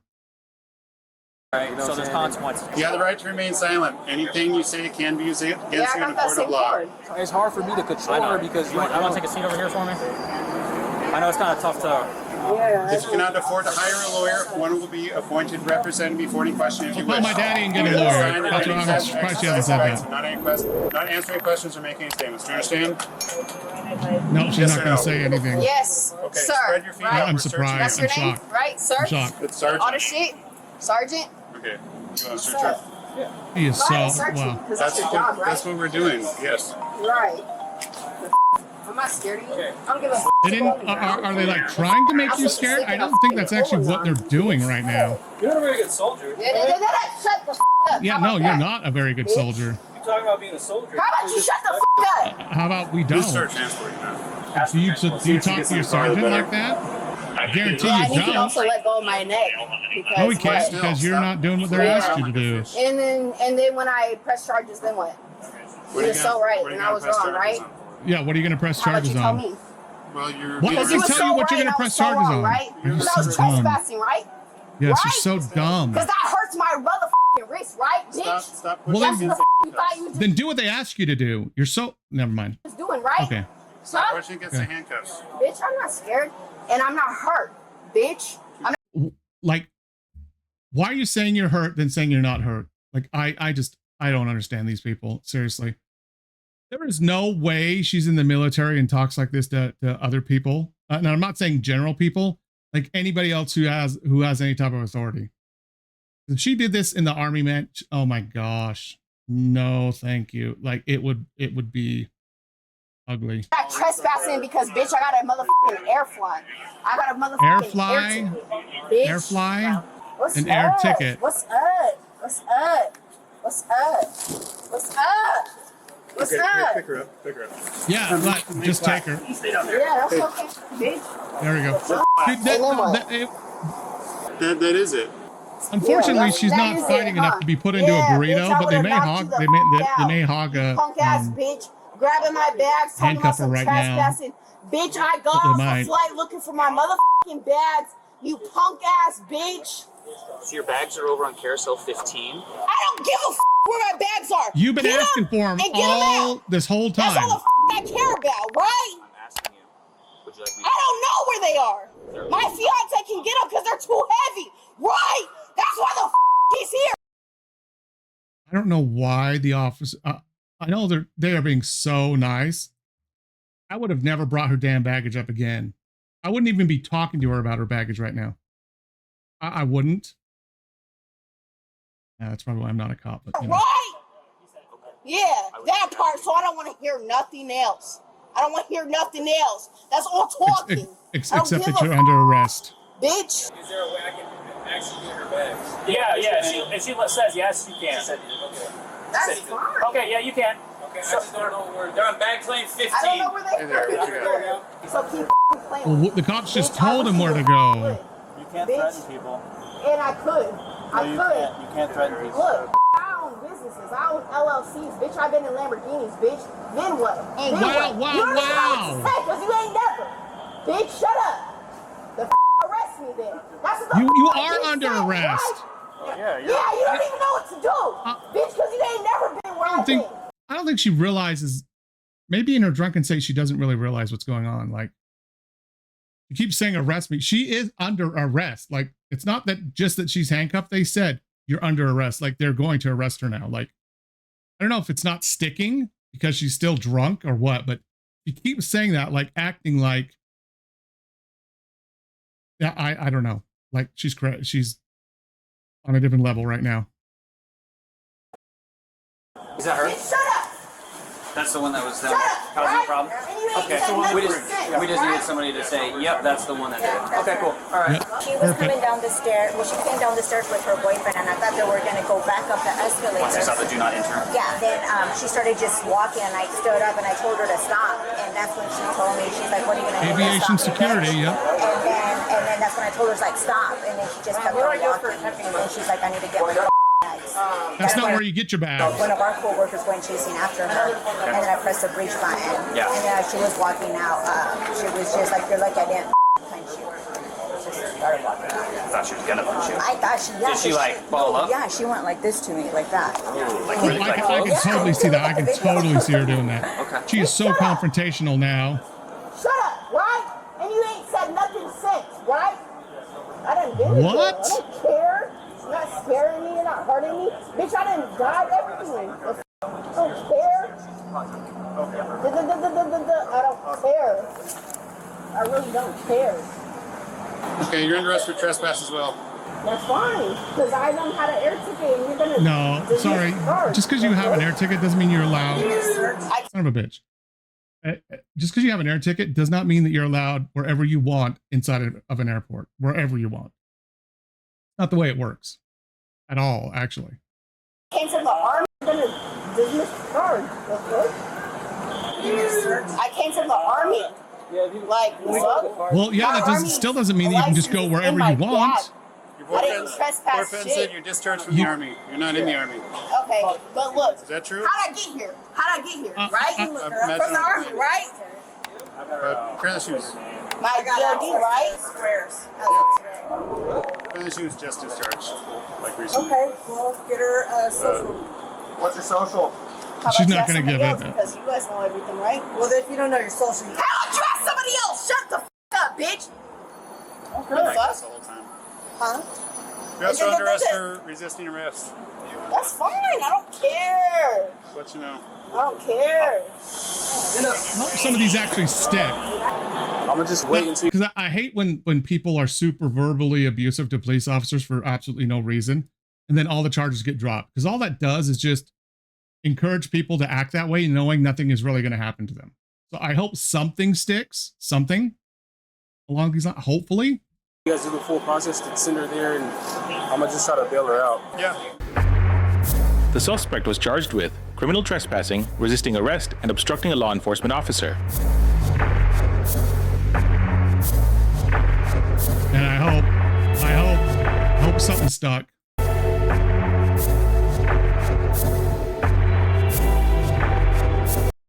Good video. That was a good video, man. That lady was crazy. Crazy. How long is this one?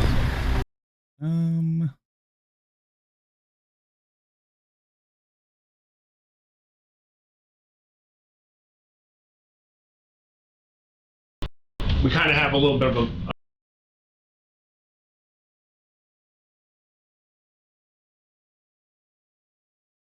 let's do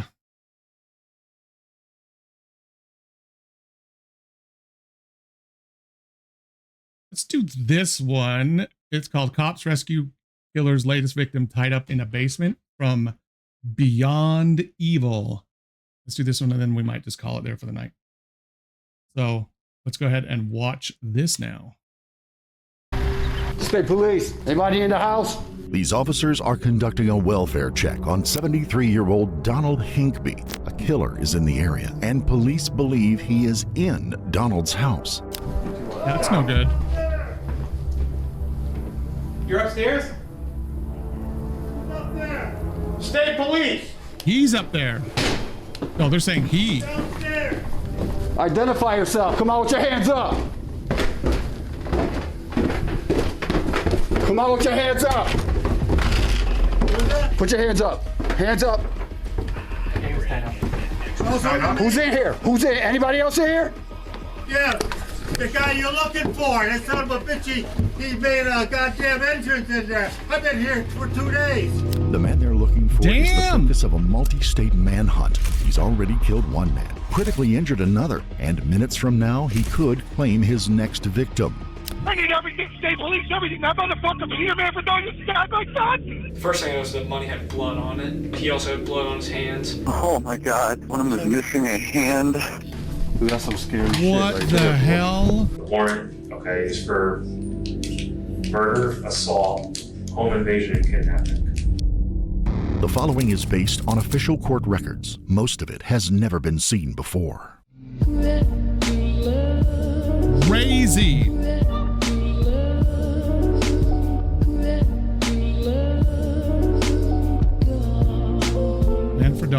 Manfredonia. It's 7 a.m. on a Sunday morning when Connecticut State Police discover an abandoned truck near the Osborndale State Park in Derby. It's registered to 70. There's going to be problems if someone's like disturbing me at 7 a.m. on Sunday morning, dude. Better not.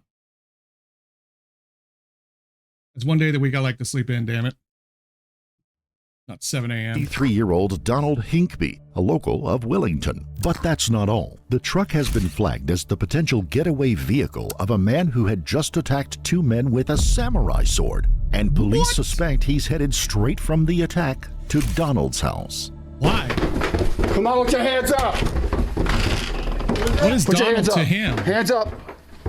That's what I'm going to be curious to see why they think he's going straight to Donald's. Like, what is the relationship in any way, shape, or form between him and Donald to make him want to go straight there? Who's in here? Who's in? Anybody else in here? Yeah, the guy you're looking for. That son of a bitch, he made a goddamn entrance in there. I've been here for 2 days. Okay, where is he? He took my pickup. He stripped the fucking house. He's gone. Is he in here? That guy's a wacko. Is he in here? What Donald was saying was kind of confusing. He made an entrance in here. Like, what's he talking about? I mean, they said, is someone else here? And he's like, yes. And now he's saying no, that he's gone. He's not in here. Turn, where's the light? Where's the light? Right to your left, officer. Right here? No, right in the corner. Left. All the lights are right. He's not in here? He's not in. Where'd he go? I'm pretty sure. Clear this area. Is the pickup gone? Yes. Yeah, he's got the white pickup. That son of a...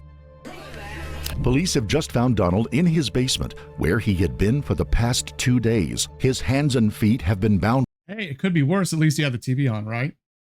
Something to watch to pass the time. I'm just saying. With zip ties. As for his I guess it could depend on what's actually on. attacker, he could be anywhere. He's not in here. I am so happy to see you guys. Oh my gosh, I'd want to like puncture my eardrums and gouge my eyes out. How'd you get Are you here? okay? Are you okay? Yeah. If you're in here, put your hands up if you're in here. Dude, this angle is like throwing me off kilter. It's like constantly angled like this. It's like making me feel my equilibrium's off. Let them know that Get my back. that this is a confirmed. Dude, yeah, you don't want to be going after some psycho with this freaking samurai Put your sword. hands up. Roger. If you're in here, come out. Donald. Please make yourself known. Donald, where's your guns? What gun? Do you have guns in the safe? No, I got him upstairs. He took my goddamn Beretta, my fucking handgun. Got handguns. Oh. This is clear. Okay. I don't know what else he took up there. With a firearm stolen from this residence. He left about... Advised through by. Yeah, he loaded up the pickup. I don't know what he took, but I don't know where he's going, but he's dangerous. Basement's clear. Basement's clear. Do you want to fucking knife? Document this. Yeah, get the tie up before we cut him loose. Basement's clear. Excuse me. You come here, loose officer. Yep, we're doing. Basement's clear. He's tied up down there. We gotta get the rest of the house just in case he's not here. He's here. Goodbye, notify. Clear. Clear. House is clear. We got some scary shit right there, bro. So that mother that you said he was here until this morning? Yeah, he's tied up downstairs, bro. He's tied up.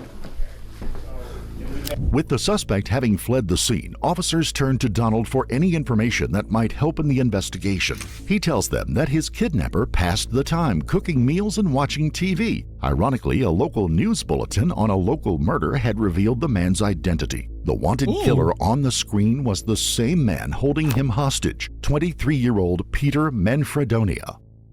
Did he strike you at all? Did he hit you or anything like that? No? Just tied you up? Okay. He put the gun to the back of my head when I was sleeping. He says, "Don't turn around, I'll blow your fucking head off." Get to see Mary's I said, "Oh boy, what a way to wake up in the morning." What time was that? It was maybe 5:15. And that was today? No, that was Saturday morning. Saturday morning. I fell asleep in front of the TV. So where did you get the handgun from? Has he had it? No, I had it. I sleep with it, especially with this joker running around. Yep. But I had it on the other bed. I was in the recliner. Okay. Boy, that's real safe, isn't it? Sleep with a gun and keep it on a different bed out in the open so the person who breaks in can just take it and use it to threaten you.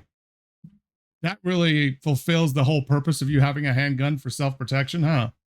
So what he did, he was barefoot. He walked around, he grabbed it. Yep. Of course he did, because you were asleep. That's what and you weren't even happened next to it. Okay. Sorry about that. I should have had it right there, you know. Yeah. What is the point of having it out to protect yourself if you're not keeping it right next to you? Fairly decent guy, but he goes off the handle. You can't trust him. You did capture him. He's I can see why you might say that. Like, he seems like a pretty decent guy. As far as decent as in like level, like maybe level-headed, but no, that's not even right. Like the right word.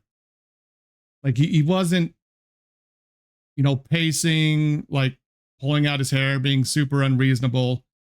I think what he meant was he's kind of calm and just, you know, I don't know, but yeah, his wording was kind of weird there. No, he's still on the run. No, he's still on the run. Really? Yeah.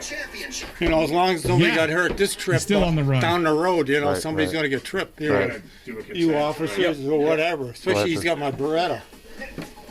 That's the only gun he took that you know of? Yeah, because he had those goddamn knives because he kept on threatening me. He said, "I still got those goddamn big knives." Okay.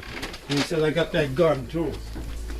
For 2 days, Connecticut State Police have been searching for the man. They now know he is armed and even more dangerous. But to understand just how dangerous, we need to go back a couple of days to 9 a.m. on May the 22nd of 2020, when reports of a brutal attack on a rural road began flooding in. A dirt bike just came down. I don't know what happened. I didn't see it, but someone's hit. 2 people are hit really badly. There's someone beating my neighbor with a bat or something outside his house. What? How many injured people there? 2 injured people. They're both bleeding profusely. Soon, the calls report severe bleeding and slashing. The crazed attacker was not wielding a bat, but an edged sword. Oh, no. Oh, my God. Just stay in the Can you even imagine just getting your hand chopped off by this psycho? And if they can't reattach it? That would be such shit. Honestly. Missing a hand. Stay on the phone, please. One of them, his hand is all the way off. Yeah, that is so so the messed up. accuser left. He's saying one of the parties is missing their hand. Now, he thought it was a bat they used, but maybe there's some other instrument.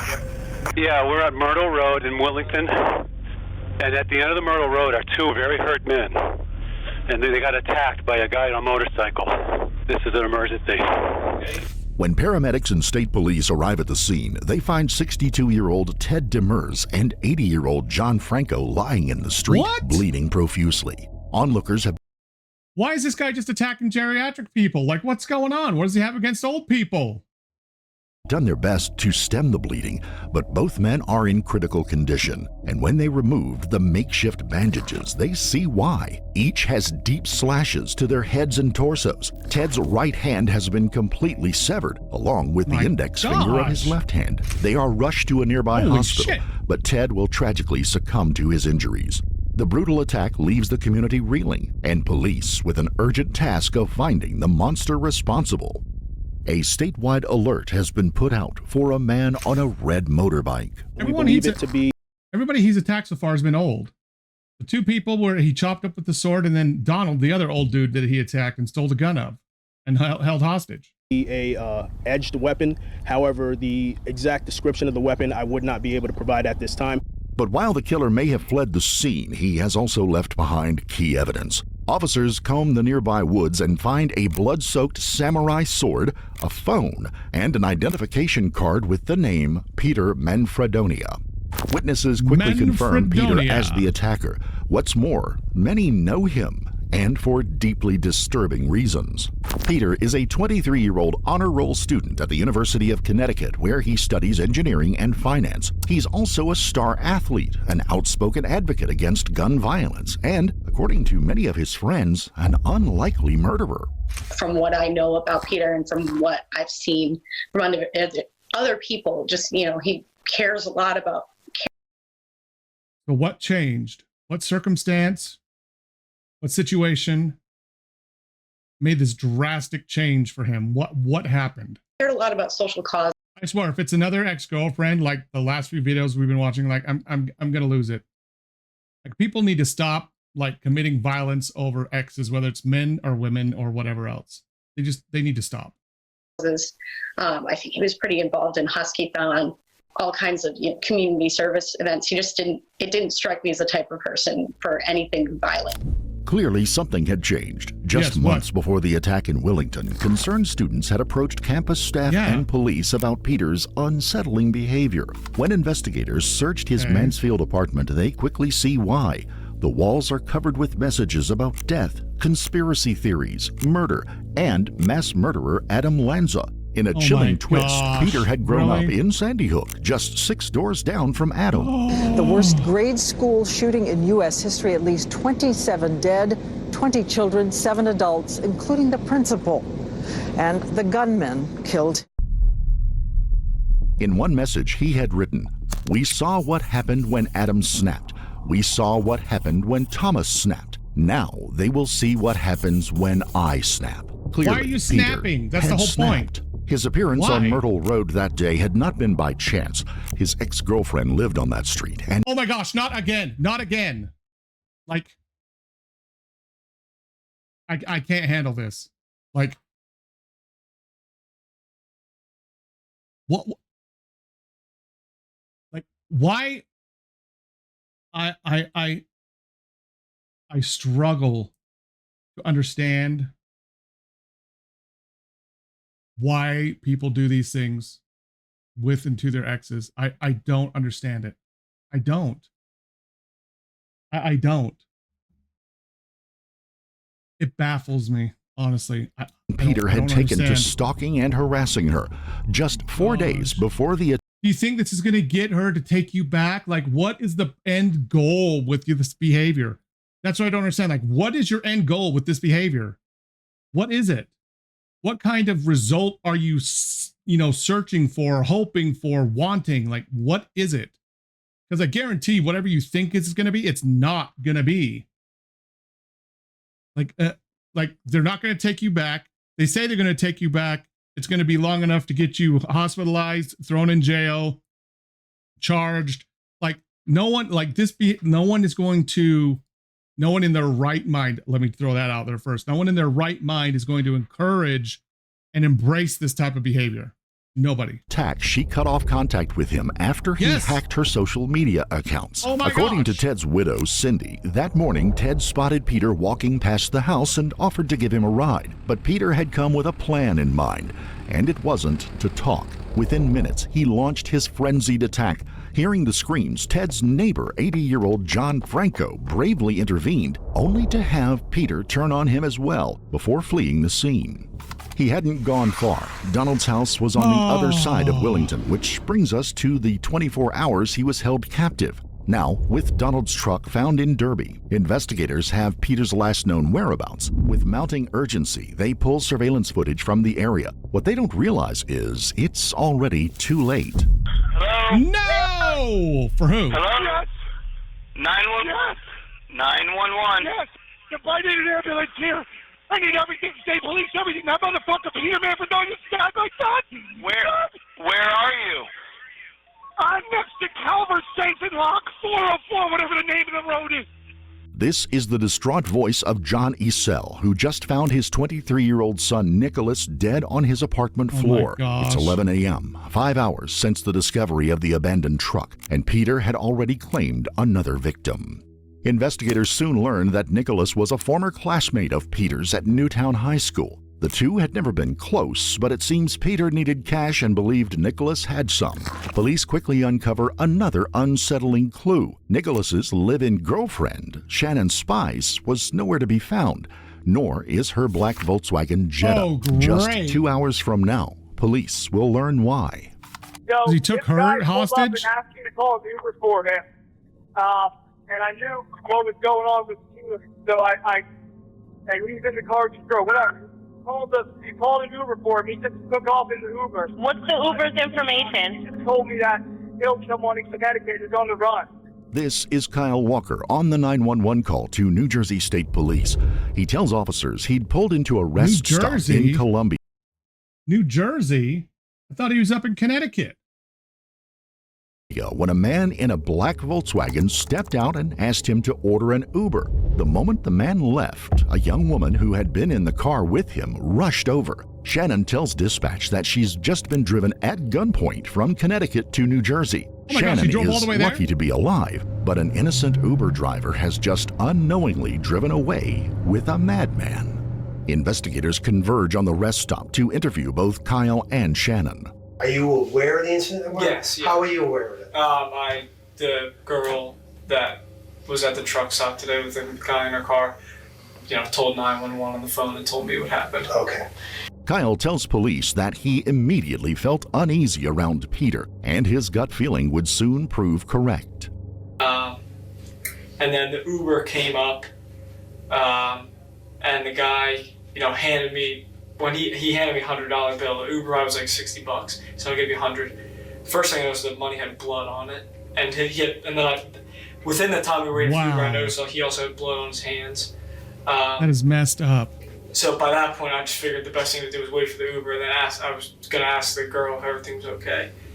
And then he got into the Uber, and she was like this, like 1 second, like she was gonna tell me something once they left. He kept looking back, and like the Uber stopped a few times, and he was looking back, and then the Uber pulled away. Then she pulled away like she was gonna leave, and I was like, wait.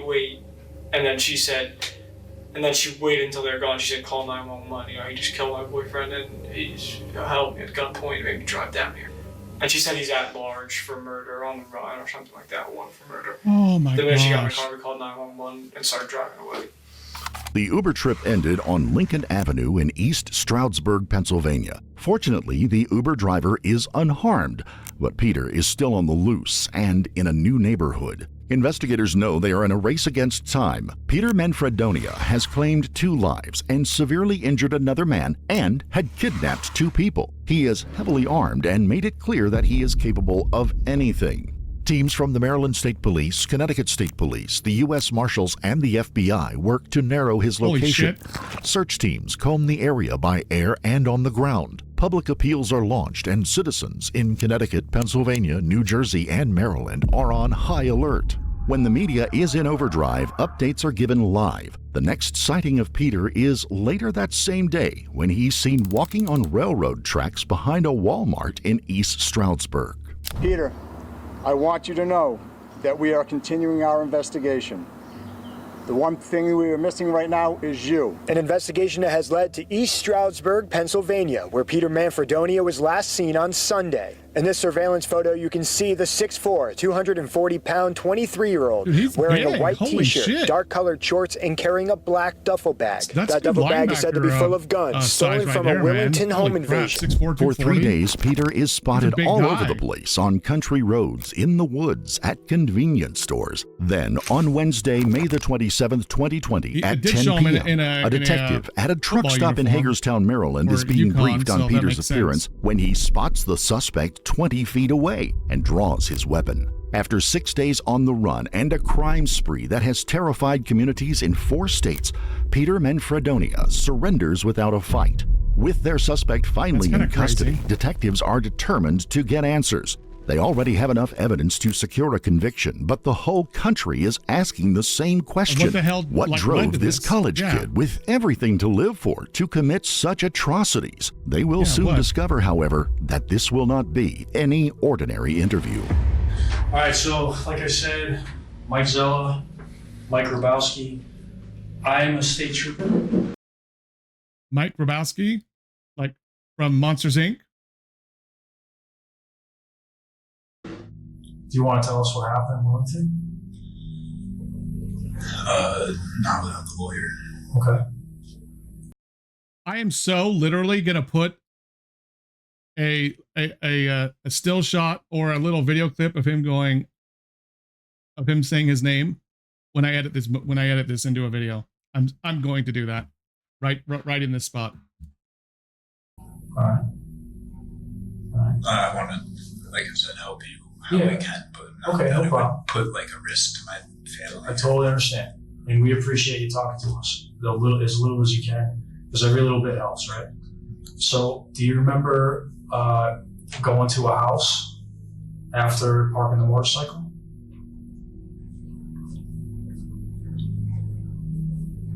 Is he really going to try to play the crazy card? Please say no. Like, I don't remember what I did. I don't have any recollection. Please say he's not actually going to try to do that. That's just sad and stupid. Please don't do that.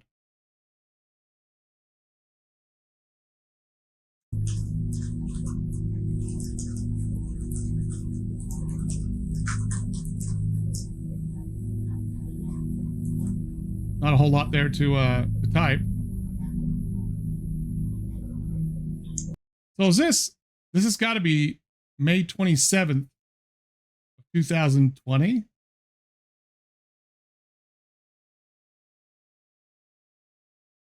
Gotta be. Yes. Okay, tell me about that. Gotta go with something else. What's that? I gotta go with something else. What does that mean? Like, next question. Okay. How about just a date though? Like Next how question. many days before today would you say you were? Time has been a real blur. Okay. So you can't put a date on it? It'd be very okay. No, I'm not trying to put you guys through a ringer, and I just everything. No, yeah, no problem. No problem. Peter clearly knows the smartest move is to skip any incriminating questions. He also has the eerie ability to remain silent for extended stretches of time, even under the gaze of 2 homicide detectives. In an effort to get him talking, the detective encourages him to speak about other events like where he's been sleeping. He tells them that he has been in the woods. Do you remember that at all? Remember that? Yeah. That Myrtle Road in Wellington.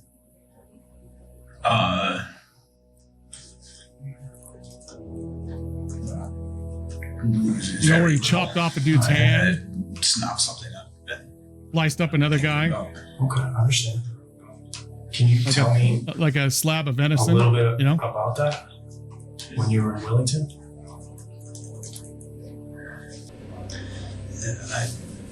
Not without a lawyer present. Okay. No, I can't talk about what Officers I've now done. press Peter for details that might reveal premeditation. Once again, he'll channel all of his focus into avoiding saying anything that might Sure he incriminate will. himself. But even with his carefully thought out answers, he'll slip up just enough. Hey man, like, we're just talking, and we already kind of know. But We're we just talking here, buddy. You know, man to man. How you know? You know. So when we know how smart you are. Oh, now you're just feeding that it's ego. actually impressive. The engineering. Feed it. And it's, you know, if you're going through some stuff, just tell us about it. I think that you want to tell us. Maybe. You know, I really believe that. Maybe. Then why would I even leave it in the form of a question? Why don't we just leave the table open right now? What were you struggling with? You know, what was going on? You could even talk, you know, free form, like talk however. It doesn't have to be a direct answer to any of our questions. You won't even take notes. Yeah, it's really just a conversation, right? This is more learning about you and any difficulties you might have had. You're a long way from home. You know, there's always a reason for it, but everyone's reasons are different. Really good background music here too. Adding to the tension. Really good. I mean, I've definitely been struggling with a lot of personal issues. Like, you know, the rough life of getting really good grades, being a 2-star athlete, or you know, a 2-sport athlete, being part of all these cool clubs at school. Like, I'm sure you were struggled, but like, what did you struggle with? From the outside, it looked all pretty good. So like, obviously something triggered you. Something triggered this whole thing. Yeah, the rough life of not killing people, which is why he had to do it, right? His life was so full of normal things, and he just had this constant desire to chop up human flesh and chop off hands and like murder people. Obviously, he just couldn't live without it anymore. Like, what? Like it almost like he had this morbid fascination with the Sandy Brook shooter, like because he was there at the same time. Like I don't know. I don't know. Maybe he never stopped thinking about it, and it just did something to him mentally. Do you guys track phones? Why? Just out of curiosity. Why would you ask me a question like that? Seems like an odd question to ask. If you're gonna expect him to tell you why, I would say it depends. That's the way I would have done it. If I was the officer, I would have said, well, it depends on the situation. What kind of situation are you talking about? That's something that you could have, like, a different way to act like you're going to answer it and like get him to actually tell you, as opposed to the way the officer's doing it now. I'm curious about a couple of things too. They're reaching the end of their patience with What do you this. think I'm curious about? How about this? I need another question.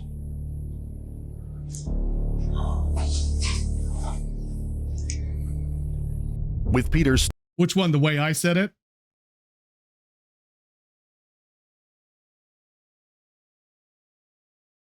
Yeah, because it's a lot less.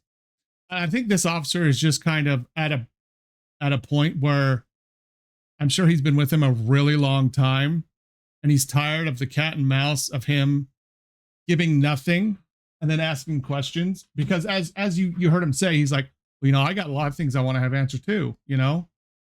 Let's get to it. But yeah, no, that's something that a good way to put it, to actually try to get that information out of them. Say, well, you know, it kind of depends on, you know, on what, like, what kind of thing are you asking if it could be tracked for, like, you know, in what type of situations? You're going to have to tell me, otherwise I won't be able to tell you if it's trackable or not. Still holding his ground, the detective narrows in on the evidence that might provoke an emotional response in Peter, namely the dark and disturbing thoughts written all over his apartment walls. Were some of the writings on your wall? My gosh. When that incident happened, was some of that because of what was personal to you? Yeah. Is that why you did that? Yeah. It's just a way to be heard. Honestly, Was his journal like, did he treat his walls like a journal? a period of that. You're just in like a bad way, like just depressed, or Yes, extremely. Most have been nearly my entire life. And I mean, pretty much, I mean, after that, I started doing really well because that's when I did get into the fundraising. So there was that incident.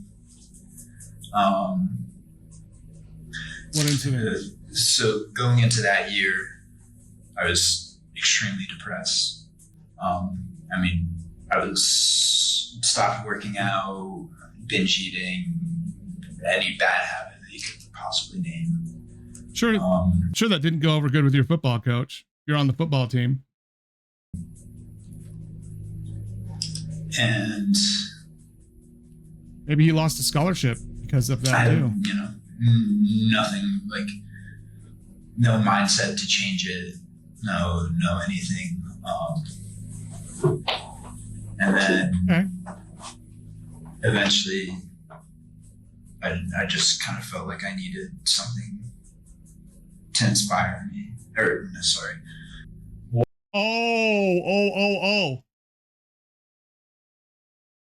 They are now. When did this started at like what, 22, 2300 hours? So 10:30, 11 o'clock at night. Now that's what, 12:55. It's almost 1 in the morning now. So it's at least been a few hours. And man, what he just said is disturbing. Something to inspire. To inspire me. Let's put up those quotes about, the school shooters, the mass murderers. I needed something to inspire me, to get me raring to go and attack a bunch of people. And he immediately goes, well, no, I didn't mean it like that. Or, sorry. What were some of those bigger issues? I also like how the officers didn't immediately hone in on that wording either, because that would have given him some red flags. You know what I mean? Like that he may have clammed up at that point and stopped talking. They just kind of went on and are kind of asking other questions about, well, what are those other issues that kind of led you to this? And they didn't say inspiration, they didn't hone in on that.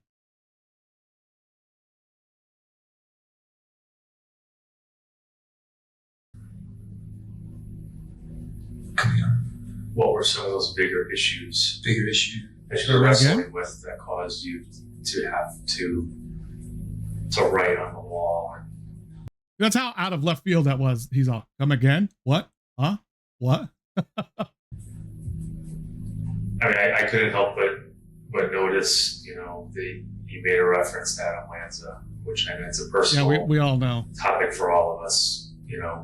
We all have some connection to what happened. It is grainy. You grew up in Sandy Hook, okay? You went to Newtown High. I can imagine there's some personal connection there. Like, was that something that bothered you? Yes. It was? Okay. And did that make you, so then what was the reason for connecting that with the, on your wall?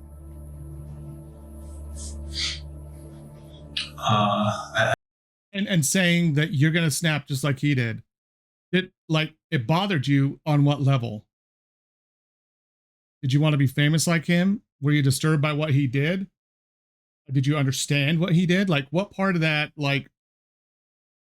what part of what layer of that resonated with you or disturbed you or stayed with you? Like, what aspect or facet of that did it? Yes. Yes, they are. Yep. I mean, that when I drew on the wall, it was pretty much just shock factor. I was in a manic state and kind of anything. Manic state. Have you been diagnosed with something that would cause this manic state that you claim to have been in? Absolutely. You have to ask the small ones to open up to bigger ones. You absolutely have to do that. It just comes to you as a dad as you get older. The way to interrogate your children. I'm kidding. But no, it comes with just communicating with people. You don't come out and ask the big thing. You kind of send out little probing questions, and whichever one's answered, oh, this one? Okay, let's branch out and give a few more questions, in this area to see what to other types of information we can get. you don't go for the whole goose egg at once. You got to build up to it and build into it and find ways to get to that without derailing it by them knowing exactly what you're asking. I couldn't even remember half the things that were on it. If you asked Convenient me now. answer there. Would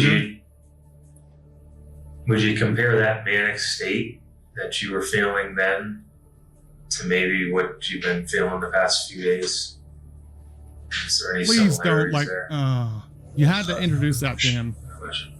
Okay, not much good. I was afraid he was going to say, yeah, exactly.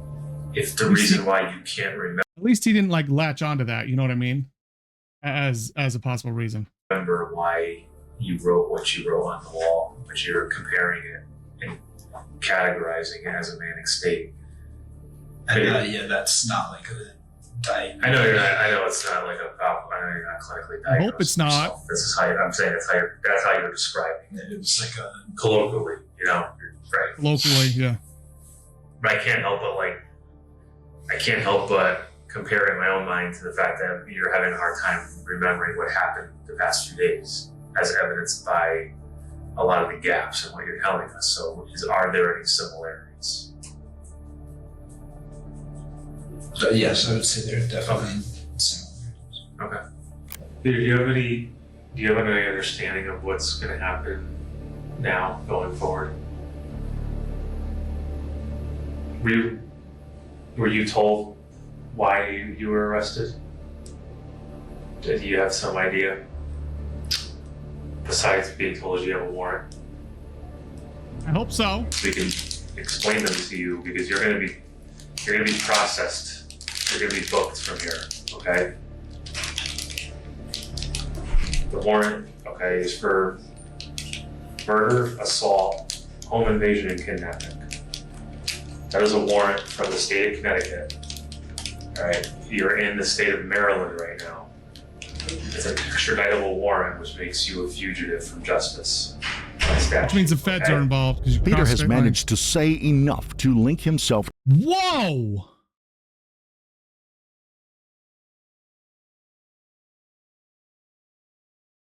I'm not one that can talk on this, but Peter's gained a little bit of weight. I can say that as a fellow fat person. He's entered my my sphere. Seeded it. Definitively to the crimes. As for a motive, he claimed he was in a manic state during the killing spree and suffered anxiety and depression during the lead-up. But neither depression nor mania explain the murder. Over the course of his 6-day rampage. Like, look at that frickin' difference. Look at this right here. Wow. Like I'm probably going to have to cut this out of the video. I shouldn't be fat shaming anyone. And I'm not really shaming him. I'm just like, jail has put some weight on him. Like, what? Before, after. Before, after. Bro. Holy crap.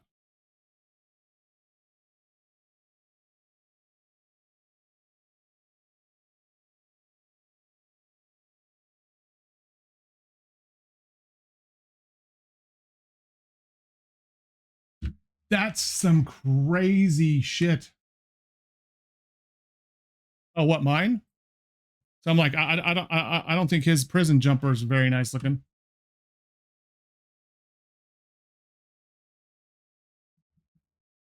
Man. Ooh.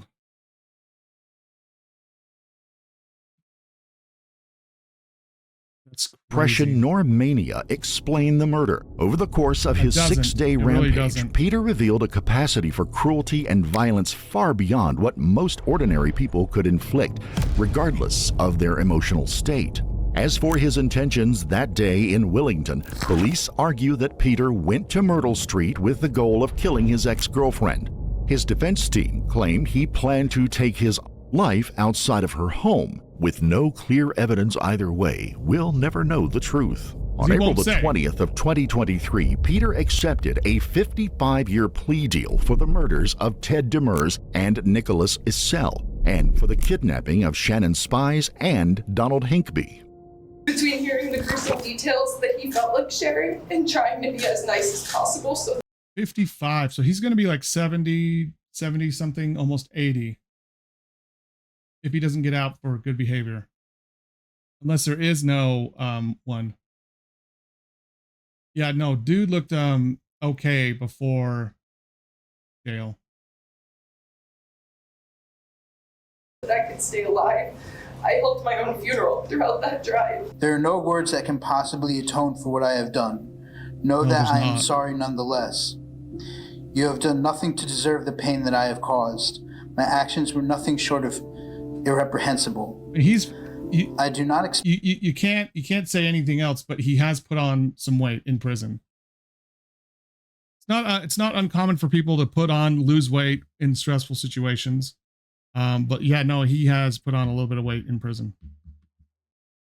Generally, it's not that you put on a bunch of weight in prison.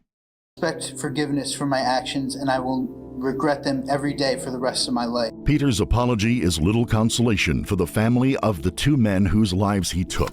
Friends and family described 23-year-old Nicholas Issel as magnetic and a funny young man who loved art and design. 62-year-old Ted Demers was a devoted family man and a talented woodworker and furniture maker who loved nature.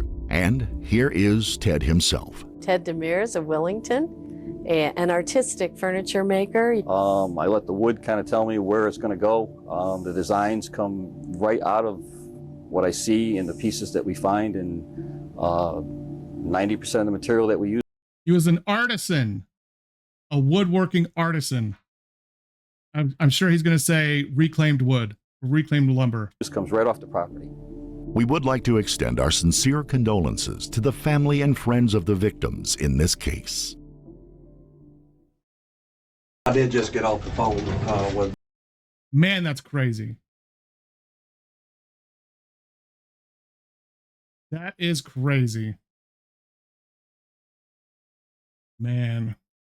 Craziness. All right. That's good. 5 hours almost. That's good stuff. I'm going to call it there for tonight. We got some reacts in. Got a really complicated case and seen investigators. Got that solved finally. Took a long time, but that was interesting too. So yeah, good night. Sleep well. And yeah, thank you for stopping by and spending time with me tonight. I do appreciate it. And yeah, until we talk again, be well, and I will see you all later.